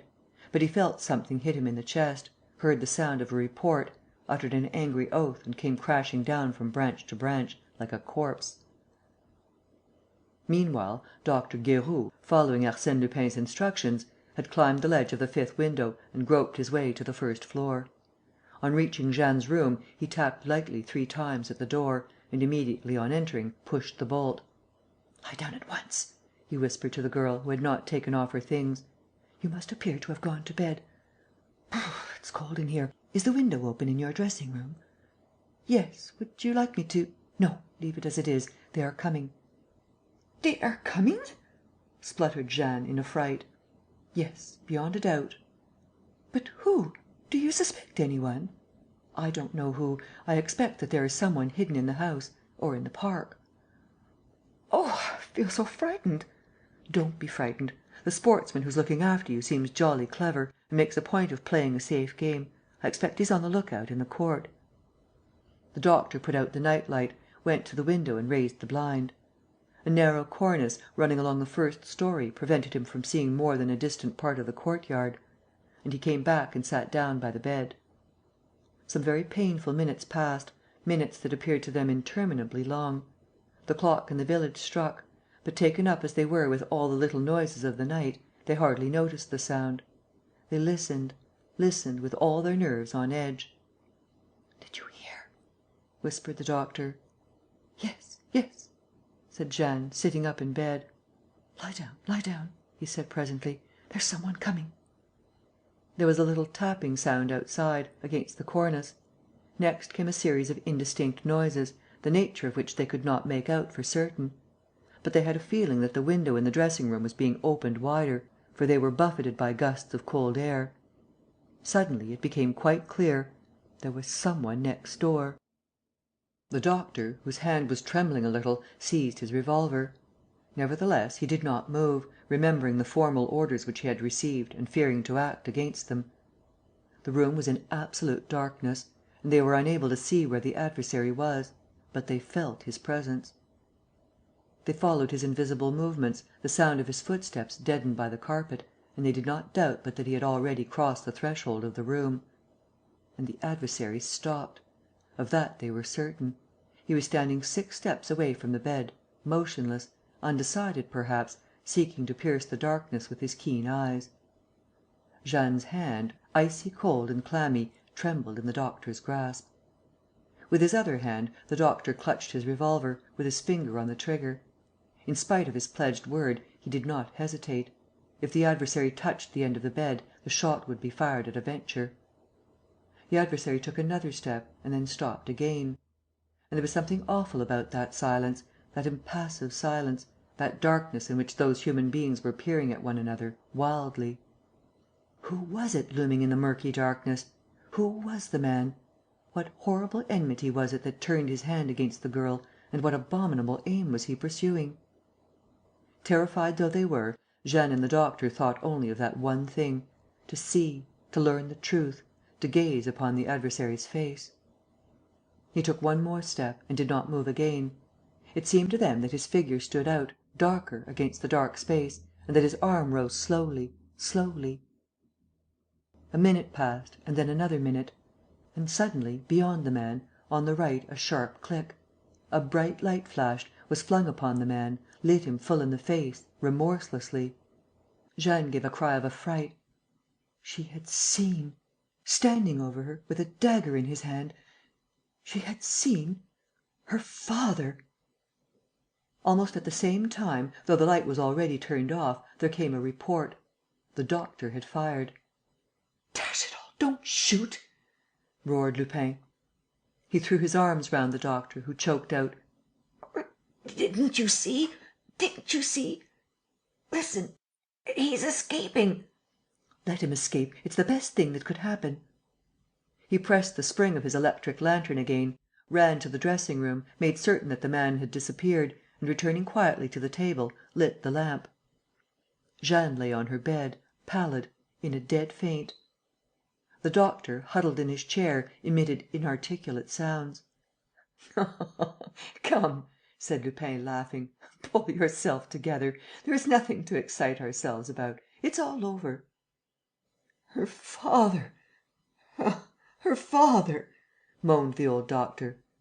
"If you please, doctor, Mlle. Darcieux is ill. Look after her." Without more words, Lupin went back to the dressing-room and stepped out on the window-ledge. A ladder stood against the ledge. He ran down it. Skirting the wall of the house, 20 steps farther, he tripped over the rungs of a rope-ladder, which he climbed, and found himself in M. Darcieux's bedroom. The room was empty. "Just so," he said. "My gentleman did not like the position and has cleared out. Here's wishing him a good journey. And, of course, the door is bolted? Exactly. That is how our sick man, tricking his worthy medical attendant, used to get up at night in full security, fasten his rope-ladder to the balcony and prepare his little games. He's no fool, is friend Darcieux." He drew the bolts and returned to Jeanne's room. The doctor, who was just coming out of the doorway, drew him to the little dining-room. "She's asleep. Don't let us disturb her. She has had a bad shock and will take some time to recover." Lupin poured himself out a glass of water and drank it down. Then he took a chair and, calmly: "Pooh, she'll be all right by to morrow." "What do you say?" "I say that she'll be all right by to morrow." "Why?" "In the first place, because it did not strike me that Mlle. Darcieux felt any very great affection for her father." "Never mind. Think of it: a father who tries to kill his daughter! A father who, for months on end, repeats his monstrous attempt 4, 5, 6 times over again! Well, isn't that enough to blight a less sensitive soul than Jeanne's for good and all? What a hateful memory!" "She will forget." "One does not forget such a thing as that." "She will forget, doctor, and for a very simple reason." "Explain yourself." "She is not M. Darcieux's daughter." "Eh?" "I repeat, she is not that villain's daughter." "What do you mean? M. Darcieux...." "M. Darcieux is only her step-father. She had just been born when her father, the real father, died. Jeanne's mother then married a cousin of her husband's, a man bearing the same name, and she died within a year of her second wedding. She left Jeanne in M. Darcieux's charge. He first took her abroad and then bought this country house; and, as nobody knew him in the neighbourhood, he represented the child as being his daughter. She herself did not know the truth about her birth." The doctor sat confounded. He asked: "Are you sure of your facts?" "I spent my day in the town halls of the Paris municipalities. I searched the registers. I interviewed 2 solicitors. I have seen all the documents. There is no doubt possible." "But that does not explain the crime, or rather the series of crimes." "Yes, it does," declared Lupin. "And from the start, from the first hour when I meddled in this business, some words which Mlle. Darcieux used made me suspect that direction which my investigations must take. 'I was not quite 5 years old when my mother died,' she said. That was 16 years ago. Mlle. Darcieux, therefore, was nearly 21, that is to say, she was on the verge of attaining her majority. I at once saw that this was an important detail. The day on which you reach your majority is the day on which your accounts are rendered. What was the financial position of Mlle. Darcieux, who was her mother's natural heiress? Of course, I did not think of the father for a second. To begin with, one can't imagine a thing like that. And then the farce which M. Darcieux was playing: helpless, bedridden, ill. "Really ill," interrupted the doctor.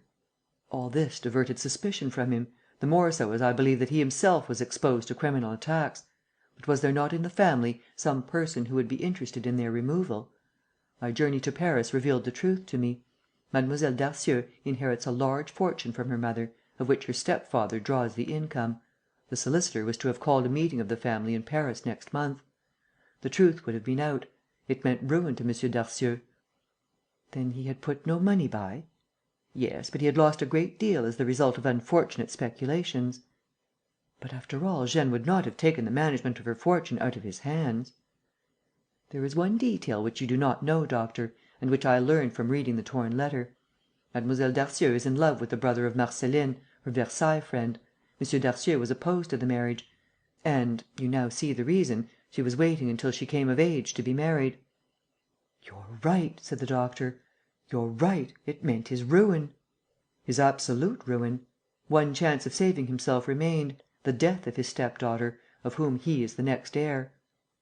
"Certainly, but on condition that no one suspected him." "Of course. And that is why he contrived the series of accidents, so that the death might appear to be due to misadventure. And that is why I, on my side, wishing to bring things to a head, asked you to tell him of Mlle. Darcieux's impending departure. From that moment, it was no longer enough for the would be sick man to wander about the grounds and the passages, in the dark, and execute some leisurely thought out plan. No, he had to act at once, without preparation, violently, dagger in hand. I had no doubt that he would decide to do it. And he did." "Then he had no suspicions?" "Of me, yes. He felt that I would return to night, and he kept a watch at the place where I had already climbed the wall." "Well?" "Well," said Lupin, laughing, "I received a bullet full in the chest, or rather my pocket book received a bullet. Here, you can see the hole. So I tumbled from the tree like a dead man. Thinking that he was rid of his only adversary, he went back to the house. I saw him prowl about for 2 hours. Then, making up his mind, he went to the coach house, took a ladder and set it against the window. I had only to follow him." The doctor reflected and said: "You could have collared him earlier. Why did you let him come up? It was a sore trial for Jeanne. And unnecessary." "On the contrary, it was indispensable. Mlle. Darcieux would never have accepted the truth. It was essential that she should see the murderer's very face. You must tell her all the circumstances when she awakes. She will soon be well again." "But M. Darcieux?" "You can explain his disappearance as you think best. A sudden journey, a fit of madness. There will be a few inquiries. And you may be sure that he will never be heard of again." The doctor nodded his head: "Yes, that is so. That is so. You are right. You have managed all this business with extraordinary skill. And Jeanne owes you her life. She will thank you in person. But now, can I be of use to you in any way? You told me that you were connected with the detective service. Will you allow me to write and praise your conduct, your courage?" Lupin began to laugh: "Certainly. A letter of that kind will do me a world of good. You might write to my immediate superior, Chief inspector Ganimard. He will be glad to hear that his favourite officer, Paul Daubreuil, of the Rue de Surène, has once again distinguished himself by a brilliant action. As it happens, I have an appointment to meet him about a case of which you may have heard: the case of the red scarf. How pleased my dear M. Ganimard will be!"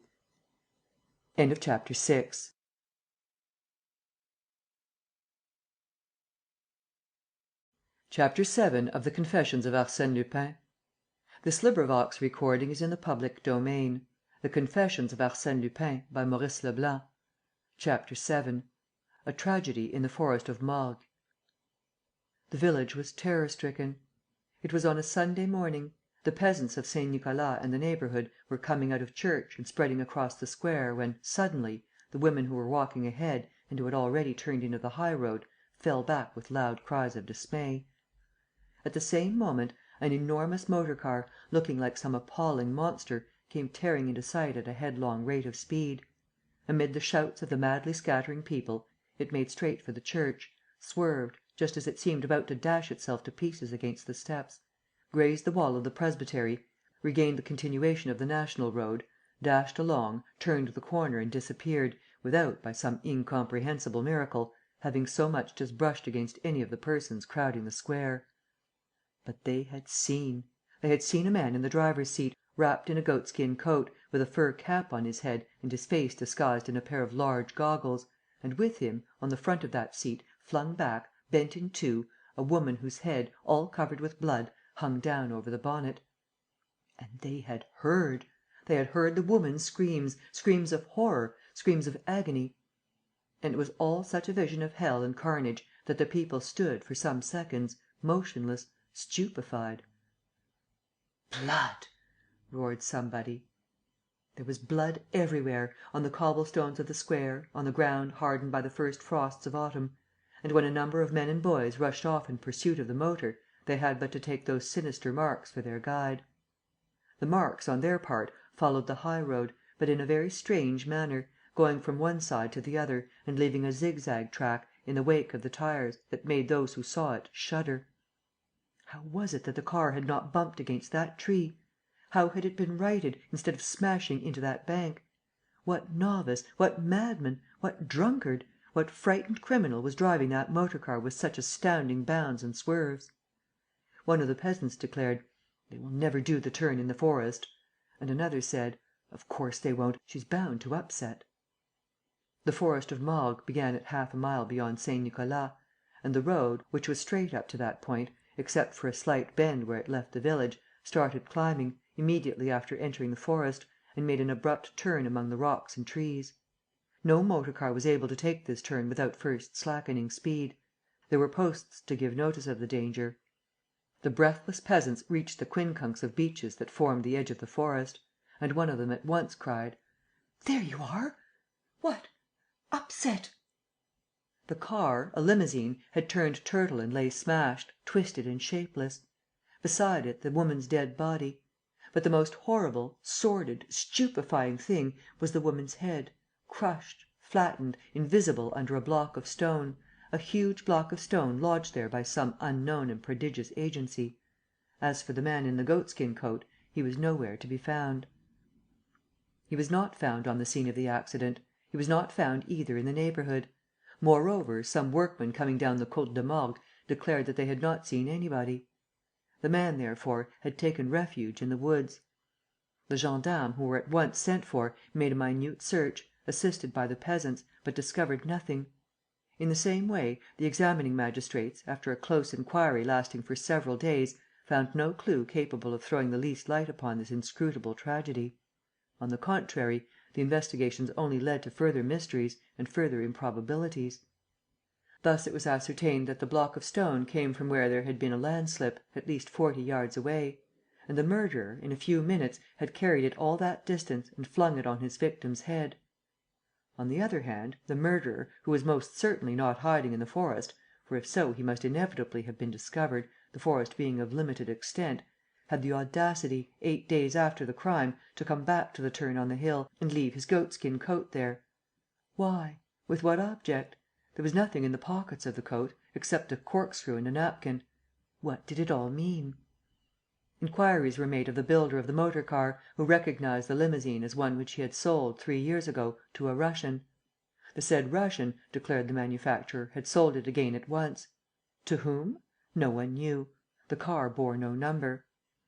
Then, again, it was impossible to identify the dead woman's body. Her clothes and underclothing were not marked in any way; and the face was quite unknown.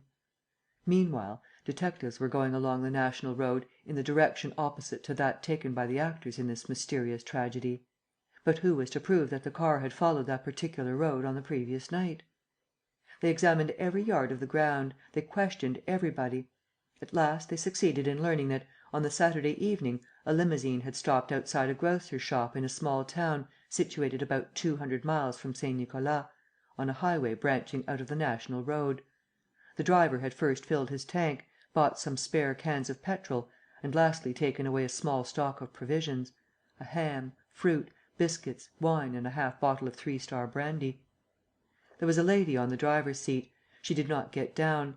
The blinds of the limousine were drawn. One of these blinds was seen to move several times. The shopman was positive that there was somebody inside. Presuming the shopman's evidence to be correct, then the problem became even more complicated, for so far no clue had revealed the presence of a third person. Meanwhile, as the travellers had supplied themselves with provisions, it remained to be discovered what they had done with them and what had become of the remains. The detectives retraced their steps. It was not until they came to the fork of the two roads, at a spot 11 or 12 miles from Saint Nicolas, that they met a shepherd who, in answer to their questions, directed them to a neighbouring field, hidden from view behind the screen of bushes, where he had seen an empty bottle and other things. The detectives were convinced at the first examination.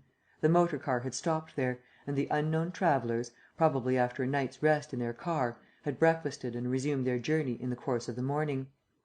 One unmistakable proof was the half bottle of Three Star brandy sold by the grocer. This bottle had its neck broken clean off with a stone. The stone employed for the purpose was picked up, as was the neck of the bottle, with its cork, covered with a tin foil seal. The seal showed marks of attempts that had been made to uncork the bottle in the ordinary manner. The detectives continued their search and followed a ditch that ran along the field at right angles to the road. It ended in a little spring, hidden under brambles, which seemed to emit an offensive smell. On lifting the brambles, they perceived a corpse, the corpse of a man whose head had been smashed in, so that it formed little more than a sort of pulp, swarming with vermin. The body was dressed in jacket and trousers of dark brown leather. The pockets were empty: no papers, no pocket book, no watch. The grocer and his shopman were summoned and, 2 days later, formally identified, by his dress and figure, the traveller who had bought the petrol and provisions on the Saturday evening. The whole case, therefore, had to be reopened on a fresh basis. The authorities were confronted with a tragedy no longer enacted by two persons, a man and a woman, of whom one had killed the other, but by three persons, including two victims, of whom one was the very man who was accused of killing his companion. As to the murderer, there was no doubt. He was the person who travelled inside the motor car and who took the precaution to remain concealed behind the curtains. He had first got rid of the driver and rifled his pockets, and then, after wounding the woman, carried her off in a mad dash for death. Given a fresh case, unexpected discoveries, unforeseen evidence, one might have hoped that the mystery would be cleared up, or, at least, that the inquiry would point a few steps along the road to the truth. But not at all. The corpse was simply placed beside the first corpse. New problems were added to the old. The accusation of murder was shifted from the one to the other. And there it ended. Outside those tangible, obvious facts, there was nothing but darkness. The name of the woman, the name of the man, the name of the murderer were so many riddles. And then what had become of the murderer? If he had disappeared from one moment to the other, that in itself would have been a tolerably curious phenomenon. But the phenomenon was actually something very like a miracle, inasmuch as the murderer had not absolutely disappeared. He was there. He made a practice of returning to the scene of the catastrophe. In addition to the goatskin coat, a fur cap was picked up one day; and, by way of an unparalleled prodigy, one morning, after a whole night spent on guard in the rock, beside the famous turning, the detectives found, on the grass of the turning itself, a pair of motor goggles, broken, rusty, dirty, done for. How had the murderer managed to bring back those goggles unseen by the detectives? And, above all, why had he brought them back? Men's brains reeled in the presence of such abnormalities. They were almost afraid to pursue the ambiguous adventure. They received the impression of a heavy, stifling, breathless atmosphere, which dimmed the eyes and baffled the most clear-sighted. The magistrate in charge of the case fell ill. 4 days later, his successor confessed that the matter was beyond him. 2 tramps were arrested and at once released. Another was pursued, but not caught. Moreover, there was no evidence of any sort or kind against him. In short, it was nothing but one helpless muddle of mist and contradiction. An accident, the merest accident, led to the solution, or rather produced a series of circumstances that ended by leading to the solution. A reporter on the staff of an important Paris paper, who had been sent to make investigations on the spot, concluded his article with the following words: "I repeat, therefore, that we must wait for fresh events, fresh facts. We must wait for some lucky accident. As things stand, we are simply wasting our time. The elements of truth are not even sufficient to suggest a plausible theory. We are in the midst of the most absolute, painful, impenetrable darkness. There is nothing to be done. All the Sherlock Holmeses in the world would not know what to make of the mystery, and Arsène Lupin himself, if you will allow me to say so, would have to pay forfeit here." On the day after the appearance of that article, the newspaper in question printed this telegram: "Have sometimes paid forfeit, but never over such a silly thing as this. The Saint Nicolas tragedy is a mystery for babies." And the editor added: "We insert this telegram as a matter of curiosity, for it is obviously the work of a wag. Arsène Lupin, past master though he be in the art of practical joking, would be the last man to display such childish flippancy." 2 days elapsed, and then the paper published the famous letter, so precise and categorical in its conclusions, in which Arsène Lupin furnished the solution of the problem. I quote it in full: "Sir, you have taken me on my weak side by defying me. You challenge me and I accept the challenge. And I will begin by declaring once more that the Saint Nicolas tragedy is a mystery for babies. I know nothing so simple, so natural; and the proof of the simplicity shall lie in the succinctness of my demonstration. It is contained in these few words: when a crime seems to go beyond the ordinary scope of things, when it seems unusual and stupid, then there are many chances that its explanation is to be found in superordinary, supernatural, superhuman motives. I say that there are many chances, for we must always allow for the part played by absurdity in the most logical and commonplace events. But of course it is impossible to see things as they are and not to take account of the absurd and the disproportionate. I was struck from the very beginning by that very evident character of unusualness. We have first of all the awkward, zigzag course of the motor car, which would give one the impression that the car was driven by a novice. People have spoken of a drunkard or a madman, a justifiable supposition in itself. But neither madness nor drunkenness would account for the incredible strength required to transport, especially in so short a space of time, the stone with which the unfortunate woman's head was crushed. That proceeding called for a muscular power so great that I do not hesitate to look upon it as a second sign of the unusualness that marks the whole tragedy. And why move that enormous stone, to finish off the victim, when a mere pebble would have done the work? Why, again, was the murderer not killed, or at least reduced to a temporary state of helplessness, in the terrible somersault turned by the car? How did he disappear? And why, having disappeared, did he return to the scene of the accident? Why did he throw his fur coat there? Then, on another day, his cap? Then, on another day, his goggles? Unusual, useless, stupid acts. Why, besides, convey that wounded, dying woman on the driver's seat of the car, where everybody could see her? Why do that, instead of putting her inside, or flinging her into some corner, dead, just as the man was flung under the brambles in the ditch? Unusualness, stupidity. Everything in the whole story is absurd. Everything points to hesitation, incoherency, awkwardness, the silliness of a child, or rather of a mad, blundering savage, of a brute. Look at the bottle of brandy. There was a corkscrew. It was found in the pocket of the greatcoat. Did the murderer use it? Yes, the marks of the corkscrew can be seen on the seal. But the operation was too complicated for him. He broke the neck with a stone. Always stones, observe that detail. They are the only weapon, the only implement which the creature employs. It is his customary weapon, his familiar implement. He kills the man with a stone, he kills the woman with a stone, and he opens bottles with a stone. A brute, I repeat, a savage. Disordered, unhinged, suddenly driven mad. By what? Why, of course, by that same brandy, which he swallowed at a draught while the driver and his companion were having breakfast in the field. He got out of the limousine, in which he was travelling, in his goatskin coat and his fur cap, took the bottle, broke off the neck and drank. There is the whole story. Having drunk, he went raving mad and hit out at random, without reason. Then, seized with instinctive fear, dreading the inevitable punishment, he hid the body of the man. Then, like an idiot, he took up the wounded woman and ran away. He ran away in that motor car which he did not know how to work, but which to him represented safety, escape from capture. But the money, you will ask, the stolen pocket book?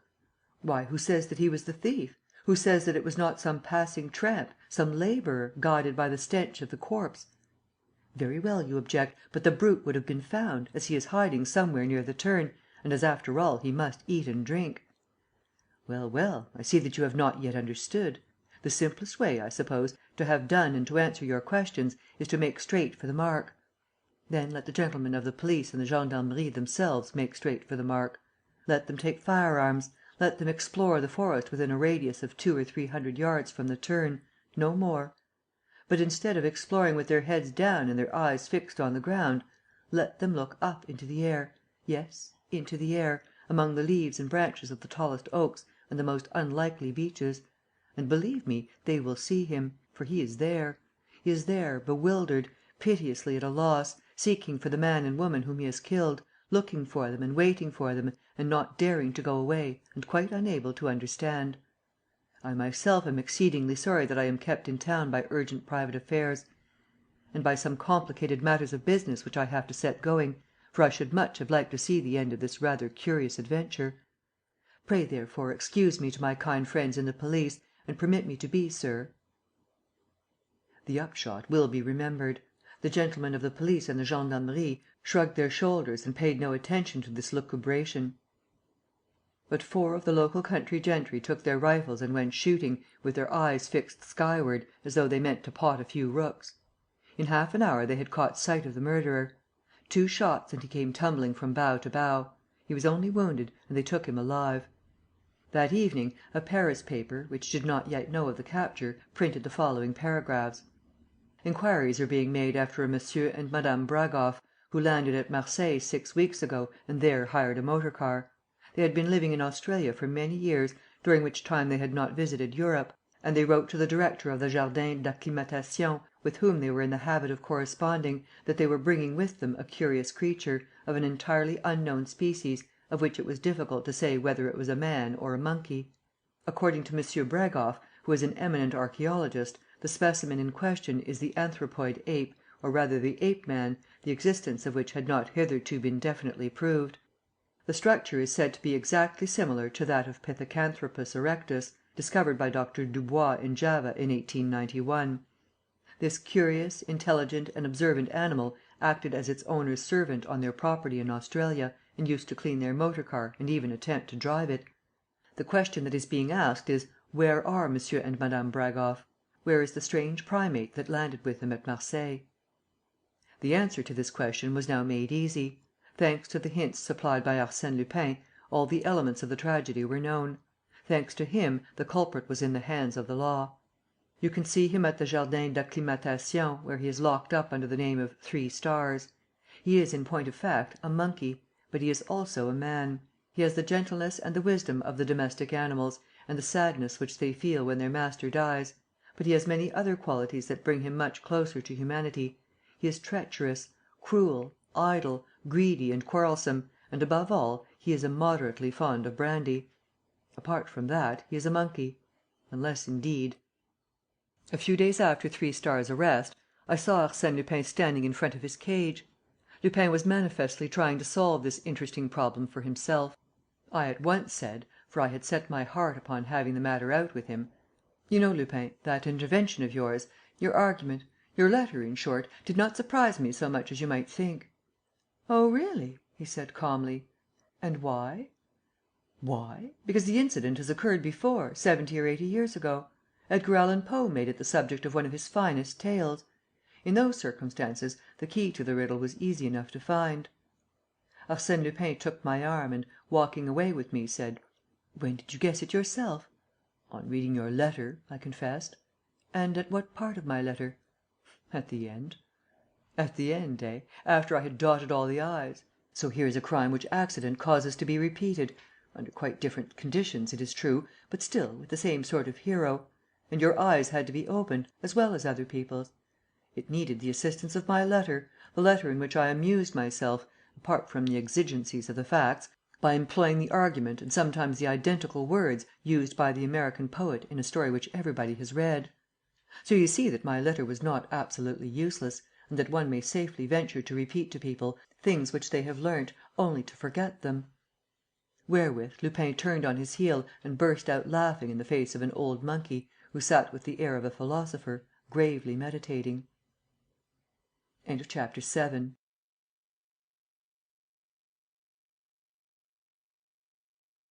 Chapter 8. Part 1 of The Confessions of Arsène Lupin.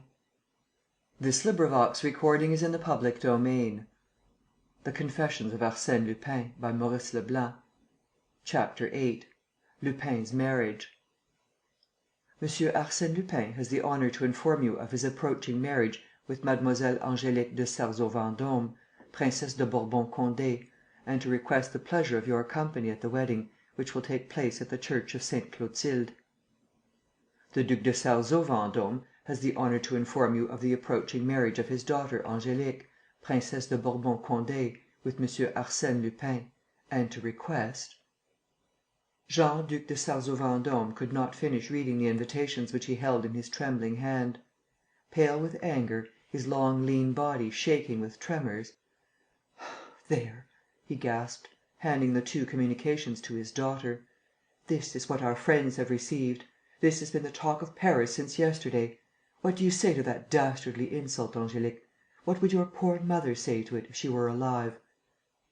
Angélique was tall and thin like her father, skinny and angular like him.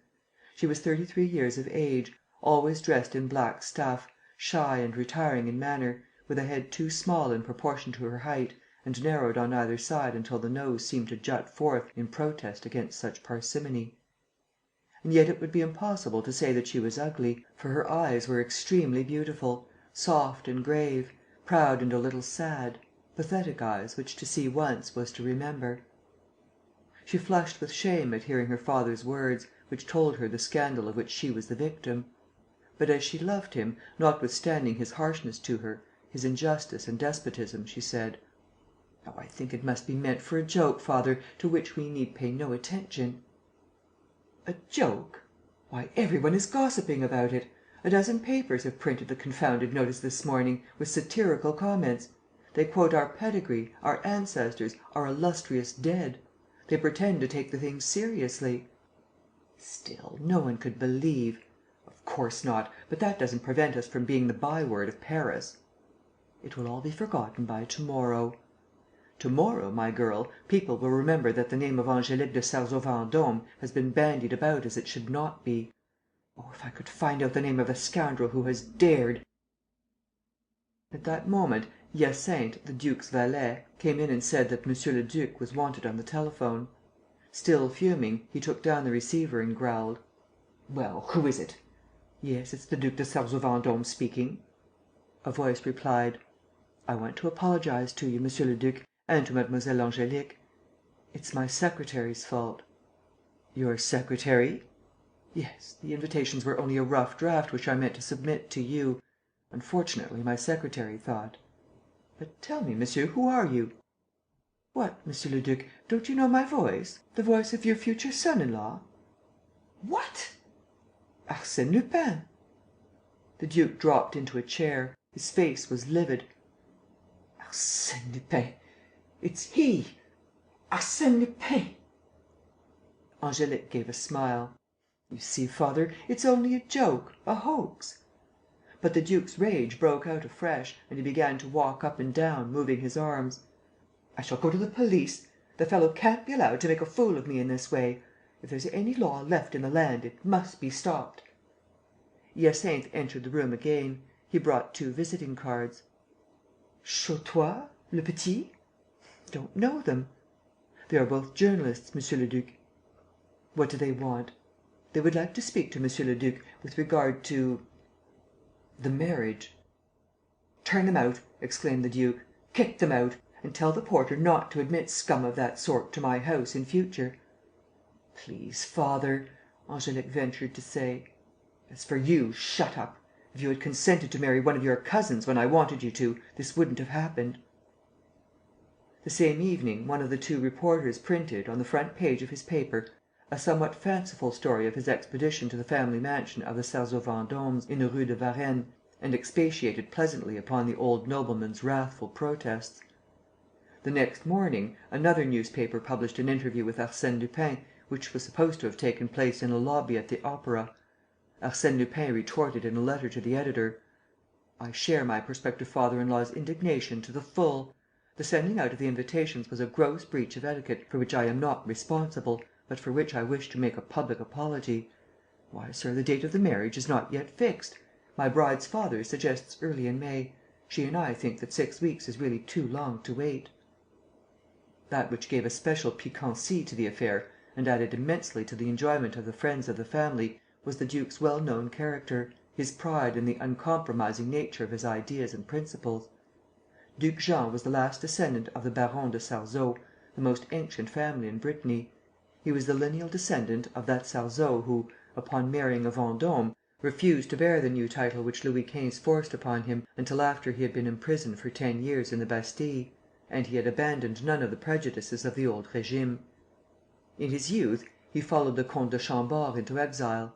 In his old age, he refused a seat in the Chamber on the pretext that a Sarzeau could only sit with his peers. The incident stung him to the quick. Nothing could pacify him. He cursed Lupin in good round terms, threatened him with every sort of punishment and rounded on his daughter: "There, if you had only married! After all, you had plenty of chances. Your 3 cousins, Mussy, d'Amboise and Caorches, are noblemen of good descent, allied to the best families, fairly well off; and they are still anxious to marry you. Why do you refuse them? Ah, because Miss is a dreamer, a sentimentalist, and because her cousins are too fat, or too thin, or too coarse for her." She was in fact a dreamer. Left to her own devices from childhood, she had read all the books of chivalry, all the colourless romances of olden time that littered the ancestral presses; and she looked upon life as a fairy tale in which the beauteous maidens are always happy, while the others wait till death for the bridegroom which does not come.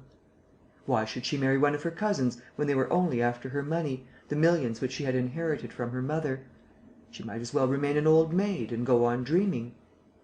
She answered gently: "You will end by making yourself ill, father. Forget this silly business."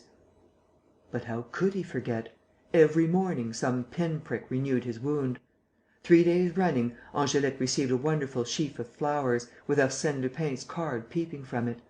The duke could not go to his club but a friend accosted him: "That was a good one to day." "What was?" "Why, your son-in-law's latest. Haven't you seen it? Here, read it for yourself. Monsieur Arsène Lupin is petitioning the Council of State for permission to add his wife's name to his own and to be known henceforth as Lupin de Sarzeau Vendôme." And the next day he read: "As the young bride, by virtue of an unrepealed decree of Charles X, bears the title and arms of the Bourbon Condés, of whom she is the heiress of line, the eldest son of the Lupin de Sarzeau Vendôme will be styled Prince de Bourbon Condé." And the day after, an advertisement: "Exhibition of Mademoiselle de Sarzeau Vendôme's trousseau at Messrs. Blac, great linen warehouse." Each article marked with initials L.S.V. Then an illustrated paper published a photographic scene: the duke, his daughter and his son-in-law sitting at a table playing 3-handed auction bridge. And the date also was announced with a great flourish of trumpets: the 4th of May. And particulars were given of the marriage settlement. Lupin showed himself wonderfully disinterested.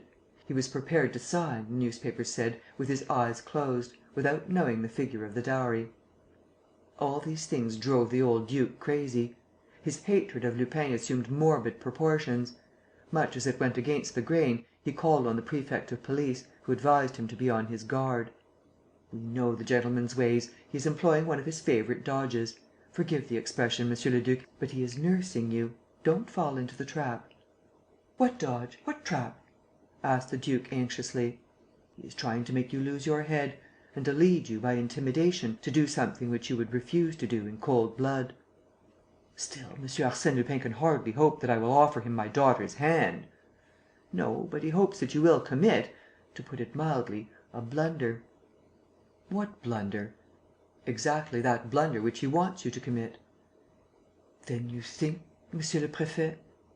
"I think the best thing you can do, Monsieur le Duc, is to go home, or, if all this excitement worries you, to run down to the country and stay there quietly, without upsetting yourself." This conversation only increased the old duke's fears. Lupin appeared to him in the light of a terrible person, who employed diabolical methods and kept accomplices in every sphere of society. Prudence was the watchword. And life, from that moment, became intolerable. The duke grew more crabbed and silent than ever, and denied his door to all his old friends and even to Angélique's 3 suitors, her cousins de Mussy, d'Amboise and de Caorches, who were none of them on speaking terms with the others, in consequence of their rivalry, and who were in the habit of calling, turn and turn about, every week. For no earthly reason, he dismissed his butler and his coachman. But he dared not fill their places, for fear of engaging creatures of Arsène Lupin's; and his own man, Hyacinthe, in whom he had every confidence, having had him in his service for over 40 years, had to take upon himself the laborious duties of the stables and the pantry. "Come, father," said Angélique, trying to make him listen to common sense. "I really can't see what you are afraid of. No one can force me into this ridiculous marriage." "Well, of course, that's not what I'm afraid of." "What then, father?" "How can I tell? An abduction, a burglary, an act of violence. There is no doubt that the villain is scheming something and there is also no doubt that we are surrounded by spies." One afternoon, he received a newspaper in which the following paragraph was marked in red pencil: "The signing of the marriage contract is fixed for this evening, at the Sarzeau Vendôme town house. It will be quite a private ceremony and only a few privileged friends will be present to congratulate the happy pair. The witnesses to the contract, on behalf of Mademoiselle de Sarzeau Vendôme, the Prince de la Rochefoucauld Limours and the Comte de Chartres, will be introduced by M. Arsène Lupin to the two gentlemen who have claimed the honour of acting as his groomsmen, namely, the prefect of police and the governor of the Santé prison." 10 minutes later, the duke sent his servant Hyacinthe to the post with 3 express messages. At 4 o'clock, in Angélique's presence, he saw the 3 cousins: Mussy, fat, heavy, pasty-faced; d'Emboise, slender, fresh-coloured and shy; Caorches, short, thin and unhealthy-looking: all 3, old bachelors by this time, lacking distinction in dress or appearance. The meeting was a short one.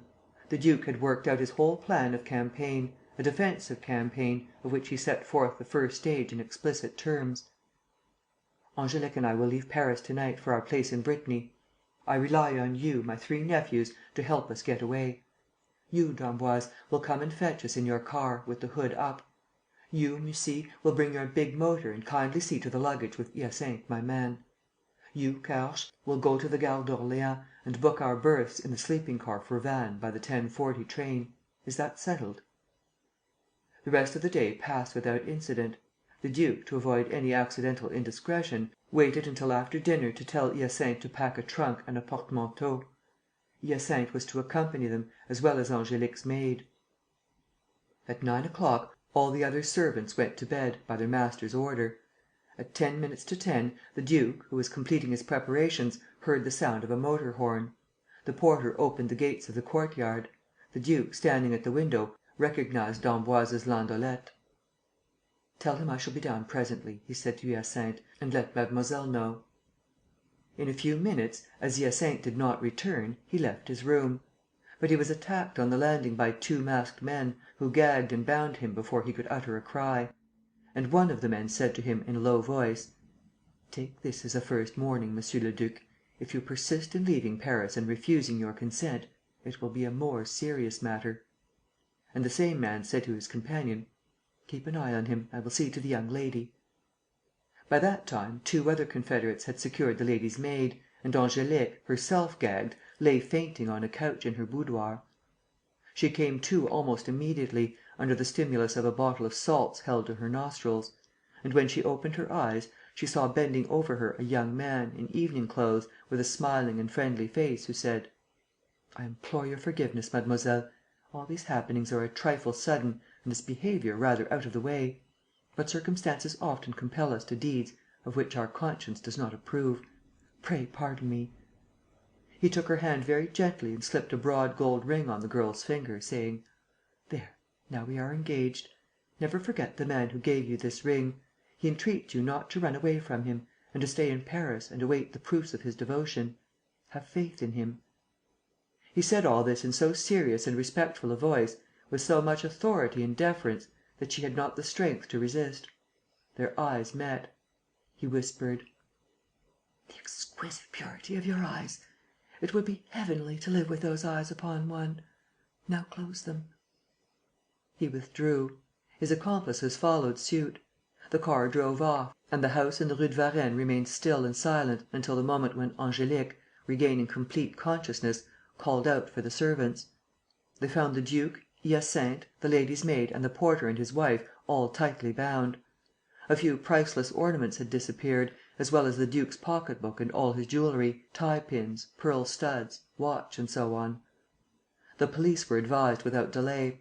In the morning it appeared that, on the evening before, d'Emboise, when leaving his house in the motor car, was stabbed by his own chauffeur and thrown, half dead, into a deserted street.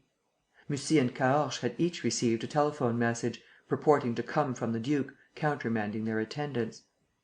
Next week, without troubling further about the police investigation, without obeying the summons of the examining magistrate, without even reading Arsène Lupin's letters to the papers on the Varennes flight, the duke, his daughter and his valet stealthily took a slow train for Vannes and arrived one evening at the old feudal castle that towers over the headland of Sarzeau. The duke at once organized a defence with the aid of the Breton peasants, true mediæval vassals to a man. On the fourth day, Mussy arrived, on the fifth, Caorches, and on the seventh, d'Emboise, whose wound was not as severe as had been feared. The duke waited 2 days longer before communicating to those about him what, now that his escape had succeeded in spite of Lupin, he called the second part of his plan. He did so, in the presence of the three cousins, by a dictatorial order to Angélique, expressed in these peremptory terms: "All this bother is upsetting me terribly. I have entered on a struggle with this man whose daring you have seen for yourself; and the struggle is killing me. I want to end it at all costs. There is only one way of doing so, Angélique, and that is for you to release me from all responsibility by accepting the hand of one of your cousins. Before a month is out, you must be the wife of Mussy, Caorches, or d'Emboise. You have a free choice. Make your decision." For 4 whole days Angélique wept and entreated her father, but in vain. She felt that he would be inflexible and that she must end by submitting to his wishes. She accepted: "Whichever you please, father. I love none of them, so I may as well be unhappy with one as with the other." Thereupon a fresh discussion ensued, as the duke wanted to compel her to make her own choice. She stood firm. Reluctantly and for financial considerations, he named d'Emboise. The bans were published without delay. From that moment, the watch in and around the castle was increased twofold, all the more inasmuch as Lupin's silence and the sudden cessation of the campaign which he had been conducting in the press could not but alarm the Duc de Sarzeau-Vendôme. It was obvious that the enemy was getting ready to strike and would endeavour to oppose the marriage by one of his characteristic moves. Nevertheless, nothing happened. Nothing 2 days before the ceremony, nothing on the day before, nothing on the morning itself. The marriage took place in the mayor's office, followed by the religious celebration in church, and the thing was done. Then, and not till then, the duke breathed freely. Notwithstanding his daughter's sadness, notwithstanding the embarrassed silence of his son-in-law, who found the situation a little trying, he rubbed his hands with an air of pleasure, as though he had achieved a brilliant victory. "Tell them to lower the drawbridge," he said to Hyacinthe, "and to admit everybody. We have nothing more to fear from that scoundrel." After the wedding breakfast, he had wine served out to the peasants and clinked glasses with them. They danced and sang. At 3 o'clock, he returned to the ground-floor rooms. It was the hour for his afternoon nap. He walked to the guard-room at the end of the suite. But he had no sooner placed his foot on the threshold than he stopped suddenly and exclaimed: "What are you doing here, d'Emboise? Is this a joke?" D'Emboise was standing before him, dressed as a Breton fisherman, in a dirty jacket and breeches, torn, patched and many sizes too large for him. The duke seemed dumbfounded. He stared with eyes of amazement at that face which he knew and which, at the same time, roused memories of a very distant past within his brain. Then he strode abruptly to one of the windows overlooking the castle terrace and called: "Angélique!" "What is it, father?" she asked, coming forward. "Where's your husband?" "Over there, father," said Angélique, pointing to d'Emboise, who was smoking a cigarette and reading, some way off. The duke stumbled and fell into a chair, with a great shudder of fright: "Oh, I shall go mad!"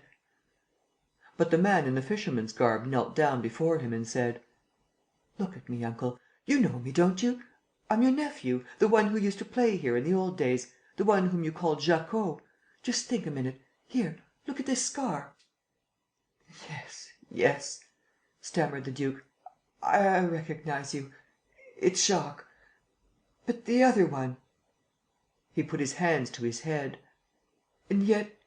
no, it can't be. Explain yourself. I don't understand. I don't want to understand." There was a pause, during which the newcomer shut the window and closed the door leading to the next room. Then he came up to the old duke, touched him gently on the shoulder, to wake him from his torpor, and without further preface, as though to cut short any explanation that was not absolutely necessary, spoke as follows: "4 years ago, that is to say, in the 11th year of my voluntary exile, when I settled in the extreme south of Algeria, I made the acquaintance, in the course of a hunting expedition arranged by a big Arab chief, of a man whose geniality, whose charm of manner, whose consummate prowess, whose indomitable pluck, whose combined humour and depth of mind fascinated me in the highest degree. The Comte d'Andrésy spent 6 weeks as my guest. After he left, we kept up a correspondence at regular intervals. I also often saw his name in the papers, in the society and sporting columns.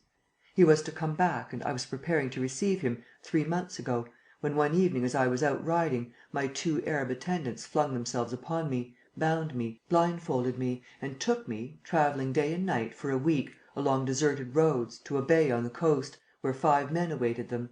I was at once carried on board a small steam yacht, which weighed anchor without delay. There was nothing to tell me who the men were, nor what their object was in kidnapping me. They had locked me into a narrow cabin, secured by a massive door and lighted by a porthole protected by 2 iron crossbars. Every morning, a hand was inserted through a hatch between the next cabin and my own, and placed on my bunk 2 or 3 pounds of bread, a good helping of food and a flagon of wine, and removed the remains of yesterday's meals, which I put there for the purpose. From time to time, at night, the yacht stopped and I heard the sound of the boat rowing to some harbour and then returning, doubtless with provisions. Then we set out once more, without hurrying, as though on a cruise of people of our class, who travel for pleasure and are not pressed for time. Sometimes, standing on a chair, I would see the coastline through my porthole, too indistinctly, however, to locate it. And this lasted for weeks. One morning, in the 9th week, I perceived that the hatch had been left unfastened and I pushed it open. The cabin was empty at the time. With an effort, I was able to take a nail file from a dressing table. 2 weeks after that, by dint of patient perseverance, I had succeeded in filing through the bars of my porthole, and I could have escaped that way, only, though I am a good swimmer, I soon grow tired. I had therefore to choose a moment when the yacht was not too far from the land. It was not until yesterday that, perched on my chair, I caught sight of the coast, and in the evening, at sunset, I recognized to my astonishment the outlines of the Château de Sarzeau, with its pointed turrets and its square keep. I wondered if this was the goal of my mysterious voyage. All night long we cruised in the offing; the same all day yesterday. At last, this morning, we put in at a distance which I considered favourable, all the more so as we were steaming through rocks under cover of which I could swim unobserved. But just as I was about to make my escape, I noticed that the shutter of the hatch, which they thought they had closed, had once more opened of itself and was flapping against the partition. I again pushed it ajar from curiosity. Within arm's length was a little cupboard which I managed to open and in which my hand, groping at random, laid hold of a bundle of papers. This consisted of letters containing instructions addressed to the pirates who held me prisoner. An hour later, when I wriggled through the porthole and slipped into the sea, I knew all: the reasons for my abduction, the means employed, the object in view and the infamous scheme plotted during the last 3 months against the Duc de Sarzeau Vendôme and his daughter. Unfortunately, it was too late. I was obliged, in order not to be seen from the yacht, to crouch in the cleft of a rock, and did not reach land until midday. By the time that I had been to a fisherman's cabin, exchanged my clothes for his and come on here, it was 3 o'clock. On my arrival, I learnt that Angélique's marriage was celebrated this morning. Chapter 8, Part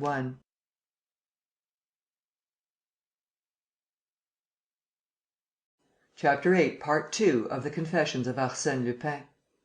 This recording is in the public domain. The Confessions of Arsène Lupin, by Maurice Leblanc. Chapter 8. Lupin's marriage. The old duke had not spoken a word. With his eyes riveted on the strangers, he was listening in ever-increasing dismay. At times, the thought of the warnings given him by the prefect of police returned to his mind. "They're nursing you, monsieur le duc, they are nursing you," he said in a hollow voice. "Speak on. Finish your story. All this is ghastly. I don't understand it yet. And I feel nervous."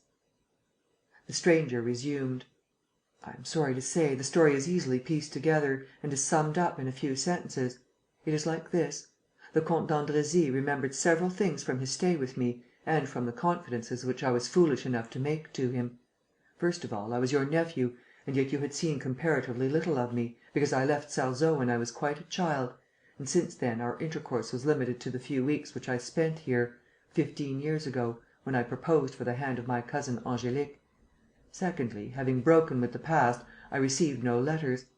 Lastly, there was a certain physical resemblance between d'Andrésy and myself which could be accentuated to such an extent as to become striking. His scheme was built up on those 3 points. He bribed my Arab servants to give him warning in case I left Algeria. Then he went back to Paris, bearing my name and made up to look exactly like me, came to see you, was invited to your house once a fortnight and lived under my name, which thus became one of the many aliases beneath which he conceals his real identity. 3 months ago, when the apple was ripe, as he says in his letters, he began the attack by a series of communications to the press; and, at the same time, fearing no doubt that some newspaper would tell me in Algeria the part that was being played under my name in Paris, he had me assaulted by my servants and kidnapped by his confederates. I need not explain any more in so far as you are concerned, uncle." The Duc de Sarzeau-Vendôme was shaking with a fit of nervous trembling.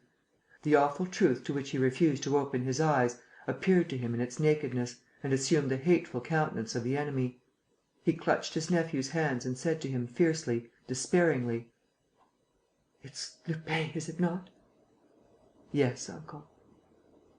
"And it's to him that I have given my daughter?" "Yes, uncle, to him, who has stolen my name of Jacques d'Emboise from me and stolen your daughter from you. Angélique is the wedded wife of Arsène Lupin; and that in accordance with your orders. This letter in his handwriting bears witness to it. He has upset your whole life, thrown you off your balance, besieging your hours of waking and your nights of dreaming, rifling your town house, until the moment when, seized with terror, you took refuge here, where, thinking that you would escape his artifices and his rapacity, you told your daughter to choose one of her 3 cousins, Mussy, d'Emboise, or Caorches, as her husband." "But why did she select that one rather than the others?" "It was you who selected him, uncle." "At random, because he had the biggest income?" "No, not at random, but on the insidious, persistent and very clever advice of your servant Hyacinthe." The duke gave a start. "What! Is Hyacinthe an accomplice?" "No, not of Arsène Lupin, but of the man whom he believes to be d'Emboise and who promised to give him 100,000 francs within a week after the marriage." "Oh, the villain! He planned everything, foresaw everything." "Foresaw everything, uncle, down to shamming an attempt upon his life so as to avert suspicion, down to shamming a wound received in your service."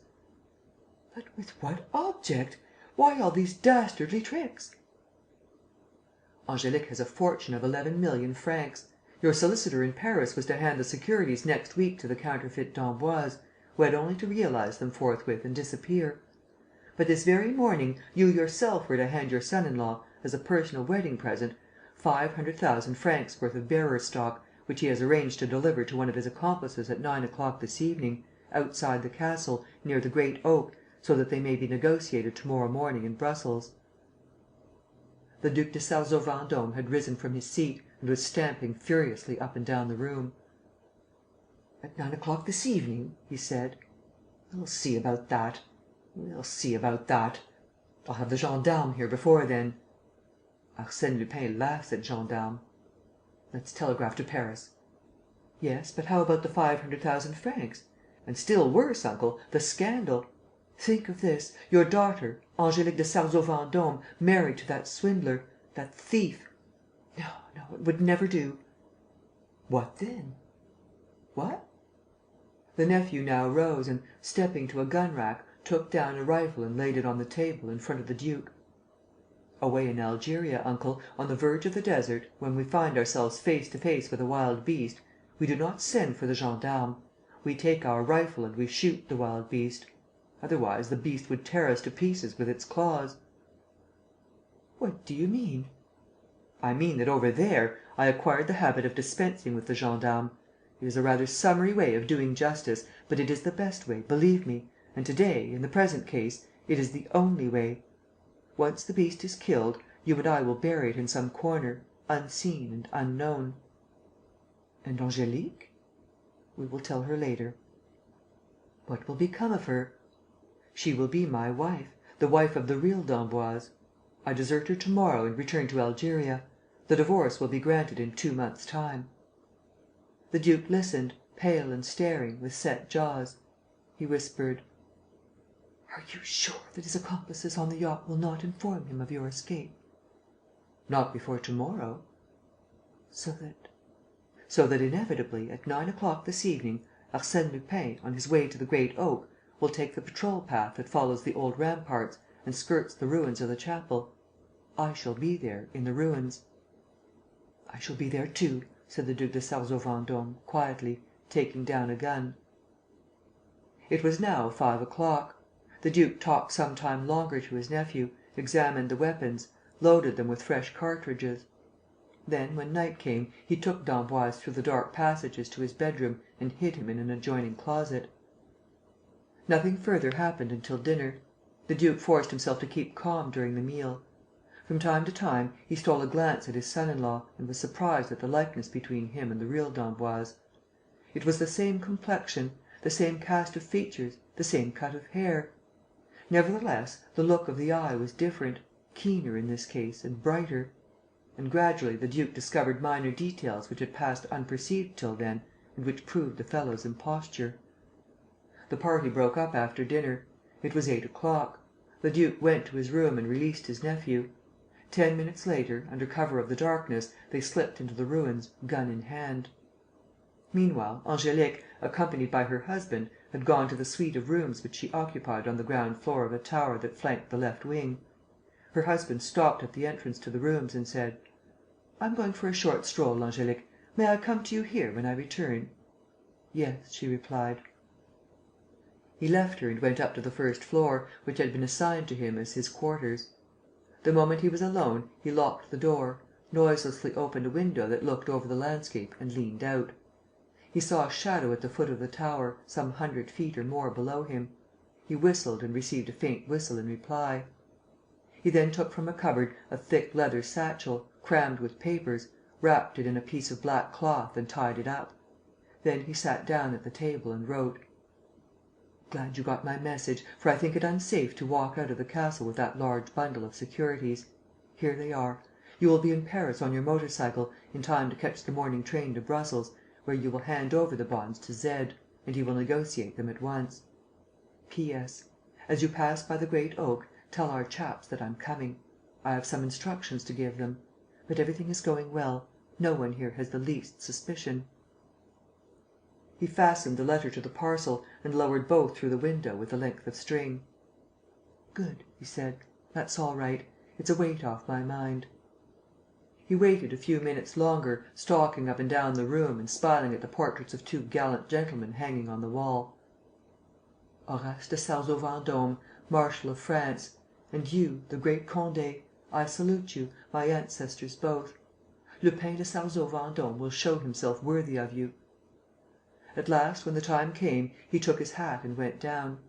But when he reached the ground floor, Angélique burst from her rooms and exclaimed, with a distraught air: "I say, if you don't mind, I think you had better..."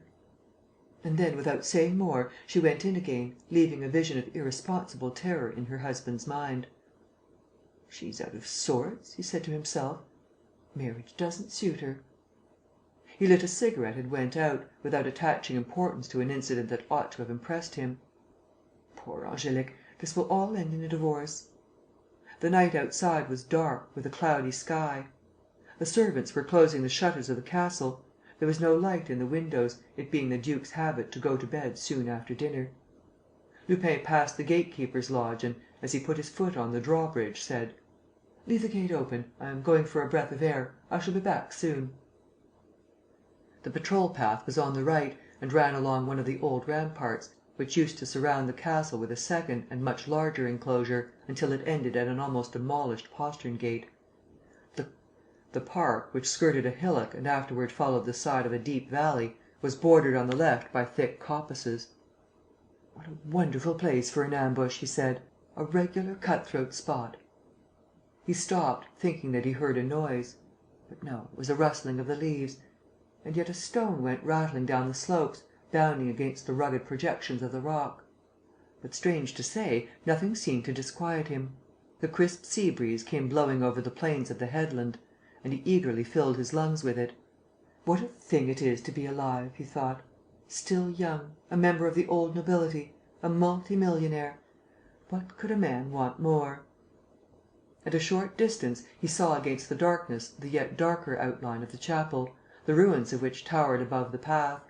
A few drops of rain began to fall, and he heard a clock strike 9. He quickened his pace. There was a short descent, then the path rose again. And suddenly he stopped once more. A hand had seized his. He drew back, tried to release himself. But some one stepped from the clump of trees against which he was brushing, and a voice said: "Shh! Not a word." He recognized his wife, Angélique. "What's the matter?" he asked. She whispered, so low that he could hardly catch the words: "They are lying in wait for you. They're in there, in the ruins, with their guns." "Who?" "Keep quiet. Listen." They stood for a moment without stirring, then she said: "They're not moving. Perhaps they never heard me. Let's go back." "But Come with me." Her accent was so imperious that he obeyed without further question. But suddenly she took fright. "Run! They are coming! I'm sure of it!" True enough, they heard a sound of footsteps. Then, swiftly, still holding him by the hand, she dragged him, with irresistible energy, along a short cut, following its turns without hesitation in spite of the darkness and the brambles; and they very soon arrived at the drawbridge. She put her arm in his. The gatekeeper touched his cap. They crossed the courtyard and entered the castle; and she led him to the corner tower in which both of them had their apartments. "Come in here," she said. "To your rooms?" "Yes." 2 maids were sitting up for her. Their mistress ordered them to retire to their rooms, on the 3rd floor. Almost immediately after, there was a knock at the door of the outer room; and a voice called: "Angélique!" "Is that you, father?" she asked, suppressing her agitation. "Yes. Is your husband here?" "We have just come in." "Tell him I want to speak to him. Ask him to come to my room. It's important." "Very well, father, I'll send him to you." She listened for a few seconds, then returned to the boudoir where her husband was and said: "I'm sure my father is still there." He moved as though to go out. "In that case, if he wants to speak to me...." "My father is not alone," she said, quickly, blocking his way. "Who is with him?" "His nephew, Jacques d'Emboise." There was a moment's silence. He looked at her with a certain astonishment, failing quite to understand his wife's attitude. But, without pausing to go into the matter: "Ah, so that dear old d'Emboise is there?" he chuckled. "Then the fat's in the fire? Unless, indeed...." "My father knows everything," she said. "I overheard a conversation between them just now. His nephew has read certain letters. I hesitated at first about telling you. Then I thought that my duty...." He studied her afresh. But, at once conquered by the queerness of the situation, he burst out laughing: "What! Don't my friends on board ship burn my letters? And they have let their prisoner escape? The idiots! Oh, and you don't see to everything yourself! No matter, it's distinctly humorous. D'Emboise versus d'Emboise. Oh, but suppose I were no longer recognized? Suppose d'Emboise himself were to confuse me with himself?" He turned to a wash-hand stand, took a towel, dipped it in the basin and soaped it and, in the twinkling of an eye, wiped the make-up from his face and altered the set of his hair. "That's it," he said, showing himself to Angélique under the aspect in which she had seen him on the night of the burglary in Paris. "I feel more comfortable like this for a discussion with my father in law." "Where are you going?" she cried, flinging herself in front of the door. "Why, to join the gentlemen." "You shall not pass." "Why not?" "Suppose they kill you?" "Kill me?" "That's what they mean to do, to kill you, to hide your body somewhere. Who would know of it?" "Very well," he said. "From their point of view, they are quite right. But, if I don't go to them, they will come here. That door won't stop them. Nor you, I'm thinking. Therefore, it's better to have done with it." "Follow me," commanded Angélique. She took up the lamp that lit the room, went into her bedroom, pushed aside the wardrobe, which slid easily on hidden castors, pulled back an old tapestry hanging and said: Here is a door that has not been used for years. My father believes the key to be lost. I have it here. Unlock the door with it. A staircase in the wall will take you to the bottom of the tower. You need only draw the bolts of another door and you will be free." He could hardly believe his ears. Suddenly, he grasped the meaning of Angélique's whole behaviour. In front of that sad, plain, but wonderfully gentle face, he stood for a moment discountenanced, almost abashed. He no longer thought of laughing. A feeling of respect, mingled with remorse and kindness, overcame him. "Why are you saving me?" he whispered. "You are my husband." He protested: "No, I have stolen that title. The law will never recognize my marriage." "My father does not want a scandal," she said. "Just so," he replied, sharply, "just so. I foresaw that; and that was why I had your cousin d'Emboise near at hand. Once I disappear, he becomes your husband. He is the man you have married in the eyes of men. You are the man I have married in the eyes of the Church." "The Church! The Church! There are means of arranging matters with the Church. Your marriage can be annulled." "On what pretext that we can admit?" He remained silent, thinking over all those points which he had not considered, all those points which were trivial and absurd for him, but which were serious for her, and he repeated several times: "This is terrible. This is terrible. I should have anticipated." And suddenly, seized with an idea, he clapped his hands and cried: "There, I have it! I'm hand in glove with one of the chief figures at the Vatican. The Pope never refuses me anything. I shall obtain an audience and I have no doubt that the Holy Father, moved by my entreaties—" His plan was so humorous and his delight so artless that Angélique could not help smiling; and she said: "I am your wife in the eyes of God." She gave him a look that showed neither scorn nor animosity, nor even anger; and he realized that she omitted to see in him the outlaw and the evil-doer and remembered only the man who was her husband and to whom the priest had bound her until the hour of death. He took a step toward her and observed her more attentively. She did not lower her eyes at first, but she blushed. And never had he seen so pathetic a face, marked with such modesty and such dignity. He said to her, as on that first evening in Paris: "Oh, your eyes! The calm and sadness of your eyes! The beauty of your eyes!" She dropped her head and stammered: Go away. Go." In the presence of her confusion, he received a quick intuition of the deeper feelings that stirred her, unknown to herself. To that spinster soul, of which he recognized the romantic power of imagination, the unsatisfied yearnings, the poring over old world books, he suddenly represented, in that exceptional moment and in consequence of the unconventional circumstances of their meetings, somebody special, a Byronic hero, a chivalrous brigand of romance. One evening, in spite of all obstacles, he, the world-famed adventurer, already ennobled in song and story and exalted by his own audacity, had come to her and slipped the magic ring upon her finger: a mystic and passionate betrothal, as in the days of Corsair and Hernani. Greatly moved and touched, he was on the verge of giving way to an enthusiastic impulse and exclaiming: "Let us go away together! Let us fly! You are my bride, my wife! Share my dangers, my sorrows and my joys. It will be a strange and vigorous, a proud and magnificent life." But Angélique's eyes were raised to his again; and they were so pure and so noble that he blushed in his turn. This was not the woman to whom such words could be addressed. He whispered: "Forgive me. I'm a contemptible wretch. I have wrecked your life." "No," she replied softly. "On the contrary, you have shown me where my real life lies."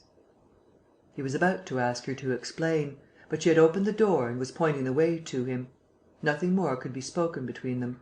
He went out without a word, bowing very low as he passed. A month later, Angélique de Sarzeau-Vendôme, Princesse de Bourbon-Condé, lawful wife of Arsène Lupin, took the veil and, under the name of Sister Marie Auguste, buried herself within the walls of the Visitation Convent. On the day of the ceremony, the Mother Superior of the convent received a heavy sealed envelope containing a letter with the following words: "For Sister Marie Auguste's poor." Enclosed with the letter were 500 bank notes of 1,000 francs each. Chapter 9.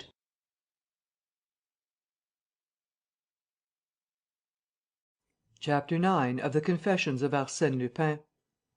This LibriVox is in the public domain.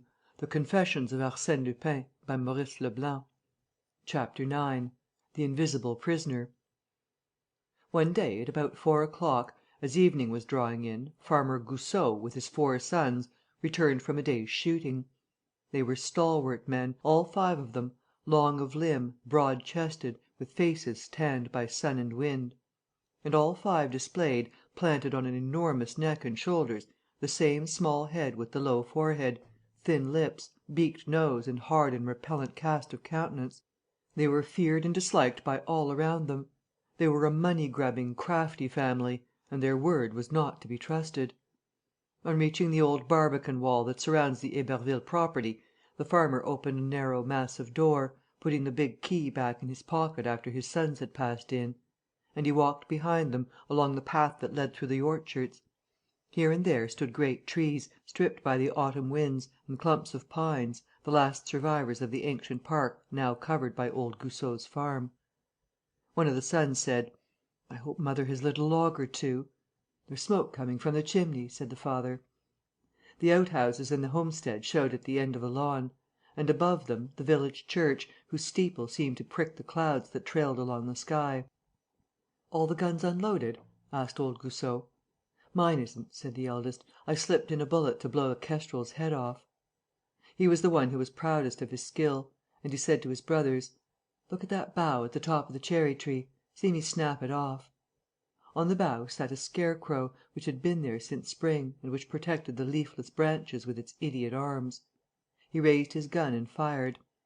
The figure came tumbling down with large, comic gestures, and was caught on a big lower branch, where it remained lying stiff on its stomach, with a great top hat on its head of rags, and its hay-stuffed legs swaying from right to left above some water that flowed past the cherry tree through a wooden trough. They all laughed.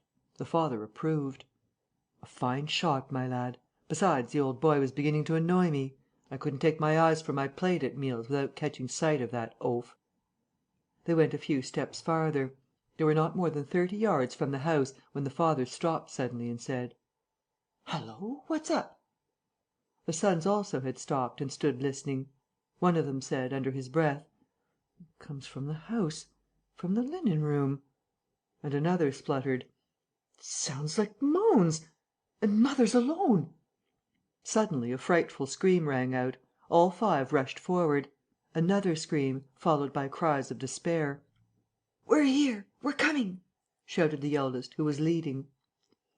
And, as it was a roundabout way to the door, he smashed in a window with his fist and sprang into the old people's bedroom. The room next to it was the linen room, in which Mother Goussot spent most of her time. "Damnation!" he said, seeing her lying on the floor, with blood all over her face. "Dad! Dad!" "What? Where is she?" roared old Goussot, appearing on the scene. "Good Lord, what's this? What have they done to your mother?" She pulled herself together and, with outstretched arm, stammered: "Run after him! This way! This way! I'm all right, only a scratch or two. But run, you! He's taken the money!" The father and sons gave a bound. "He's taken the money!" bellowed old Goussot, rushing to the door to which his wife was pointing. "He's taken the money! Stop thief!" But a sound of several voices rose at the end of the passage through which the other 3 sons were coming. "I saw him! I saw him!" "So did I. He ran up the stairs." "No, there he is. He's coming down again." A mad steeplechase shook every floor in the house. Farmer Goussot, on reaching the end of the passage, caught sight of a man standing by the front door, trying to open it. If he succeeded, it meant safety, escape through the market square and the back lanes of the village. Interrupted as he was fumbling at the bolts, the man, turning stupid, lost his head, charged at old Goussot and sent him spinning, dodged the eldest brother and, pursued by the 4 sons, doubled back down the long passage, ran into the old couple's bedroom, flung his legs through the broken window and disappeared. The sons rushed after him across the lawns and orchards, now darkened by the falling night. "The villain's done for," chuckled old Goussot. "There's no way out for him. The walls are too high. He's done for, the scoundrel!" The 2 farm hands returned, at that moment, from the village, and he told them what had happened and gave each of them a gun. "If the swine shows his nose anywhere near the house," he said, "let fly at him. Give him no mercy." He told them where to stand, went to make sure that the farm gates, which were only used for the carts, were locked, and not till then remembered that his wife might perhaps be in need of aid. "Well, mother, how goes it?" "Where is he? Have you got him?" she asked, in a breath. "Yes, we're after him. The lads must have collared him by now." The news quite restored her, and a nip of rum gave her the strength to drag herself to the bed, with old Goussot's assistance, and to tell her story. For that matter, there was not much to tell. She had just lit the fire in the living hall, and she was knitting quietly at her bedroom window, waiting for the men to return, when she thought that she heard a slight grating sound in the linen room next door. "I must have left the cat in there," she thought to herself. She went in, suspecting nothing, and was astonished to see the two doors of one of the linen cupboards, the one in which they hid their money, wide open. She walked up to it, still without suspicion. There was a man there, hiding, with his back to the shelves. "But how did he get in?" asked old Goussot. "Through the passage, I suppose. We never keep the back door shut." "And then did he go for you?" "No, I went for him. He tried to get away." "You should have let him." "And what about the money?" "Had he taken it by then?" "Had he taken it! I saw the bundle of bank notes in his hands, the sweep! I would have let him kill me sooner. Oh, we had a sharp tussle, I give you my word!" "Then he had no weapon?" "No more than I did. We had our fingers, our nails and our teeth. Look here, where he bit me. And I yelled and screamed. Only I'm an old woman, you see. I had to let go of him." "Do you know the man?" "I'm pretty sure it was old Trainard." "The tramp?" "Why, of course, it's old Trainard!" cried the farmer. "I thought I knew him too. Besides, he's been hanging round the house these last 3 days. The old vagabond must have smelt the money. Aha, Trainard, my man, we shall see some fun! And number one hiding in the first place. And then the police. I say, mother, you can get up now, can't you? Then go and fetch the neighbours. Ask them to run for the gendarmes. By the by, the attorney's youngster has a bicycle. How that damned old Trainard scooted! He's got good legs for his age, he has. He can run like a hare." Goussot was holding his sides, revelling in the occurrence. He risked nothing by waiting. No power on earth could help the tramp escape, or keep him from the sound thrashing which he had earned and from being conveyed, under safe escort, to the town gaol. The farmer took a gun and went out to his 2 labourers. "Anything fresh?" "No, Farmer Goussot, not yet." "We shan't have long to wait. Unless old Nick carries him over the walls." From time to time, they heard the 4 brothers hailing one another in the distance. The old bird was evidently making a fight for it, was more active than they would have thought. Still, with sturdy fellows like the Goussot brothers. However, one of them returned, looking rather crestfallen, and made no secret of his opinion. "It's no use keeping on at it for the present. It's pitch dark. The old chap must have crept into some hole. We'll hunt him out to morrow." "To morrow? Why, lad, you're off your chump!" protested the farmer. The eldest son now appeared, quite out of breath, and was of the same opinion as his brother. Why not wait till next day, seeing that the ruffian was as safe within the demesne as between the walls of a prison? "Well, I'll go myself," cried old Goussot. "Light me a lantern, somebody." But at that moment 3 gendarmes arrived, and a number of village lads also came up to hear the latest. The sergeant of gendarmes was a man of method. He first insisted on hearing the whole story, in full detail. Then he stopped to think. Then he questioned the 4 brothers, separately, and took his time for reflection after each deposition.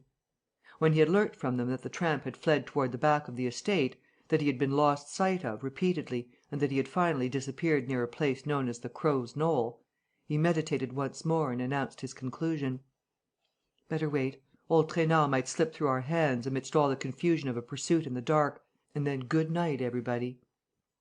The farmer shrugged his shoulders and, cursing under his breath, yielded to the sergeant's arguments. That worthy organized a strict watch, distributed the brothers Goussot and the lads from the village under his men's eyes, made sure that the ladders were locked away and established his headquarters in the dining room, where he and Farmer Goussot sat and nodded over a decanter of old brandy. The night passed quietly. Every 2 hours, the sergeant went his rounds and inspected the posts. There were no alarms. Old Trainard did not budge from his hole. The battle began at break of day. It lasted 4 hours. In those 4 hours, the 13 acres of land within the walls were searched, explored, gone over in every direction by a score of men who beat the bushes with sticks, trampled over the tall grass, rummaged in the hollows of the trees and scattered the heaps of dry leaves. And old Trainard remained invisible. "Well, this is a bit thick," growled Goussot. "Beats me altogether," retorted the sergeant. And indeed there was no explaining the phenomenon. For, after all, apart from a few old clumps of laurels and spindle trees, which were thoroughly beaten, all the trees were bare. There was no hiding, there was no building, no shed, no stack, nothing, in short, that could serve as a hiding place. As for the wall, a careful inspection convinced even the sergeant that it was physically impossible to scale it. In the afternoon, the investigations were begun all over again in the presence of the examining magistrate and the public prosecutor's deputy. The results were no more successful. Nay, worse, the officials looked upon the matter as so suspicious that they could not restrain their ill humour and asked: "Are you quite sure, Farmer Goussot, that you and your sons haven't been seeing double?" "And what about my wife?" retorted the farmer, red with anger. "Did she see double when the scamp had her by the throat? Go and look at the marks, if you doubt me." "Very well. But then where is the scamp?" "Here, between those 4 walls." "Very well. Then ferret him out.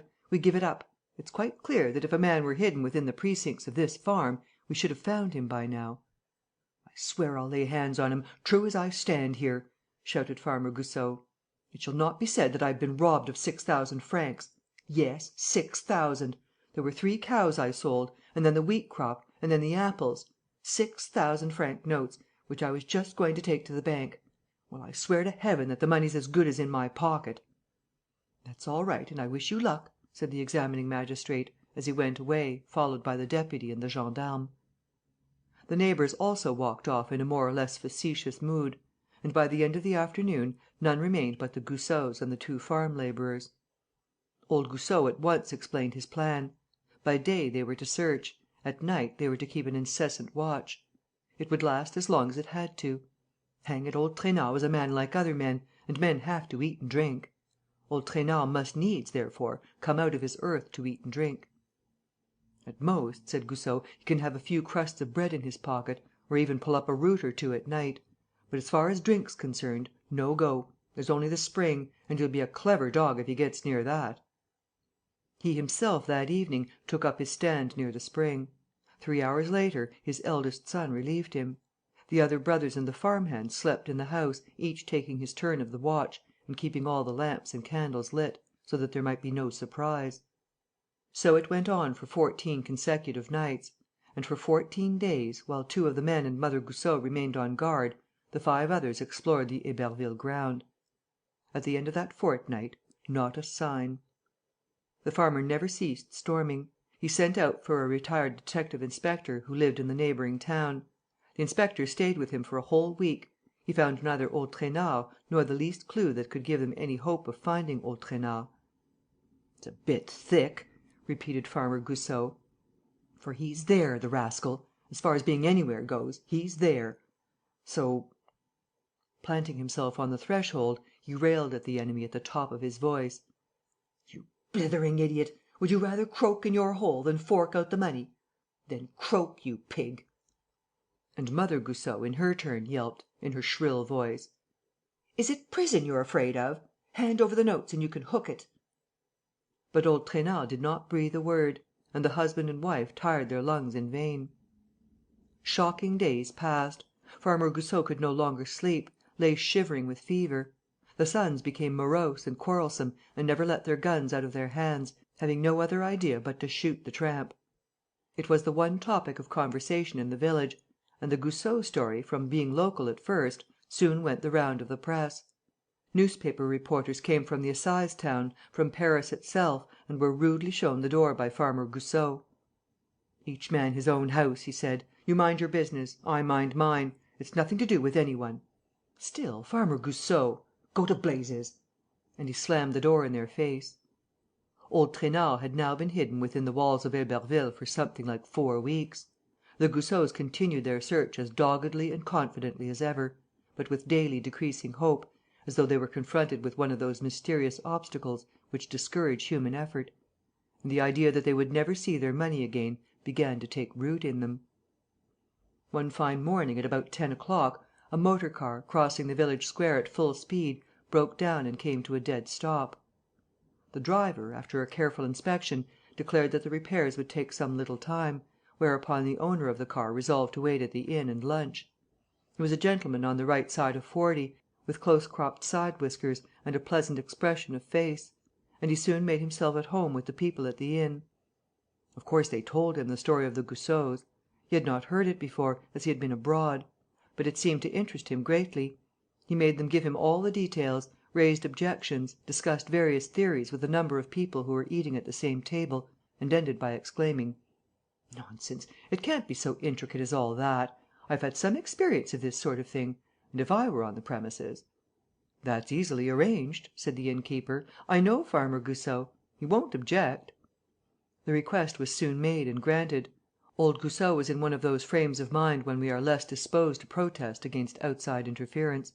His wife, at any rate, was very firm: "Let the gentleman come if he wants to." The gentleman paid his bill and instructed his driver to try the car on the high road as soon as the repairs were finished. "I shall want an hour," he said, "no more. Be ready in an hour's time." Then he went to Farmer Goussot's. He did not say much at the farm.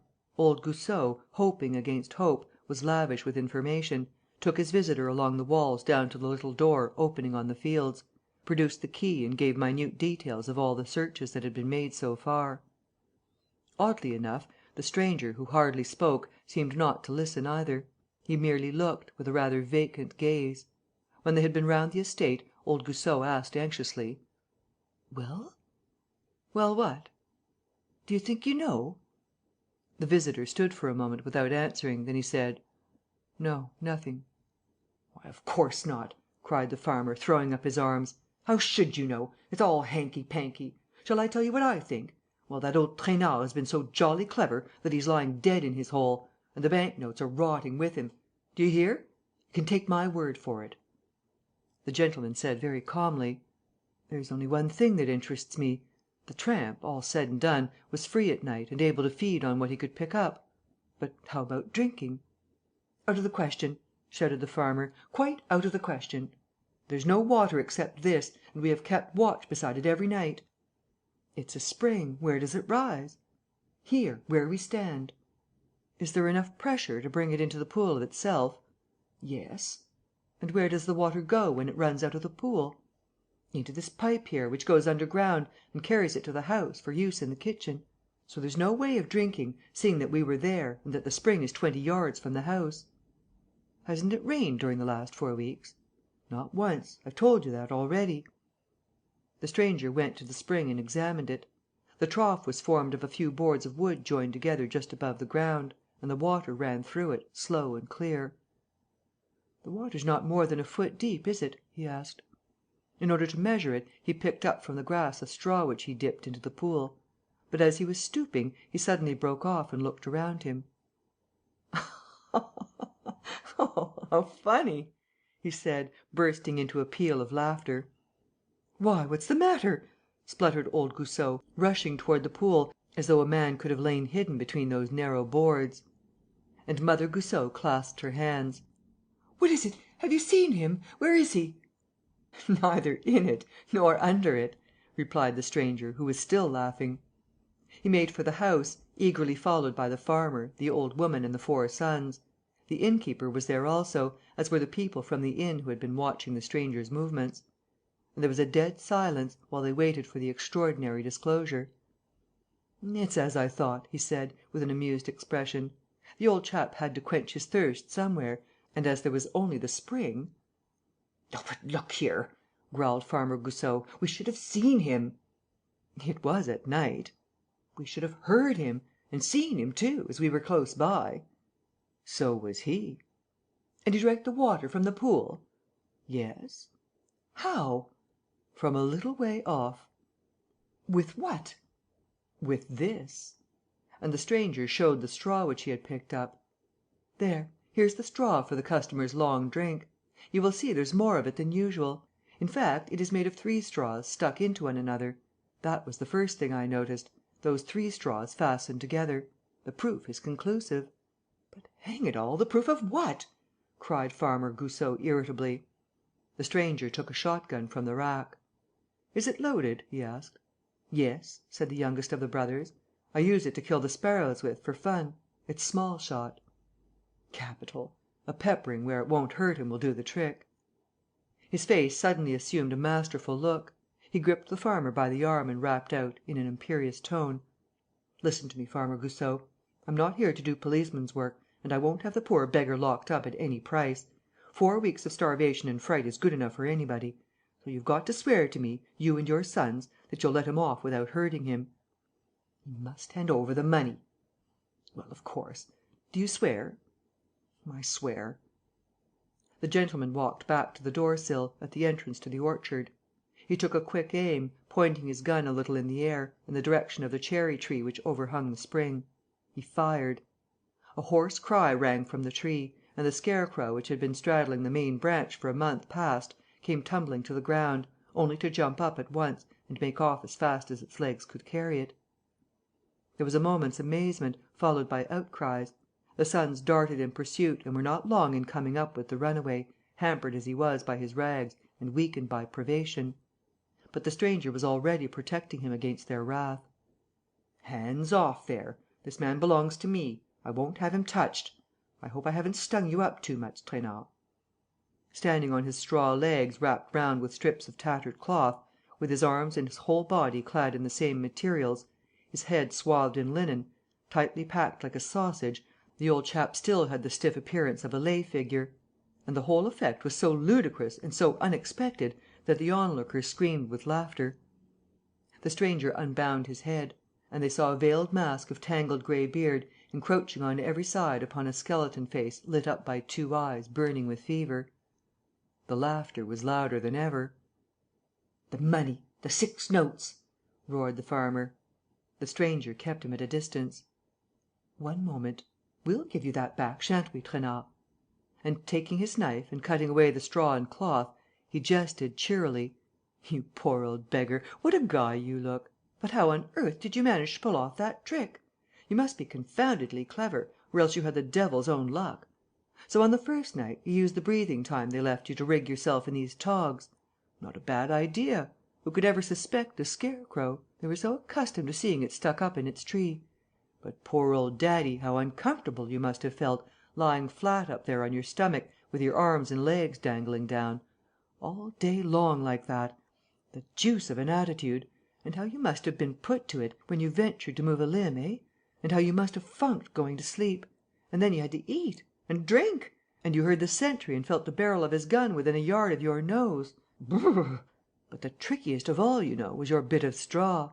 Upon my word, when I think that, without a sound, without a movement, so to speak, you had to fish out lengths of straw from your toggery, fix them end to end, let your apparatus down to the water and suck up the heavenly moisture drop by drop, upon my word, one could scream with admiration: 'Well done, Trainard!' And he added, between his teeth, 'Only you're in a very unappetizing state, my man. Haven't you washed yourself all this month, you old pig? After all, you had as much water as you wanted. Here, you people, I hand him over to you. I'm going to wash my hands, that's what I'm going to do.' Farmer Goussot and his 4 sons grabbed at the prey which he was abandoning to them. 'Now then, come along, fork out the money.' Dazed as he was, the tramp still managed to simulate astonishment. 'Don't put on that idiotic look,' growled the farmer. 'Come on, out with the 6 notes.' What do you want of me?' stammered old Trainard. 'The money, on the nail.' 'What money?' 'The bank notes.' 'Bank notes? Oh, I'm getting sick of you! Here, lads!' They laid the old fellow flat, tore off the rags that composed his clothes, felt and searched him all over. There was nothing on him. 'You thief and you robber!' yelled old Goussot. 'What have you done with it?' The old beggar seemed more dazed than ever. Too cunning to confess, he kept on whining: 'What do you want of me? Money? I haven't 3 sous to call my own.' But his eyes, wide with wonder, remained fixed upon his clothes and he himself seemed not to understand. The Goussots' rage could no longer be restrained. They rained blows upon him, which did not improve matters. But the farmer was convinced that Trainard had hidden the money before turning himself into the scarecrow. "Where have you put it, you scum? Out with it! In what part of the orchard have you hidden it?" "The money?" repeated the tramp with a stupid look. "Yes, the money which you've buried somewhere. Oh, if we don't find it, your goose is cooked! We have witnesses, haven't we? All of you friends, eh? And then the gentleman." He turned, with the intention of addressing the stranger, in the direction of the spring, which was 30 or 40 steps to the left. And he was quite surprised not to see him washing his hands there. "Has he gone?" he asked. Some one answered: "No, he lit a cigarette and went for a stroll in the orchard." "Oh, that's all right," said the farmer. "He's the sort to find the notes for us, just as he's found the man." "Unless," said a voice. "Unless what?" echoed the farmer. "What do you mean? Have you something in your head? Out with it, then. What is it?" But he interrupted himself suddenly, seized with a doubt. And there was a moment's silence. The same idea dawned on all the country folk. The stranger's arrival at Héberville, the breakdown of his motor, his manner of questioning the people at the inn and of gaining admission to the farm: were not all these part and parcel of a put up job, the trick of a cracksman who had learned the story from the papers and who had come to try his luck on the spot? "Jolly smart of him!" said the inn keeper. "He must have taken the money from old Trainard's pocket, before our eyes, while he was searching him." "Impossible!" spluttered Farmer Goussot. "He would have been seen going out that way, by the house, whereas he's strolling in the orchard." Mother Goussot, all of a heap, suggested: "The little door at the end ... down there." "The key never leaves me." "But you showed it to him." "Yes, and I took it back again. Look, here it is." He clapped his hand to his pocket and uttered a cry: "Oh, dash it all, it's gone! He's sneaked it!" He at once rushed away, followed and escorted by his sons and a number of the villagers. When they were half way down the orchard, they heard the throb of a motor car, obviously the one belonging to the stranger, who had given orders to his chauffeur to wait for him at that lower entrance. When the Goussots reached the door, they saw scrawled with a brick, on the worm eaten panel, the two words: "Arsène Lupin." Stick to it as the angry Goussots might, they found it impossible to prove that old Trainard had stolen any money. 20 persons had to bear witness that, when all was said, nothing was discovered on his person. He escaped with a few months' imprisonment for the assault. He did not regret them. As soon as he was released, he was secretly informed that every quarter, on a given date, at a given hour, under a given milestone, on a given road, he would find 3 gold louis. To a man like old Trainard, that means wealth.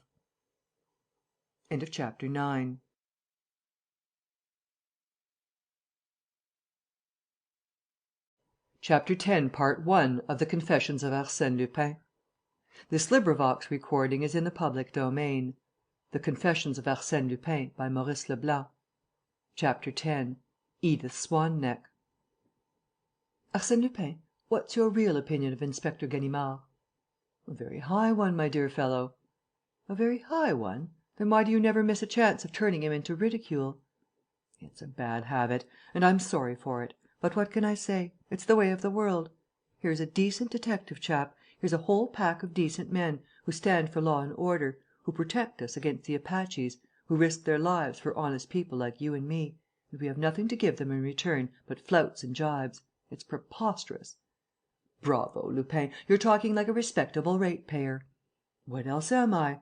I may have peculiar views about other people's property, but I assure you that it's very different when my own's at stake. By Jove, it doesn't do to lay hands on what belongs to me. Then I'm out for blood. Ah, it's my pocket, my money, my watch. Hands off! I have the soul of a conservative, my dear fellow, the instincts of a retired tradesman and a due respect for every sort of tradition and authority. And that is why Ganimard inspires me with no little gratitude and esteem." "But not much admiration?" "Plenty of admiration too. Over and above the dauntless courage which comes natural to all those gentry at the Criminal Investigation Department, Ganimard possesses very sterling qualities: decision, insight and judgment. I have watched him at work. He's somebody, when all's said. Do you know the Edith Swan neck story, as it was called?" "I know as much as everybody knows." "That means that you don't know it at all. Well, that job was, I daresay, the one which I thought out most cleverly, with the utmost care and the utmost precaution, the one which I shrouded in the greatest darkness and mystery, the one which it took the biggest generalship to carry through. It was a regular game of chess, played according to strict scientific and mathematical rules.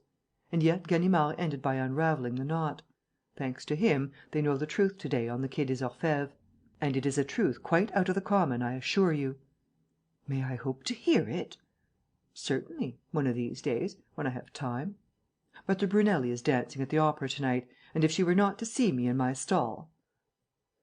I do not meet Lupin often. He confesses with difficulty, when it suits him. It was only gradually, by snatches, by odds and ends of confidences, that I was able to obtain the different incidents and to piece the story together in all its details. The main features are well known, and I will merely mention the facts. 3 years ago, when the train from Brest arrived at Rennes, the door of one of the luggage vans was found smashed in. This van had been booked by Colonel Sparmiento, a rich Brazilian, who was travelling with his wife in the same train. It contained a complete set of tapestry hangings. The case in which one of these was packed had been broken open and the tapestry had disappeared. Colonel Sparmiento started proceedings against the railway company, claiming heavy damages, not only for the stolen tapestry, but also for the loss in value which the whole collection suffered in consequence of the theft. The police instituted inquiries. The company offered a large reward. A fortnight later, a letter which had come undone in the post was opened by the authorities and revealed the fact that the theft had been carried out under the direction of Arsène Lupin and that a package was to leave next day for the United States. That same evening, the tapestry was discovered in a trunk deposited in the cloak room at the Gare Saint-Lazare. The scheme, therefore, had miscarried. Lupin felt the disappointment so much that he vented his ill humour in a communication to Colonel Sparmiento, ending with the following words, which were clear enough for anybody: "It was very considerate of me to take only one. Next time, I shall take the 12. Verbum sap." Colonel Sparmiento had been living for some months in a house standing at the end of a small garden, at the corner of the Rue de la Fessandrie and the Rue du Fresnoy. He was a rather thick-set, broad-shouldered man, with black hair and a swarthy skin, always well and quietly dressed. He was married to an extremely pretty but delicate Englishwoman, who was much upset by the business of the tapestries. From the first she implored her husband to sell them for what they would fetch. The colonel had much too forcible and dogged a nature to yield to what he had every right to describe as a woman's fancies. He sold nothing, but he redoubled his precautions and adopted every measure that was likely to make an attempt at burglary impossible. To begin with, so that he might confine his watch to the garden front, he walled up all the windows on the ground floor and the first floor overlooking the Rue du Fresnoy. Next, he enlisted the services of a firm which made a speciality of protecting private houses against robberies. Every window of the gallery in which the tapestries were hung was fitted with invisible burglar alarms, the position of which was known to none but himself. These, at the least touch, switched on all the electric lights and set a whole system of bells and gongs ringing. In addition to this, the insurance companies to which he applied refused to grant policies to any considerable amount unless he consented to let 3 men, supplied by the companies and paid by himself, occupy the ground floor of his house every night. They selected for the purpose 3 ex-detectives, tried and trustworthy men, all of whom hated Lupin like poison. As for the servants, the colonel had known them for years and was ready to vouch for them. After taking these steps and organizing the defence of the house as though it were a fortress, the colonel gave a great house-warming, a sort of private view, to which he invited the members of both his clubs, as well as a certain number of ladies, journalists, art patrons and critics. They felt, as they passed through the garden gate, much as if they were walking into a prison. The 3 private detectives, posted at the foot of the stairs, asked for each visitor's invitation card and eyed him up and down suspiciously, making him feel as though they were going to search his pockets or take his finger prints. The colonel, who received his guests on the first floor, made laughing apologies and seemed delighted at the opportunity of explaining the arrangements which he had invented to secure the safety of his hangings.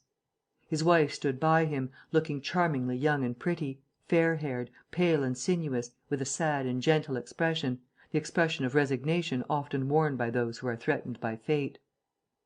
When all the guests had come, the garden gates and the hall doors were closed.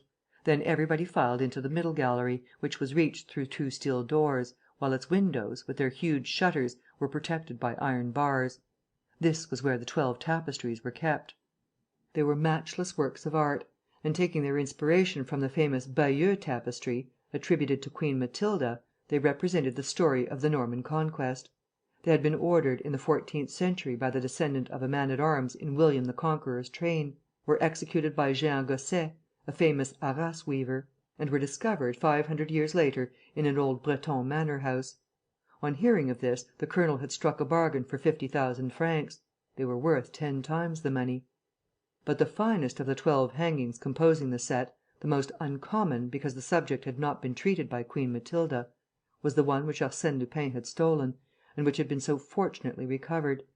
It portrayed Edith Swan neck on the battlefield of Hastings, seeking among the dead for the body of her sweetheart Harold, last of the Saxon kings. The guests were lost in enthusiasm over this tapestry, over the unsophisticated beauty of the design, over the faded colours, over the lifelike grouping of the figures and the pitiful sadness of the scene. Poor Edith Swan neck stood drooping like an overweighted lily. Her white gown revealed the lines of her languid figure. Her long tapering hands were outstretched in a gesture of terror and entreaty. And nothing could be more mournful than her profile, over which flickered the most dejected and despairing of smiles. "A harrowing smile," remarked one of the critics, to whom the others listened with deference. "A very charming smile besides. And it reminds me, Colonel, of the smile of Madame Sparmiento." And seeing that the observation seemed to meet with approval, he enlarged upon his idea.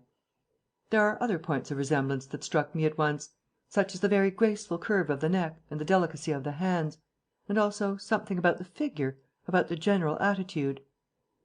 "What you say is so true," said the colonel, "that I confess that it was this likeness that decided me to buy the hangings. And there was another reason, which was that, by a really curious chance, my wife's name happens to be Edith. I have called her Edith Swan neck ever since." And the colonel added, with a laugh, "I hope that the coincidence will stop at this, and that my dear Edith will never have to go in search of her true love's body, like her prototype." He laughed as he uttered these words, but his laugh met with no echo, and we find the same impression of awkward silence in all the accounts of the evening that appeared during the next few days. The people standing near him did not know what to say. One of them tried to jest: "Your name isn't Harold, Colonel?" "No, thank you," he declared, with continued merriment. "No, that's not my name, nor am I in the least like the Saxon king." All have since agreed in stating that, at that moment, as the colonel finished speaking, the first alarm rang from the windows. The right or the middle window opinions differ on this point rang short and shrill on a single note. The peal of the alarm bell was followed by an exclamation of terror uttered by Mme. Sparmiento, who caught hold of her husband's arm. He cried: "What's the matter? What does this mean?" The guests stood motionless, with their eyes staring at the windows. The colonel repeated: "What does it mean? I don't understand. No one but myself knows where that bell is fixed." And at that moment here again the evidence is unanimous at that moment came sudden, absolute darkness, followed immediately by the maddening din of all the bells and all the gongs, from top to bottom of the house, in every room and at every window. For a few seconds, a stupid disorder, an insane terror reigned. The women screamed. The men banged with their fists on the closed doors. They hustled and fought. People fell to the floor and were trampled underfoot. It was like a panic-stricken crowd, scared by threatening flames or by a bursting shell. And above the uproar rose the colonel's voice, shouting: "Silence! Don't move! It's all right! The switch is over there, in the corner. Wait a bit. Here." He had pushed his way through his guests and reached a corner of the gallery; and all at once the electric light blazed up again, while the pandemonium of bells stopped. Then, in the sudden light, a strange sight met the eyes. Two ladies had fainted. Mme. Sparmiento, hanging to her husband's arm, with her knees dragging on the floor and livid in the face, appeared half dead. The men, pale, with their neckties awry, looked as if they had all been in the wars. "The tapestries are there!"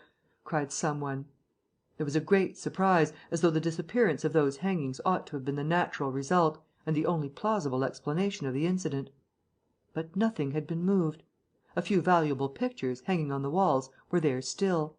And though the same din had reverberated all over the house, though all the rooms had been thrown into darkness, the detectives had seen no one entering or trying to enter. "Besides," said the colonel, "it's only the windows of the gallery that have alarms. Nobody but myself understands how they work. and I had not set them yet. People laughed loudly at the way in which they had been frightened, but they laughed without conviction and in a more or less shamefaced fashion, for each of them was keenly alive to the absurdity of his conduct. And they had but one thought: to get out of that house where, say what you would, the atmosphere was one of agonizing anxiety. 2 journalists stayed behind, however, and the colonel joined them after attending to Edith and handing her over to her maids. The 3 of them, together with the detectives, made a search that did not lead to the discovery of anything of the least interest. Then the colonel sent for some champagne; and the result was that it was not until a late hour, to be exact 2:45 in the morning, that the journalists took their leave, the colonel retired to his quarters and the detectives withdrew to the room which had been set aside for them on the ground floor. They took the watch by turns, a watch consisting, in the first place, in keeping awake, and next, in looking round the garden and visiting the gallery at intervals. These orders were scrupulously carried out, except between 5 and 7 in the morning, when sleep gained the mastery and the men ceased to go their rounds. But it was broad daylight out of doors. Besides, if there had been the least sound of bells, would they not have woke up? Nevertheless, when one of them, at 20 minutes past 7, opened the door of the gallery and flung back the shutters, he saw that the 12 tapestries were gone. This man and the others were blamed afterward for not giving the alarm at once and for starting their own investigations before informing the colonel and telephoning to the local commissary. Yet this very excusable delay can hardly be said to have hampered the action of the police. In any case, the colonel was not told until 8:30. He was dressed and ready to go out. The news did not seem to upset him beyond measure, or at least he managed to control his emotion. But the effort must have been too much for him, for he suddenly dropped into a chair and, for some moments, gave way to a regular fit of despair and anguish, most painful to behold in a man of his resolute appearance. Recovering and mastering himself, he went to the gallery, stared at the bare walls and then sat down at a table and hastily scribbled a letter, which he put into an envelope and sealed. "There," he said. "I'm in a hurry. I have an important engagement. Here is a letter for the commissary of police." And seeing the detective's eyes upon him, he added: "I am giving the commissary my views, telling him of a suspicion that occurs to me. He must follow it up. I will do what I can." He left the house at a run, with excited gestures which the detectives were subsequently to remember. A few minutes later, the commissary of police arrived. He was handed the letter, which contained the following words: "I am at the end of my tether. The theft of those tapestries completes the crash which I have been trying to conceal for the past year. I bought them as a speculation and was hoping to get 1,000,000 francs for them, thanks to the fuss that was made about them. As it was, an American offered me 600,000. It meant my salvation. This means utter destruction. I hope that my dear wife will forgive the sorrow which I am bringing upon her. Her name will be on my lips at the last moment." Mme. Sparmiento was informed. She remained aghast with horror, while inquiries were instituted and attempts made to trace the colonel's movements. Late in the afternoon, a telephone message came from Ville d'Avray. A gang of railway men had found a man's body lying at the entrance to a tunnel after a train had passed. The body was hideously mutilated. The face had lost all resemblance to anything human. There were no papers in the pockets, but the description answered to that of the colonel. Mme. Sparmiento arrived at Ville d'Avray by motor car, at 7 o'clock in the evening. She was taken to a room at the railway station. When the sheet that covered it was removed, Edith Swan neck, recognized her husband's body. In these circumstances, Lupin did not receive his usual good notices in the press. "Let him look to himself," jeered one leader writer, summing up the general opinion. "It would not take many exploits of this kind for him to forfeit the popularity which has not been grudged him hitherto. We have no use for Lupin, except when his rogueries are perpetrated at the expense of shady company promoters, foreign adventurers, German barons, banks and financial companies. And, above all, no murders. A burglar we can put up with; but a murderer, no. If he is not directly guilty, he is at least responsible for this death. There is blood upon his hands. The arms on his escutcheon are stained jewels." The public anger and disgust were increased by the pity which Edith's pale face aroused. The guests of the night before gave their version of what had happened, omitting none of the impressive details; and a legend formed straightway around the fair-haired Englishwoman, a legend that assumed a really tragic character, owing to the popular story of the swan-necked heroine. And yet the public could not withhold its admiration of the extraordinary skill with which the theft had been effected. The police explained it after a fashion. The detectives had noticed from the first and subsequently stated that one of the three windows of the gallery was wide open. There could be no doubt that Lupin and his confederates had entered through this window. It seemed a very plausible suggestion. Still, in that case, how were they able, first, to climb the garden railings, in coming and going, without being seen; secondly, to cross the garden and put up a ladder on the flower border, without leaving the least trace behind; thirdly, to open the shutters in the window, without starting the bells and switching on the lights in the house? The police accused the three detectives of complicity. The magistrate in charge of the case examined them at length, made minute inquiries into their private lives and stated formally that they were above all suspicion. As for the tapestries, there seemed to be no hope that they would be recovered. It was at this moment that Chief inspector Ganimard returned from India, where he had been hunting for Lupin on the strength of a number of most convincing proofs supplied by former confederates of Lupin himself. Feeling that he had once more been tricked by his everlasting adversary, fully believing that Lupin had dispatched him on this wild goose chase so as to be rid of him during the business of the tapestries, he asked for a fortnight's leave of absence, called on Mme. Sparmiento and promised to avenge her husband. Edith had reached the point at which not even the thought of vengeance relieves the sufferer's pain. She had dismissed the three detectives on the day of the funeral and engaged just one man and an old cook housekeeper to take the place of the large staff of servants, the sight of whom reminded her too cruelly of the past. Not caring what happened, she kept her room and left Ganimard free to act as he pleased. He took up his quarters on the ground floor and at once instituted a series of the most minute investigations. He started the inquiry afresh, questioned the people in the neighbourhood, studied the distribution of the rooms and set each of the burglar alarms going 30 and 40 times over.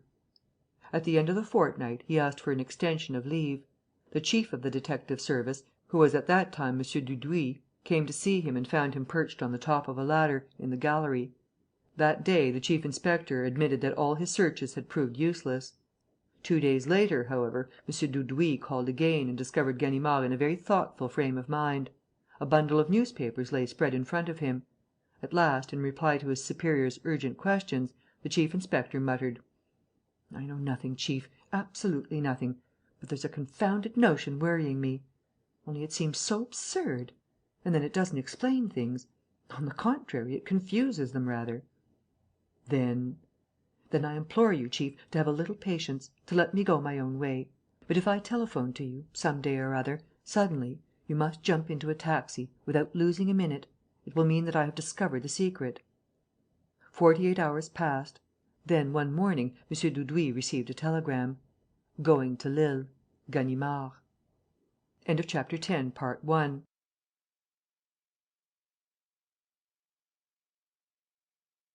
Chapter 10, Part 2 of The Confessions of Arsène Lupin. The Confessions of Arsène Lupin, by Maurice Leblanc. Chapter 10. Edith Swan neck. "What the dickens can he want to go to Lille for?" wondered the chief detective. The day passed without news, followed by another day. But M. Dudouis had every confidence in Ganimard. He knew his man, knew that the old detective was not one of those people who excite themselves for nothing. When Ganimard got a move on him, it meant that he had sound reasons for doing so. As a matter of fact, on the evening of that second day, M. Dudouis was called to the telephone. "Is that you, chief?" "Is it Ganimard speaking?" Cautious men both, they began by making sure of each other's identity. As soon as his mind was eased on this point, Ganimard continued, hurriedly: "10 men, chief, at once. And please come yourself." "Where are you?" "In the house, on the ground floor. But I will wait for you just inside the garden gate." "I'll come at once. In a taxi, of course?" "Yes, chief. Stop the taxi 50 yards from the house. I'll let you in when you whistle." Things took place as Ganimard had arranged. Shortly after midnight, when all the lights were out on the upper floors, he slipped into the street and went to meet M. Dudouis. There was a hurried consultation. The officers distributed themselves as Ganimard ordered. Then the chief and the chief inspector walked back together, noiselessly crossed the garden and closeted themselves with every precaution. "Well, what's it all about?" asked M. Dudouis. "What does all this mean? Upon my word, we look like a pair of conspirators." But Ganimard was not laughing. His chief had never seen him in such a state of perturbation, nor heard him speak in a voice denoting such excitement. "Any news, Ganimard?" "Yes, chief, and This time. But I can hardly believe it myself. And yet I'm not mistaken. I know the real truth. It may be as unlikely as you please, but it is the truth, the whole truth and nothing but the truth." He wiped away the drops of perspiration that trickled down his forehead and, after a further question from M. Dudouis, pulled himself together, swallowed a glass of water and began: "Lupin has often got the better of me." "Look here, Ganimard," said M. Dudouis, interrupting him, "why can't you come straight to the point? Tell me in 2 words what's happened." "No, chief," retorted the chief inspector. "It is essential that you should know the different stages which I have passed through. Excuse me, but I consider it indispensable." And he repeated: "I was saying, chief, that Lupin has often got the better of me and led me many a dance. But, in this contest in which I have always come out worst, so far, I have at least gained experience of his manner of play and learnt to know his tactics. Now, in the matter of the tapestries, it occurred to me almost from the start to set myself 2 problems. In the first place, Lupin, who never makes a move without knowing what he is after, was obviously aware that Colonel Sparmiento had come to the end of his money and that the loss of the tapestries might drive him to suicide. Nevertheless, Lupin, who hates the very thought of bloodshed, stole the tapestries." "There was the inducement," said M. Dudouis, "of the 500,000 or 600,000 francs which they are worth." "No, chief, I tell you once more, whatever the occasion might be, Lupin would not take life, nor be the cause of another person's death, for anything in this world, for millions and millions. That's the first point. In the second place, what was the object of all that disturbance, in the evening, during the house-warming party? Obviously, don't you think, to surround the business with an atmosphere of anxiety and terror, in the shortest possible time, and also to divert suspicion from the truth, which otherwise might easily have been suspected." "You seem not to understand, chief." "Upon my word, I do not." "As a matter of fact," said Ganimard, "as a matter of fact, it is not particularly plain. And I myself, when I put the problem before my mind in those same words, did not understand it very clearly. And yet I felt that I was on the right track. Yes, there was no doubt about it that Lupin wanted to divert suspicions. And to divert them to himself, Lupin, mark you, so that the real person who was working the business might remain unknown." "A confederate," suggested M. Dudouis. "A confederate, moving among the visitors, who set the alarms going and who managed to hide in the house after the party had broken up." "You're getting warm, chief, you're getting warm. It is certain that the tapestries, as they cannot have been stolen by any one making his way surreptitiously into the house, were stolen by somebody who remained in the house, and it is equally certain that, by taking the list of the people invited and enquiring into the antecedents of each of them, one might." "Well?" "Well, chief, there's a but. Namely, that the 3 detectives had this list in their hands when the guests arrived and that they still had it when the guests left. Now 63 came in and 63 went away. So you see." "Then you suppose a servant?" "No." "The detectives?" "No." But still," said the chief, impatiently, "if the robbery was committed from the inside...." "That is beyond dispute," declared the inspector, whose excitement seemed to be nearing fever point. "There is no question about it. All my investigations led to the same certainty; and my conviction gradually became so positive that I ended one day by drawing up this startling axiom: in theory and in fact, the robbery can only have been committed with the assistance of an accomplice staying in the house, whereas there was no accomplice." "That's absurd," said Dudouis. "Quite absurd," said Ganimard. "But, at the very moment when I uttered that absurd sentence, the truth flashed upon me." "Eh?" "Oh, a very dim, very incomplete, but still sufficient truth. With that clue to guide me, I was bound to find the way. Do you follow me, chief?" M. Dudouis sat silent. The same phenomenon that had taken place in Ganimard was evidently taking place in him. He muttered: "If it's not one of the guests, nor the servants, nor the private detectives, then there's no one left." "Yes, chief, there's one left." M. Dudouis started as though he had received a shock; and, in a voice that betrayed his excitement: "But, look here, that's preposterous!" "Why?" "Come, think for yourself." "Go on, chief, say what's in your mind." "Nonsense! What do you mean?" "Go on, chief." "It's impossible! How can Sparmiento have been Lupin's accomplice?" Ganimard gave a little chuckle: "Exactly, Arsène Lupin's accomplice. That explains everything. During the night, while the three detectives were downstairs watching, or sleeping rather, for Colonel Sparmiento had given them champagne to drink and perhaps doctored it beforehand, the said colonel took down the hangings and passed them out through the window of his bedroom. The room is on the second floor and looks out on another street, which was not watched, because the lower windows are walled up." M. Dudouis reflected and then shrugged his shoulders: "It's preposterous!" he repeated. "Why?" "Why? Because, if the colonel had been Arsène Lupin's accomplice, he would not have committed suicide after achieving his success." "Who says that he committed suicide?" "Why, he was found dead on the line." "I told you, there is no such thing as death with Lupin." "Still, this was genuine enough. Besides, Mme. Sparmiento identified the body." "I thought you would say that, chief. The argument worried me too. There was I, all of a sudden, with three people in front of me instead of one: first, Arsène Lupin, cracksman; secondly, Colonel Sparmiento, his accomplice; thirdly, a dead man. Spare us! It was too much of a good thing."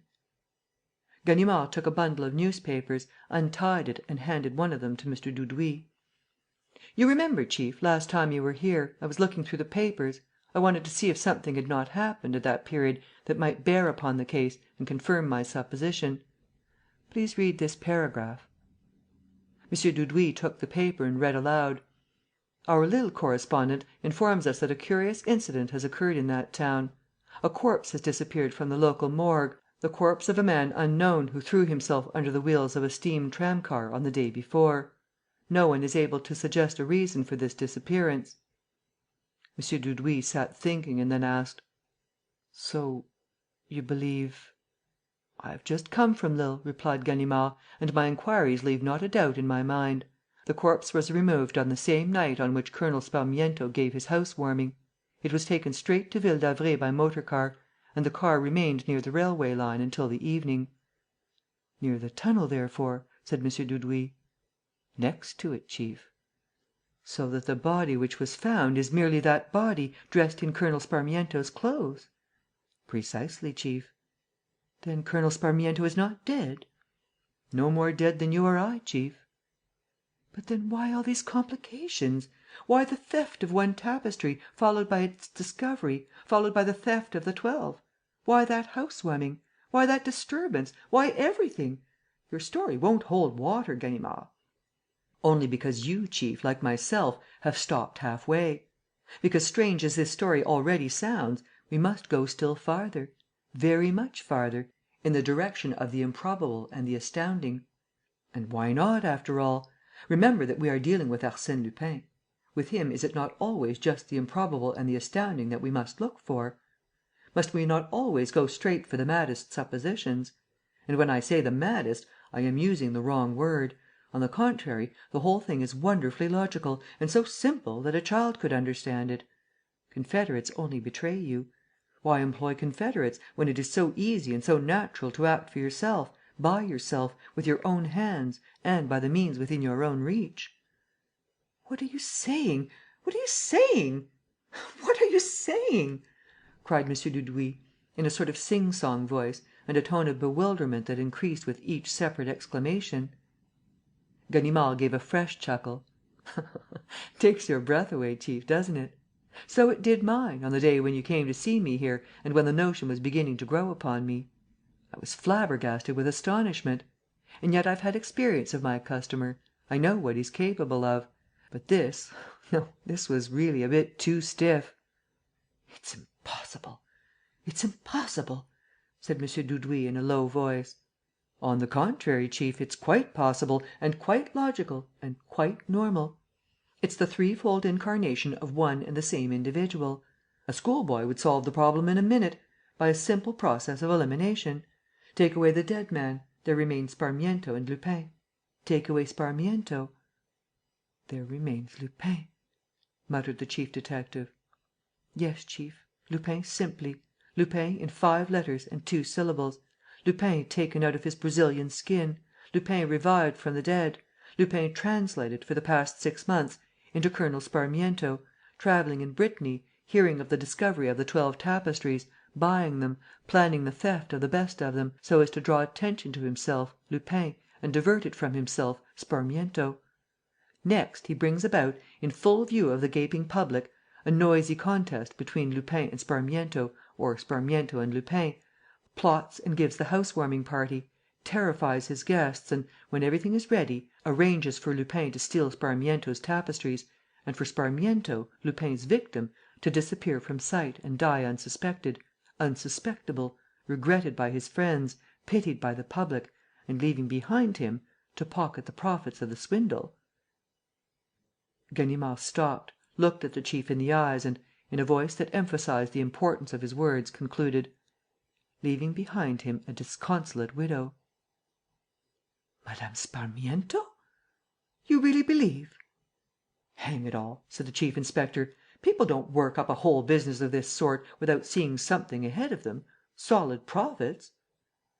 "But the profits, it seems to me, lie in the sale of the tapestries which Lupin will effect in America or elsewhere." "First of all, yes. But Colonel Sparmiento could effect that sale just as well. And even better. So there's something more." "Something more?" "Come, chief, you're forgetting that Colonel Sparmiento has been the victim of an important robbery and that, though he may be dead, at least his widow remains. So it's his widow who will get the money." "What money?" "What money? Why, the money due to her, the insurance money, of course." M. Dudouis was staggered. The whole business suddenly became clear to him, with its real meaning. He muttered: "That's true. That's true. The colonel had insured his tapestries." "Rather! And for no trifle either." "For how much?" 800,000 francs." 800,000? "Just so. In 5 different companies." "And has Mme. Sparmiento had the money?" "She got 150,000 francs yesterday and 200,000 to day, while I was away. The remaining payments are to be made in the course of this week." "But this is terrible! You ought to have—" "What, chief? To begin with, they took advantage of my absence to settle up accounts with the companies. I only heard about it on my return, when I ran up against an insurance manager whom I happened to know and took the opportunity of drawing him out." The chief detective was silent for some time, not knowing what to say. Then he mumbled: "What a fellow, though!" Ganimard nodded his head: "Yes, chief, a blackguard, but I can't help saying, a devil of a clever fellow. For his plan to succeed, he must have managed it in such a way that, for 4 or 5 weeks, no one could express or even conceive the least suspicion of the part played by Colonel Sparmiento. All the indignation and all the inquiries had to be concentrated upon Lupin alone. In the last resort, people had to find themselves faced simply with a mournful, pitiful, penniless widow, poor Edith Swan neck, a beautiful and legendary vision, a creature so pathetic that the gentlemen of the insurance companies were almost glad to place something in her hands to relieve her poverty and her grief. That's what was wanted and that's what happened." The two men were close together and did not take their eyes from each other's faces. The chief asked: "Who is that woman?" "Sonia Kritchnoff." "Sonia Kritchnoff?" "Yes, the Russian girl whom I arrested last year at the time of the theft of the coronet and whom Lupin helped to escape." "Are you sure?" "Absolutely. I was put off the scent like everybody else by Lupin's machinations and had paid no particular attention to her. But, when I knew the part which she was playing, I remembered. She is certainly Sonia, metamorphosed into an Englishwoman. Sonia, the most innocent looking and the trickiest of actresses. Sonia, who would not hesitate to face death for love of Lupin." "A good capture, Ganimard," said Dudouis, approvingly. "I've something better still for you, chief." "Really? What?" "Lupin's old foster mother." "Victoire?" "She has been here since Mme. Sparmiento began playing the widow. She's the cook." "Oh!" said M. Dudouis. "My congratulations, Ganimard." "I've something for you, chief, that's even better than that." M. Dudouis gave a start. The inspector's hand clutched his and was shaking with excitement. "What do you mean, Ganimard?" "Do you think, chief, that I would have brought you here, at this late hour, if I had had nothing more attractive to offer you than Sonia and Victoire? Pah, they'd have kept." "You mean to say ..." whispered M. Dudouis, at last, understanding the chief inspector's agitation. "You've guessed it, chief." "Is he here?" "He's here." "In hiding?" "Not a bit of it. Simply in disguise. He's the manservant." This time, M. Dudouis did not utter a word nor make a gesture. Lupin's audacity confounded him. Ganimard chuckled: "It's no longer a threefold, but a fourfold incarnation. Edith Swan neck might have blundered. The master's presence was necessary; and he had the cheek to return.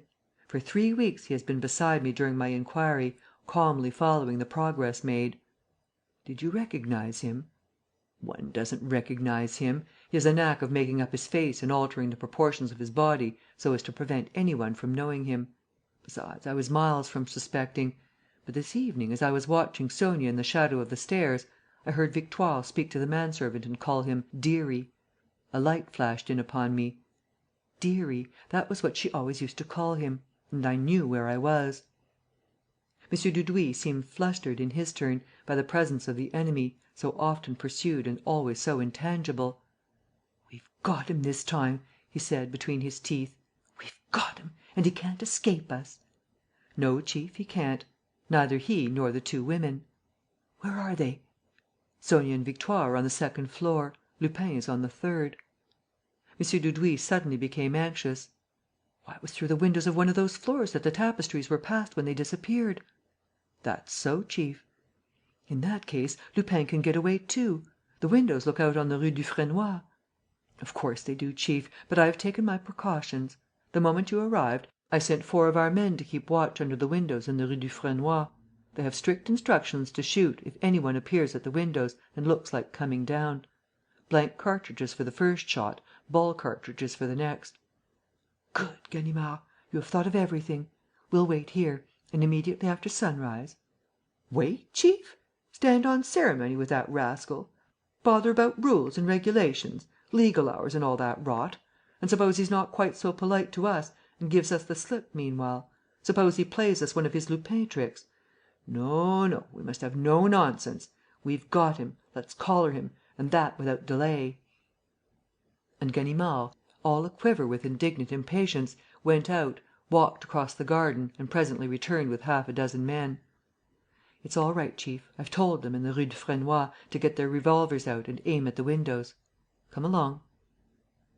These alarms and excursions had not been effected without a certain amount of noise, which was bound to be heard by the inhabitants of the house. M. Dudouis felt that his hand was forced. He made up his mind to act. "Come on, then," he said. The thing did not take long.